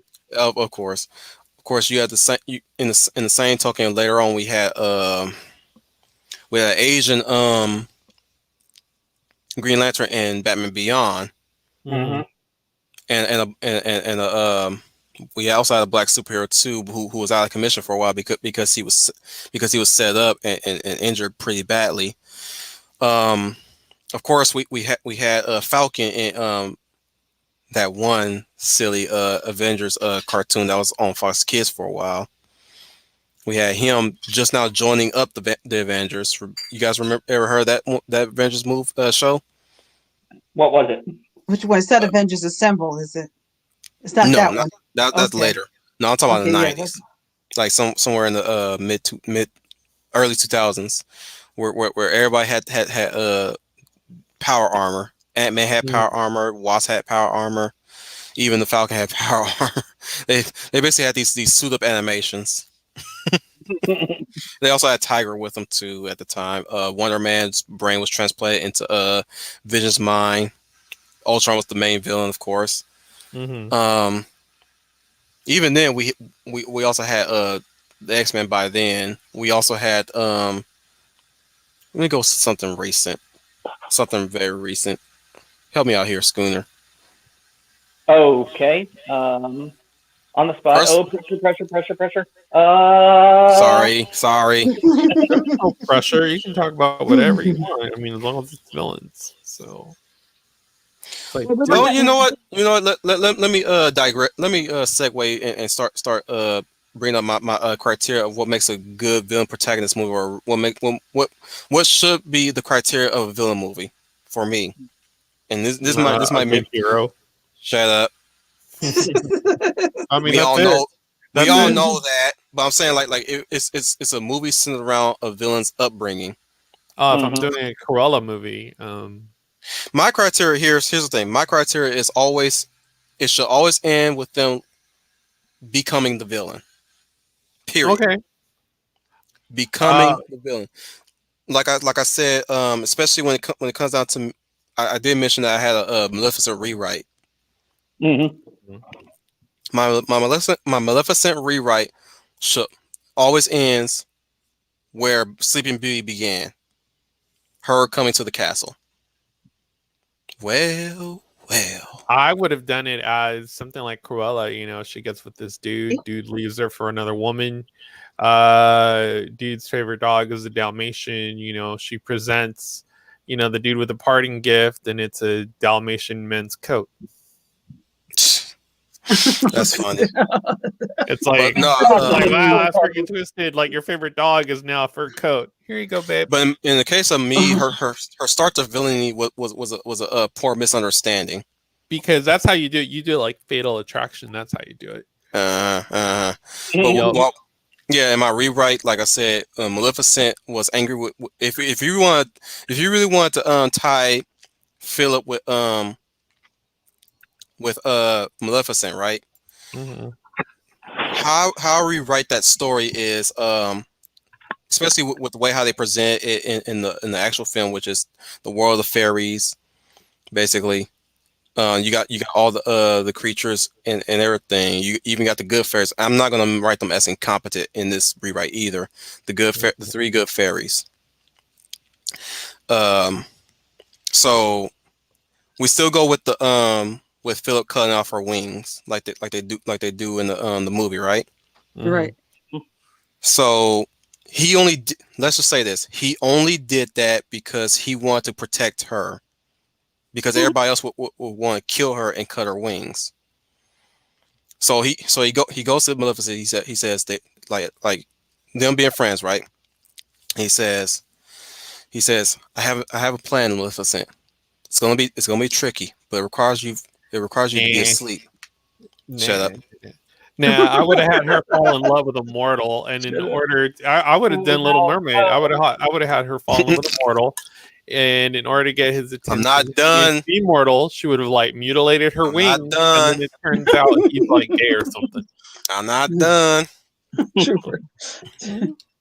But like I said, he still does the little sleep drug and all that Yeah. stuff and cuts off her wings. And he manages to convince the king before he dies that he ascends to the kingdom. He comes back. He says, Maleficent, the plan worked. What have you done to my wings? It's like, let me explain. Let me explain. No, you harmed me. You mutilated me.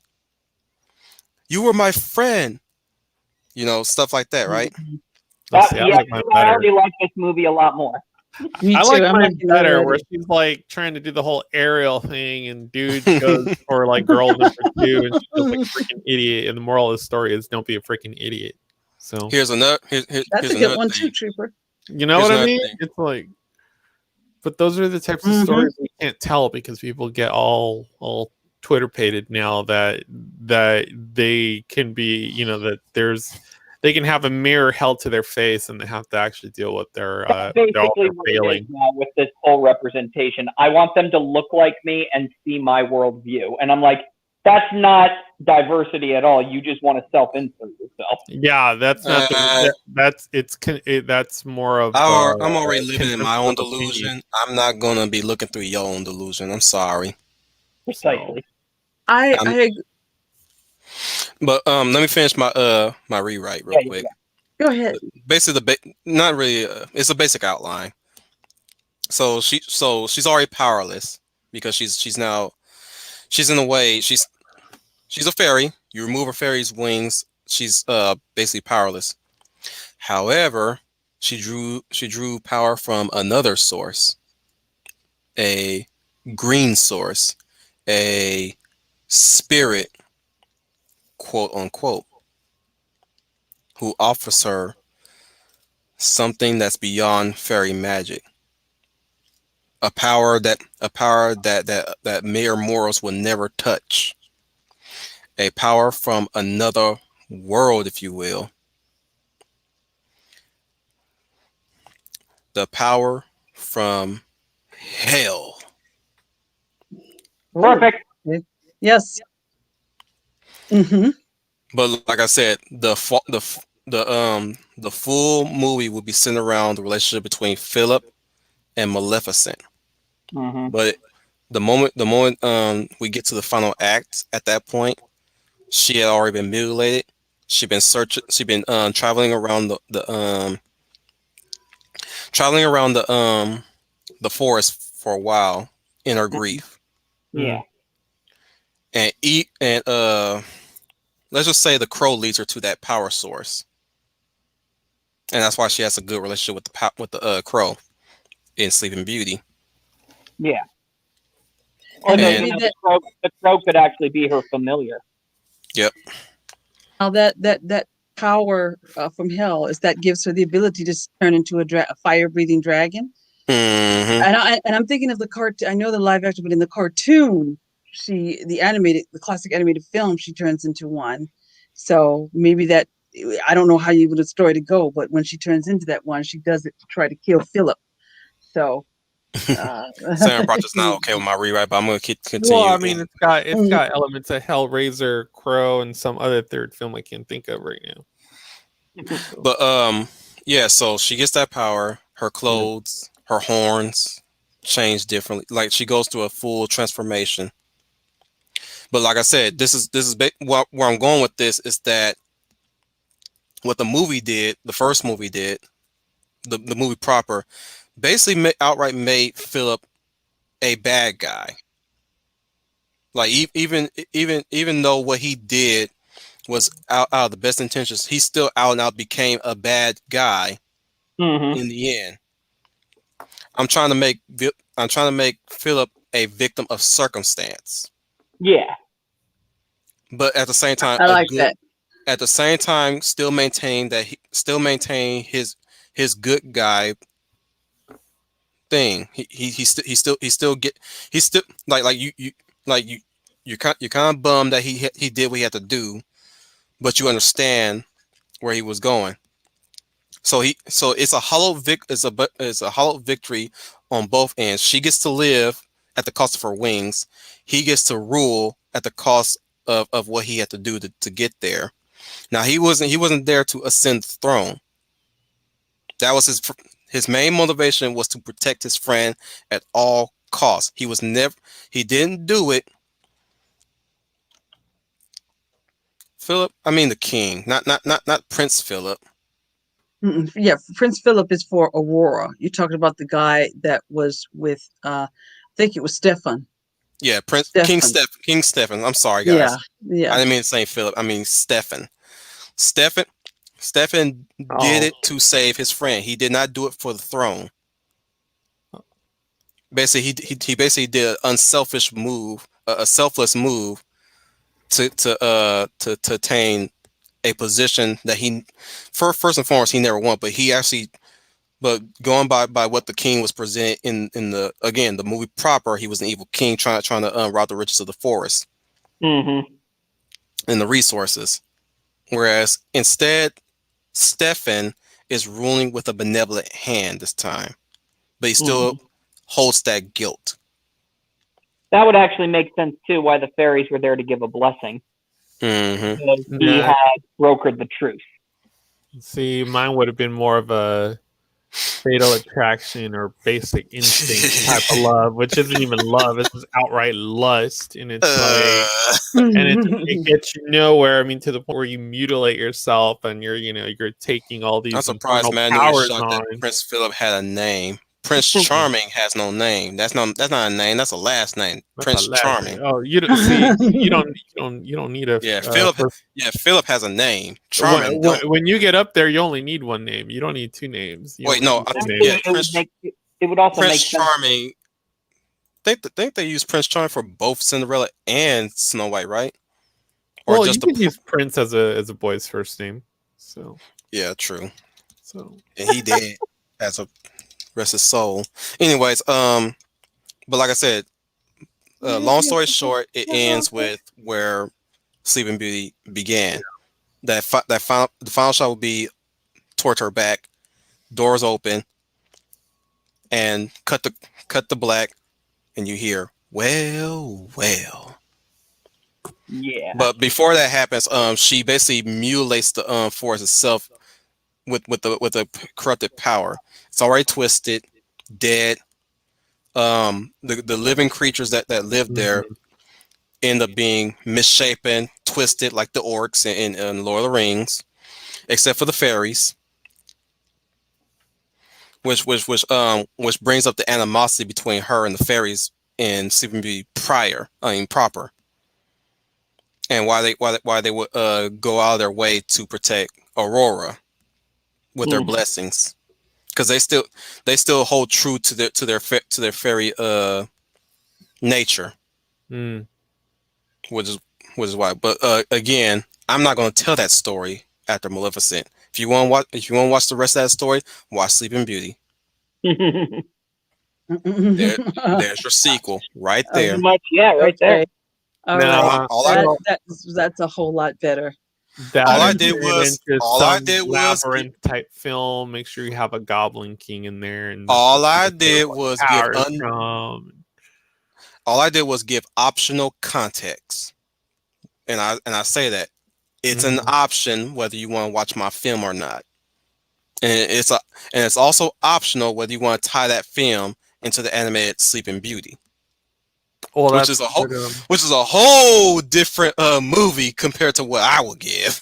that's what Patty Jenkins did with the first Wonder Woman film, and they were all like wanting her to freaking tie it to the Snyderverse, which is a complete schlock at this point. But you know, she didn't want to, and that's why as a standalone it still works. You know, it's probably one of the only two films aside from Aquaman and, you know, Shazam is debatable that actually came out of that whole DC cinematic universe that, you know, Now, was actually well Yeah, done. are you guys Aquaman had ready for Shazam had good written villains too. what I'm saying? So, Is y'all ready for what I would do if I held Cruella? Yes. I'm curious. So first and foremost, none of that BS that they did with the movie proper. It would be basically just their time in school. Cruella was always bad. Hmm. Anita, on the other hand, was the prim and proper. It'll just be hijinks and hijinks of us enjoying how kind of basically just enjoying how of a prankster Cruella was until she well, bumped her head. the Hey, hey, I was gonna say that's literally you're literally just now mentioning Wicked at this point I know, but I'm not gonna make her sympathetic. from what's his face And McGregor. I don't know, those type of films, to be honest, those are hard to do, especially when the studio's like, we need a prequel of a bad character that needs a prequel for money. It's like, okay. and that's why I'm not gonna make her sympathetic, Mada. I'm just gonna make her a prankster until she bump her head, and then she has this delusion of wanting fur. Well, No, I kind of like mine where she presents her ex love with, you know, a cape of, you know, her previous again stalker. with the fatal attraction. Mhm. Oh my gosh, those are the kind of films that just See, kind of here's raise your hair, Just one but they're fatal good. attraction. Like, I mean, the but last time here's we the got thing anything about like that was what this is Joker. why I want. I say Tim I would Burton. like to you know strengthen my writing skills and whatnot, or at least be a Yeah, screenwriter at least. yeah. Give me the villain stories, and I'll make them look good and profitable. I'm sorry, but like, I'm like I see somebody's outline and somebody's script. I'm gonna throw that shit out the way if it's sympathy for the devil. Like, here's what you're gonna do. This is a script. You go direct it right now. Otherwise, you're fired. So yeah, you present me with Cruella as a supposedly trying to egg off the popularity of Joker. Throw that out the way here, and you bet and make sure you have the Cruella de Vil theme song playing Well, here's the in the thing: opening credits. you can make a character sympathetic. I'm watching Proctor here, and I'm watching Matanui in these last two chats or whatnot. But you can, but it has to be done with a revenge story. No one's willing to write revenge stories anymore. We've gotten away from that. Like, Mhm. what stories are we writing? I mean, the whole Well, point here's is the thing. Why put I the say viewer, villain you stories will work if it's a rise to power story. them. It always worked because it's still a villain's rise to power. That's why Dracula and Lament of Innocence works so well. It was a rise to power, Well, especially when he started off as Matthias. that's why D'Onofrio's Kingpin works so well Hmm. because Rise to I power. mean, yeah, and the thing is that at that by the end of that arc, you know, when you start seeing Hell's Kitchen burning, it's you're rooting for him, and you do want Hell's Kitchen to burn. So, But yeah, my mandate, as always, my mandate, especially going with these villain rights, I'm not writing sympathetic villains. I'm writing villains that you want to pity. Pity the devil. Don't sympathize with him. I don't Yeah. know, yeah, or write a villain that you want to root for, because at that So, point you want to see the world burn. I mean, the whole or in the point case is of getting Isaac, yeah, everyone in that definitely with lens. Isaac from Yeah, Castlevania. Isaac was a villain rise to power, but then he turns over a new leaf over time. Which is Schooner, what I thought was, which is what I loved the most because he actually questions: Have I changed? Have I lost my way? And then he goes, No, I haven't lost my way. I've gained perspective. hmm I've gained agency. Mm-hmm. which But is what I found to be slight spoilers for Castlevania Season 4 to anyone who's watching It would be like a Shaka when the walls fell type moment.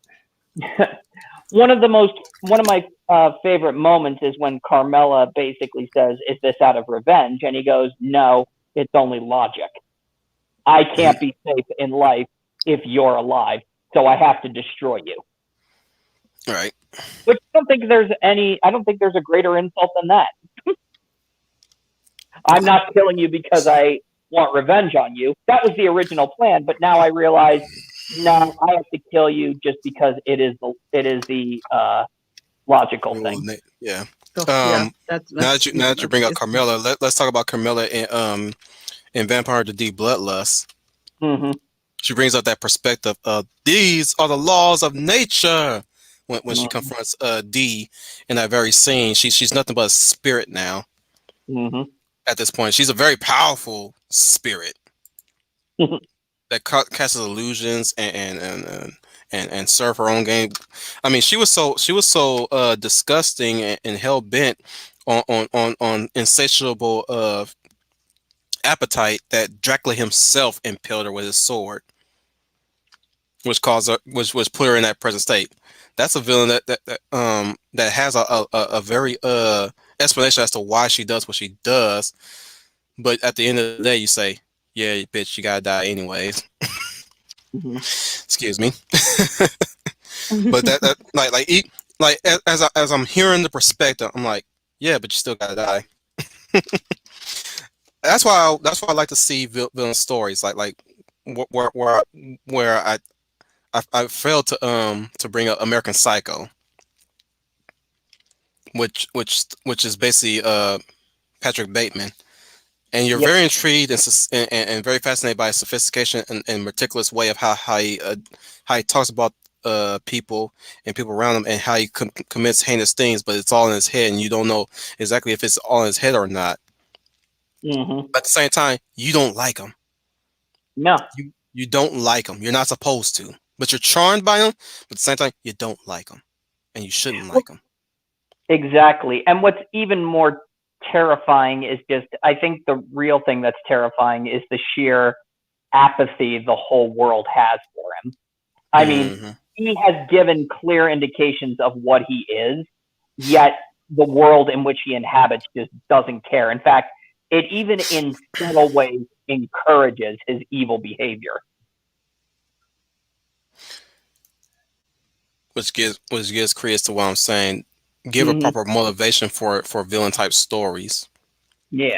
especially if it's like I said, especially if you're presenting somebody who's way worse and way intolerable than the villain himself. It's like if you do a Skeletor origin film, you better have another villain that that's way more nastier than Skeletor, which that's going to be a tall order. Well, but yeah, but it should exactly. but it should Exactly. always end. And here's my final criteria. It should always Mm-hmm. end in tragedy. Mm-hmm. Tragedy to the point where the supposed hero, especially when they say the villain is a hero in their own story Mm-hmm. or of another story, if you're gonna go with that logic, it should always end with a fallen hero becoming a villain. Period. Mm-hmm. Basically, basically, there is no moment of catharsis. Hmm. In a And Shakespearean tragedy, usually when a character has gone down a dark path, this is for people who don't know what that is. Um, the moment of catharsis is when the hero keeps telling everybody that their evil acts that they're doing are justified in the greater game in the long term. And of course, the moment of catharsis is when the hero actually stops and realizes the villain that they have become. Hamlet had it, Lear had it, all of that. Mm-hmm. But for, Yeah. but for the case of, and that's in the case when you're telling a story from the villain's point of view, the villain never has that moment of catharsis. They mm-mm. never have that moment where they say, is what I am doing wrong?" I mean Dexter. that Yeah. Thanos didn't get it.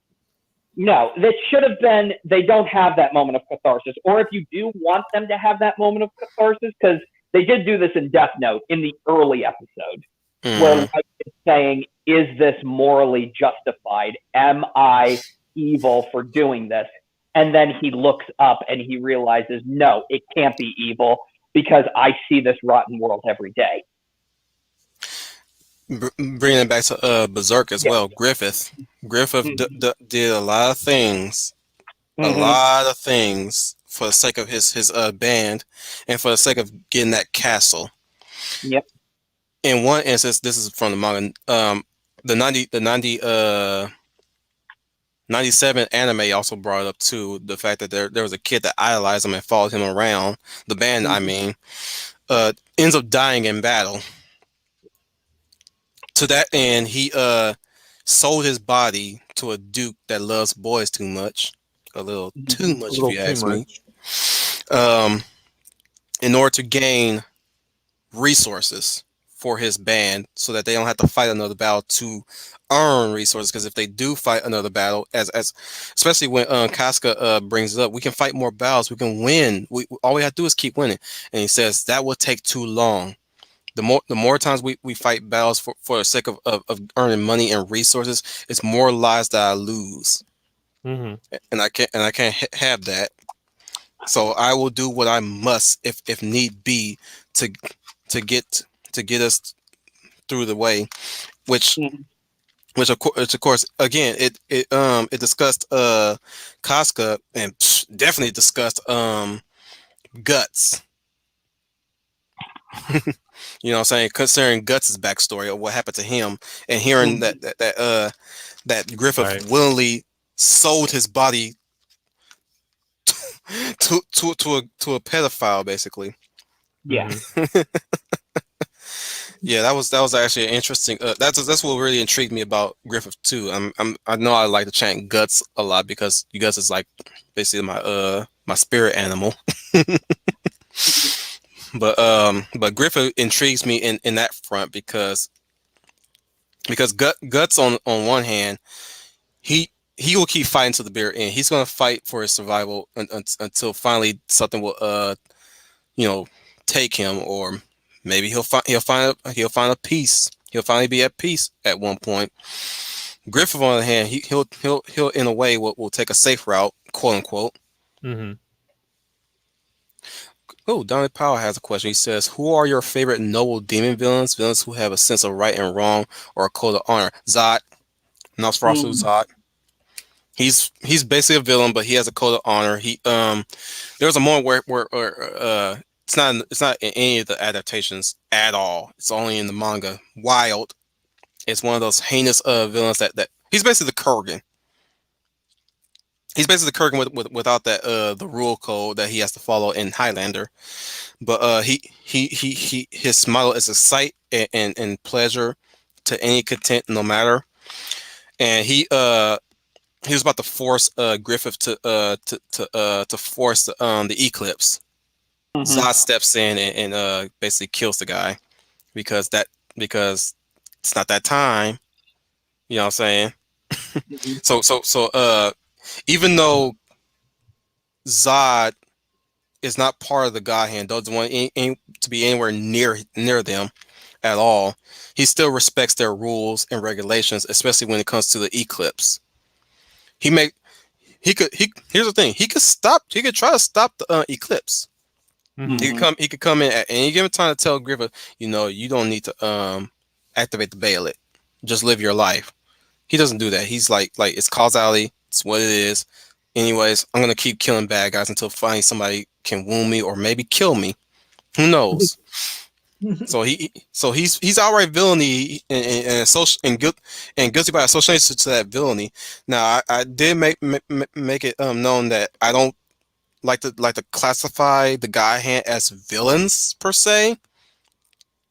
They're just the architects of the villainy from others. They're the puppeteers, if you will. Mm-hmm. But ultimately, everybody else makes that decision. Like they give you the idea to do it, but they always say, just say the words.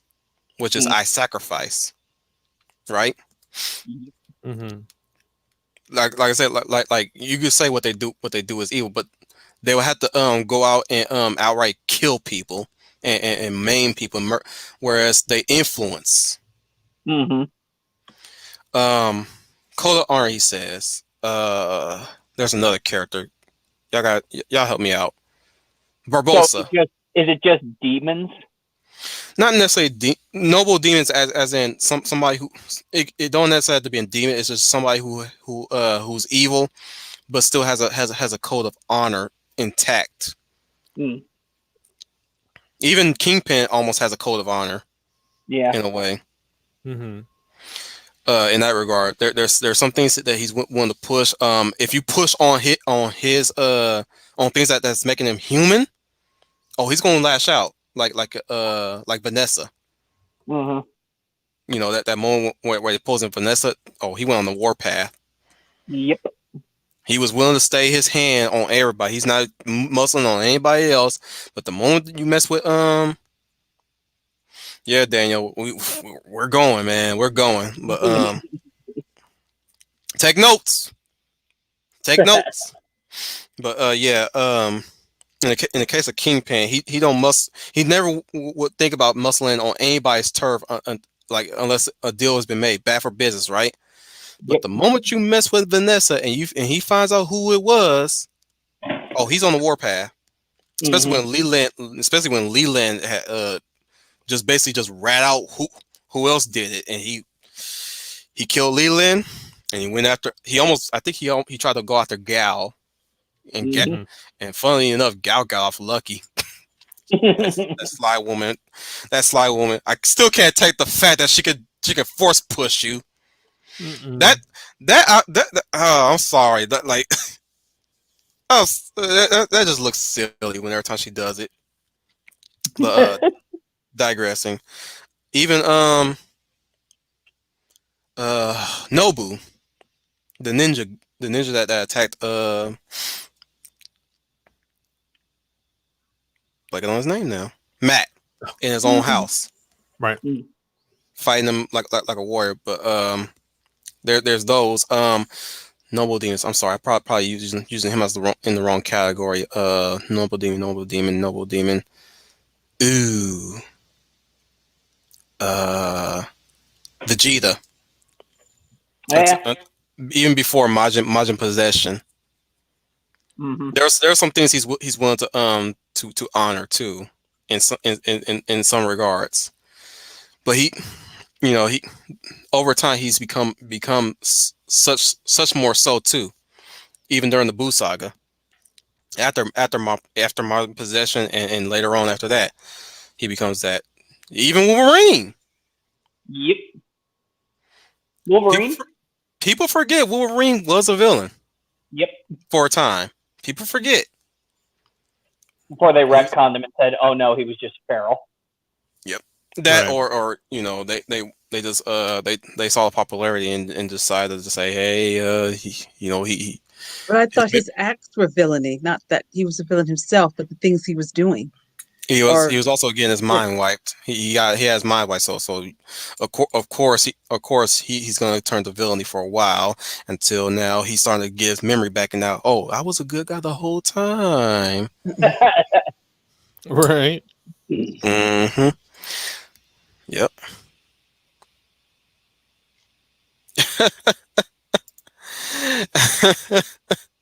I love Sam Proctor. He says, "Yep, this string is getting as long as a mini EFAP string. yeah. Great company to be in." I'm fine with that. You're sweet on me. You sweet on me, Samuel. You're sweet on all of us. Actually, sorry. You sweet on all of us. Let's go to game Actually, characters. because of Mahler, I actually have a copy of The Father. I'm just wondering if I wanted it on Still need Blu-ray to or check that DVD. out. Still need to check It's that out. honestly it's a good review. It's something I'm willing to watch at this point because everything else is trash. So Bridal Praise. He said in the title, so obviously it's good. mm, Those are telltale signs there. Going to games. Ivy Valentine can be considered a noble demon. She's willing to knock out good guys out of her way, and to taking on her quest of Soul Edge, which is to destroy the sword itself and get past her daddy issues. Hmm. Yoshimitsu. Sometimes he was a pirate, a ninja, a samurai, a bandit. Yeah, I'm gonna start wrapping it up too, Victoria. So yeah, I got one from anime. go ahead. Uh, Char from Gundam, Yep. Yeah. and I would even say Zex Marquise from Gundam Wing. Miriado Priestcraft, as we later Yep. come to call him later on in the series. Yep. Anubis from Ronin Warriors, which by the way, me and Greeny are going to be doing a rewatch of Ronin Warriors, first 5 episodes tomorrow, actually. Very nice. So yeah, definitely put that. Well, Anubis is also a redemption hero, a redemption Hmm. redemption character. Yeah. So he does as that too. How would you guys rank Hans Gruber from Die Hard? Hmm. Mm. Deliciously evil. Yeah. Yeah, I think he's just despicably evil. I don't think he's really redeeming at all. I said delicious, but yeah, despicable also. He's the one who really brought Yes. in that. He's the one who, because he came in the '80s. He really ushered in that gentleman villain. Yeah, I would agree. Your He's father gentleman, but was a he's slag. He threw me out a window. I gentleman can. but deadly. Oh, Mhm. you know what? Now we bring up the late great Alan Rickman. Severus Snape is a noble demon. Yes. Did Mhm. evil for did evil for a while, came back and still continued to do evil, but ultimately protected the one thing that kind of tied to his humanity a bit. Hmm.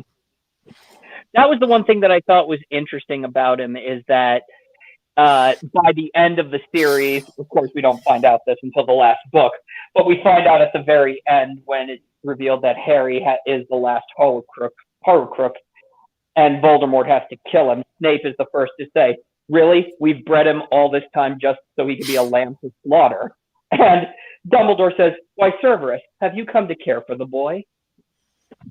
I love that line. Severus, have you come to care for the boy? That even kind of reminds. Do you guys remember Gladiator?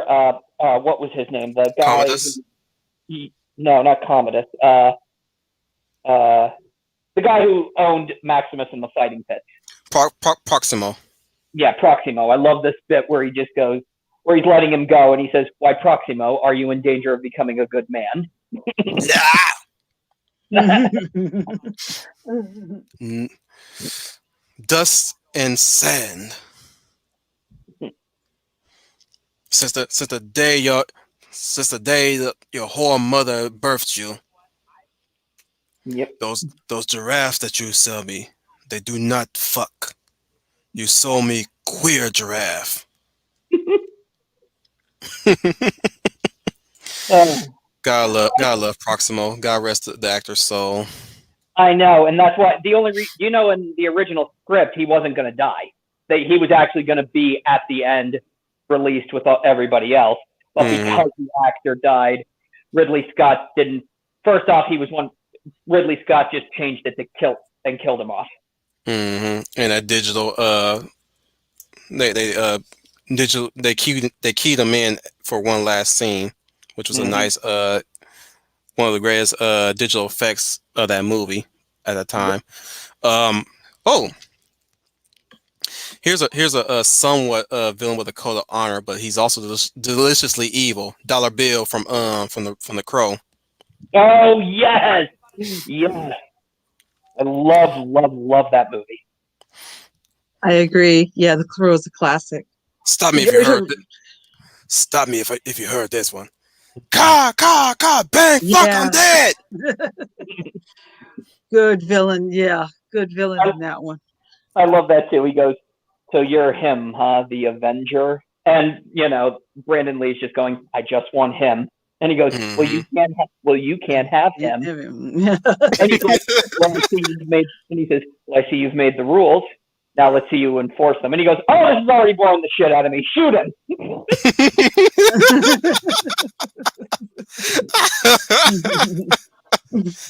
Oh my goodness, man. Let me recover myself.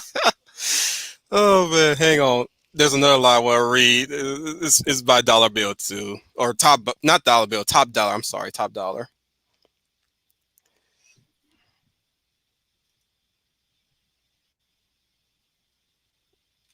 Let me see. Every time they keep saying, oh, they're going to remake that movie, I'm just like, you can't do it. You can try. You can try and you'll fail. Yep. For a time, I actually half considered when they said that Bradley Cooper was going to be attached to the project. I was like, okay, you piqued my interest, but the story needs to be right. And then he dropped out, and I'm like, yeah, probably for the best. Okay, I found the line. Yeah. There's two lines I want to read, but this is from Top Dollar. He said, no, I want you to set fire so goddamn bit. Sorry, Netter. The gods will notice us again. That's what I'm saying. I want all you boys to be able to look at me straight in the eye one more time and say, are we having fun or what? Hey, you, what's your name? Skank? Don't you feel that? I feel like a little I feel worm like a on a little fucking worm hook. on a really big hook. Yeah. I feel like a little worm on a big fucking hook. Well, boy, your mom must be damn proud of you. Right. Oh. Here's one from Top Dollar to Eric Draven. If I can find it, dang it, IMDb. You don't number your damn quotes. I feel the way as Scooney does that. I The don't know if Skank line. I don't know if really The Crow needs a remake, but if they find the right story and the right actor, possibly. But right now they just every time they want to get one Why going, stop it there? They falls already apart. have like what 4 sequels. Well, the Yeah, only but one not that very good ones. the To only quote to, one that to quote actually Ash from Crow 2 in the restored edition, what's Mhm. more soul left? Because there's a alternate ending where he gets to wander purgatory Mhm. and he goes to a church and visits a priest, and the priest says, "What you're seeking? Nowhere." And he says, "Where are you going to go?" He says, "Lots of souls are wandering this world. What's one more soul left?" It's Yeah. kind of a downer, but we got what we got in the theatrical release proper. I Though wanted the original version because I heard the original version and I'm like, why didn't we get this movie? you really want to see Tui try and get raped by a bunch of dudes? No, it was about I the kid, I kid, I no, kid. it was about the original version that they I know. actually had, and then the infamous rapist that is known as Harvey Weinstein decided to say, let's make part two exactly like part one. Mm-hmm. Yeah, pretty much. But Top Dollar says this, to quote Top Dollar here, he's like, my dad used to say, every man's got a devil. You can't rest till you find them. Well, back there with you and your girlfriend, I cleared that building. Hell, nothing in this town happens without my say-so. So I'm sorry if I spoiled your wedding plans there, friend. But if it's any consolation to you, you have put a smile on my face. That's just gold. That's just a guy who is just viciously evil and just savors every moment of it. That's what made him great. Yeah. Exactly. When he's telling him that, he's just talking like he's just, He's saying broke it's into his garden or something. He just killed the woman he's loved, and he's taking it so casually. I mean, the actor they got though too. I mean, he just delivers the line so casually, like he's ordering a glass of water. Donovan Walker. Exactly. Oh yeah. Donovan Walker. We didn't bring up Shodan. We didn't really get around to talking about video game superheroes. I mean, superheroes, video game villains. Mhm. We've just been mostly just talking shit about Cruella and all these these SJ Hobos idea of what a villain's supposed to be. And But how but villains now have to do like dark and dramatic, edgy things in order to appear very like villainous. And in some cases, like in the case of Outlander, it worked. Yeah, well, we also Yes. touched upon subject like sexual assault Hmm. and torture and all that good stuff. But you know what? I'm gonna put a pin on that for next time when we do a part 3 or 4. Yes, we'll have to I do lost a count. yeah. Samuel Proctor says just quoted one of my favorite lines from Alien. I can't lie about your chances, but you have my sympathies. hmm And then he Don just Powell, has that shit-eating grin on his face. hmm Don Powell also brings up: would you ever do a retrospective of the Thunderbolts? They're an underrated superhero team in the Marvel Universe, comprised mostly of reformed superheroes. One of these days, we will, or rather, we will. You know what? And the next time we talk about villains, we will talk about redemption villains like Zuko, There we who's go. also who I like to also consider a noble demon too. And Yeah. before, specifically in Zuko alone, which is Hmm. where he's still a villain nonetheless, but he helps out a village, Yep. or at least he was considering robbing from A couple. a, a couple until he finds out that the woman is pregnant, and he Yep. stops. He, Hmm. in a way, he does have a code of honor. His honor. I'm gonna restore my honor. No I'm kidding, but yeah, we'll definitely touch on that. There's your new drinking game right there. Every time Zuko says honor in Avatar, every time honor is mentioned in Avatar: The Last Airbender, take a shot. Please bring honor to us. Please bring honor to us. Bring honor to us. Please bring honor to us all. That being said, I know we were all over the place at times here and there, but I'm pretty sure we hit the nail on the head on why we so sick and tired of these type of villains. Anyways, Mhm. I'd like to thank everybody for lasting as long as we did, especially what me and Leia had covered in the middle of this stream. I'd like to thank all my associates here, my wingmen, if you will, starting with the Leia Valor. All right, everyone. This is Leah Plus Size, your lovely lady of valor, and as always, I very much enjoyed this conversation today. If you do, if you were here or you listen back on the rewatch, don't please list some of your favorite wickedly evil villains, sympathetic villains, or tragic villains that we did not mention, because sometimes it's great to read comments that we may miss. And I wish you all a very good evening, and I look forward to seeing you all on the next.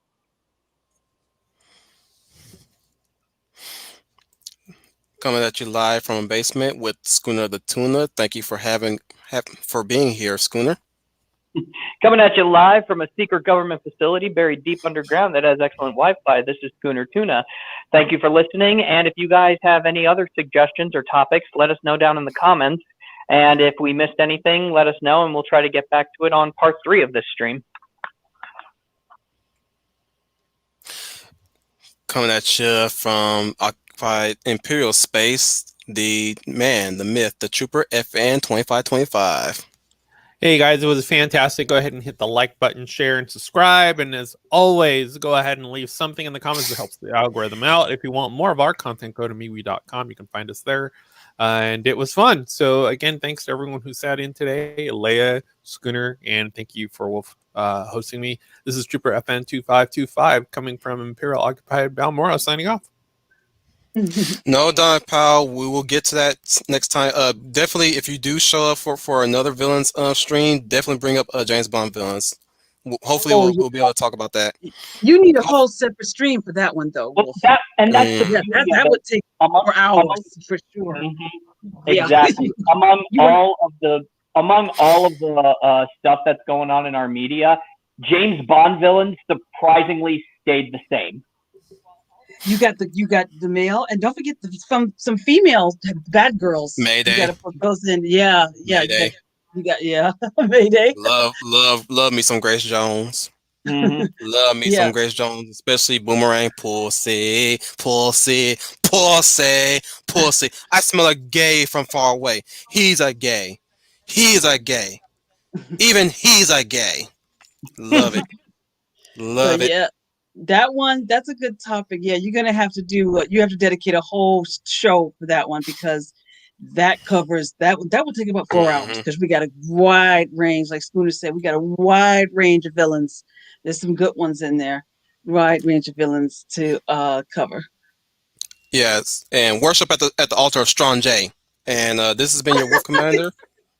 This has been your Wolf Commander, Wolf 10. I'm your werewolf. I'm going to now haunt Professor's gaming stream. So take care, everybody, and remember, you are the UN Spacey Wolf Fleet. This has been the UN Spacey Wolf Squadron signing out.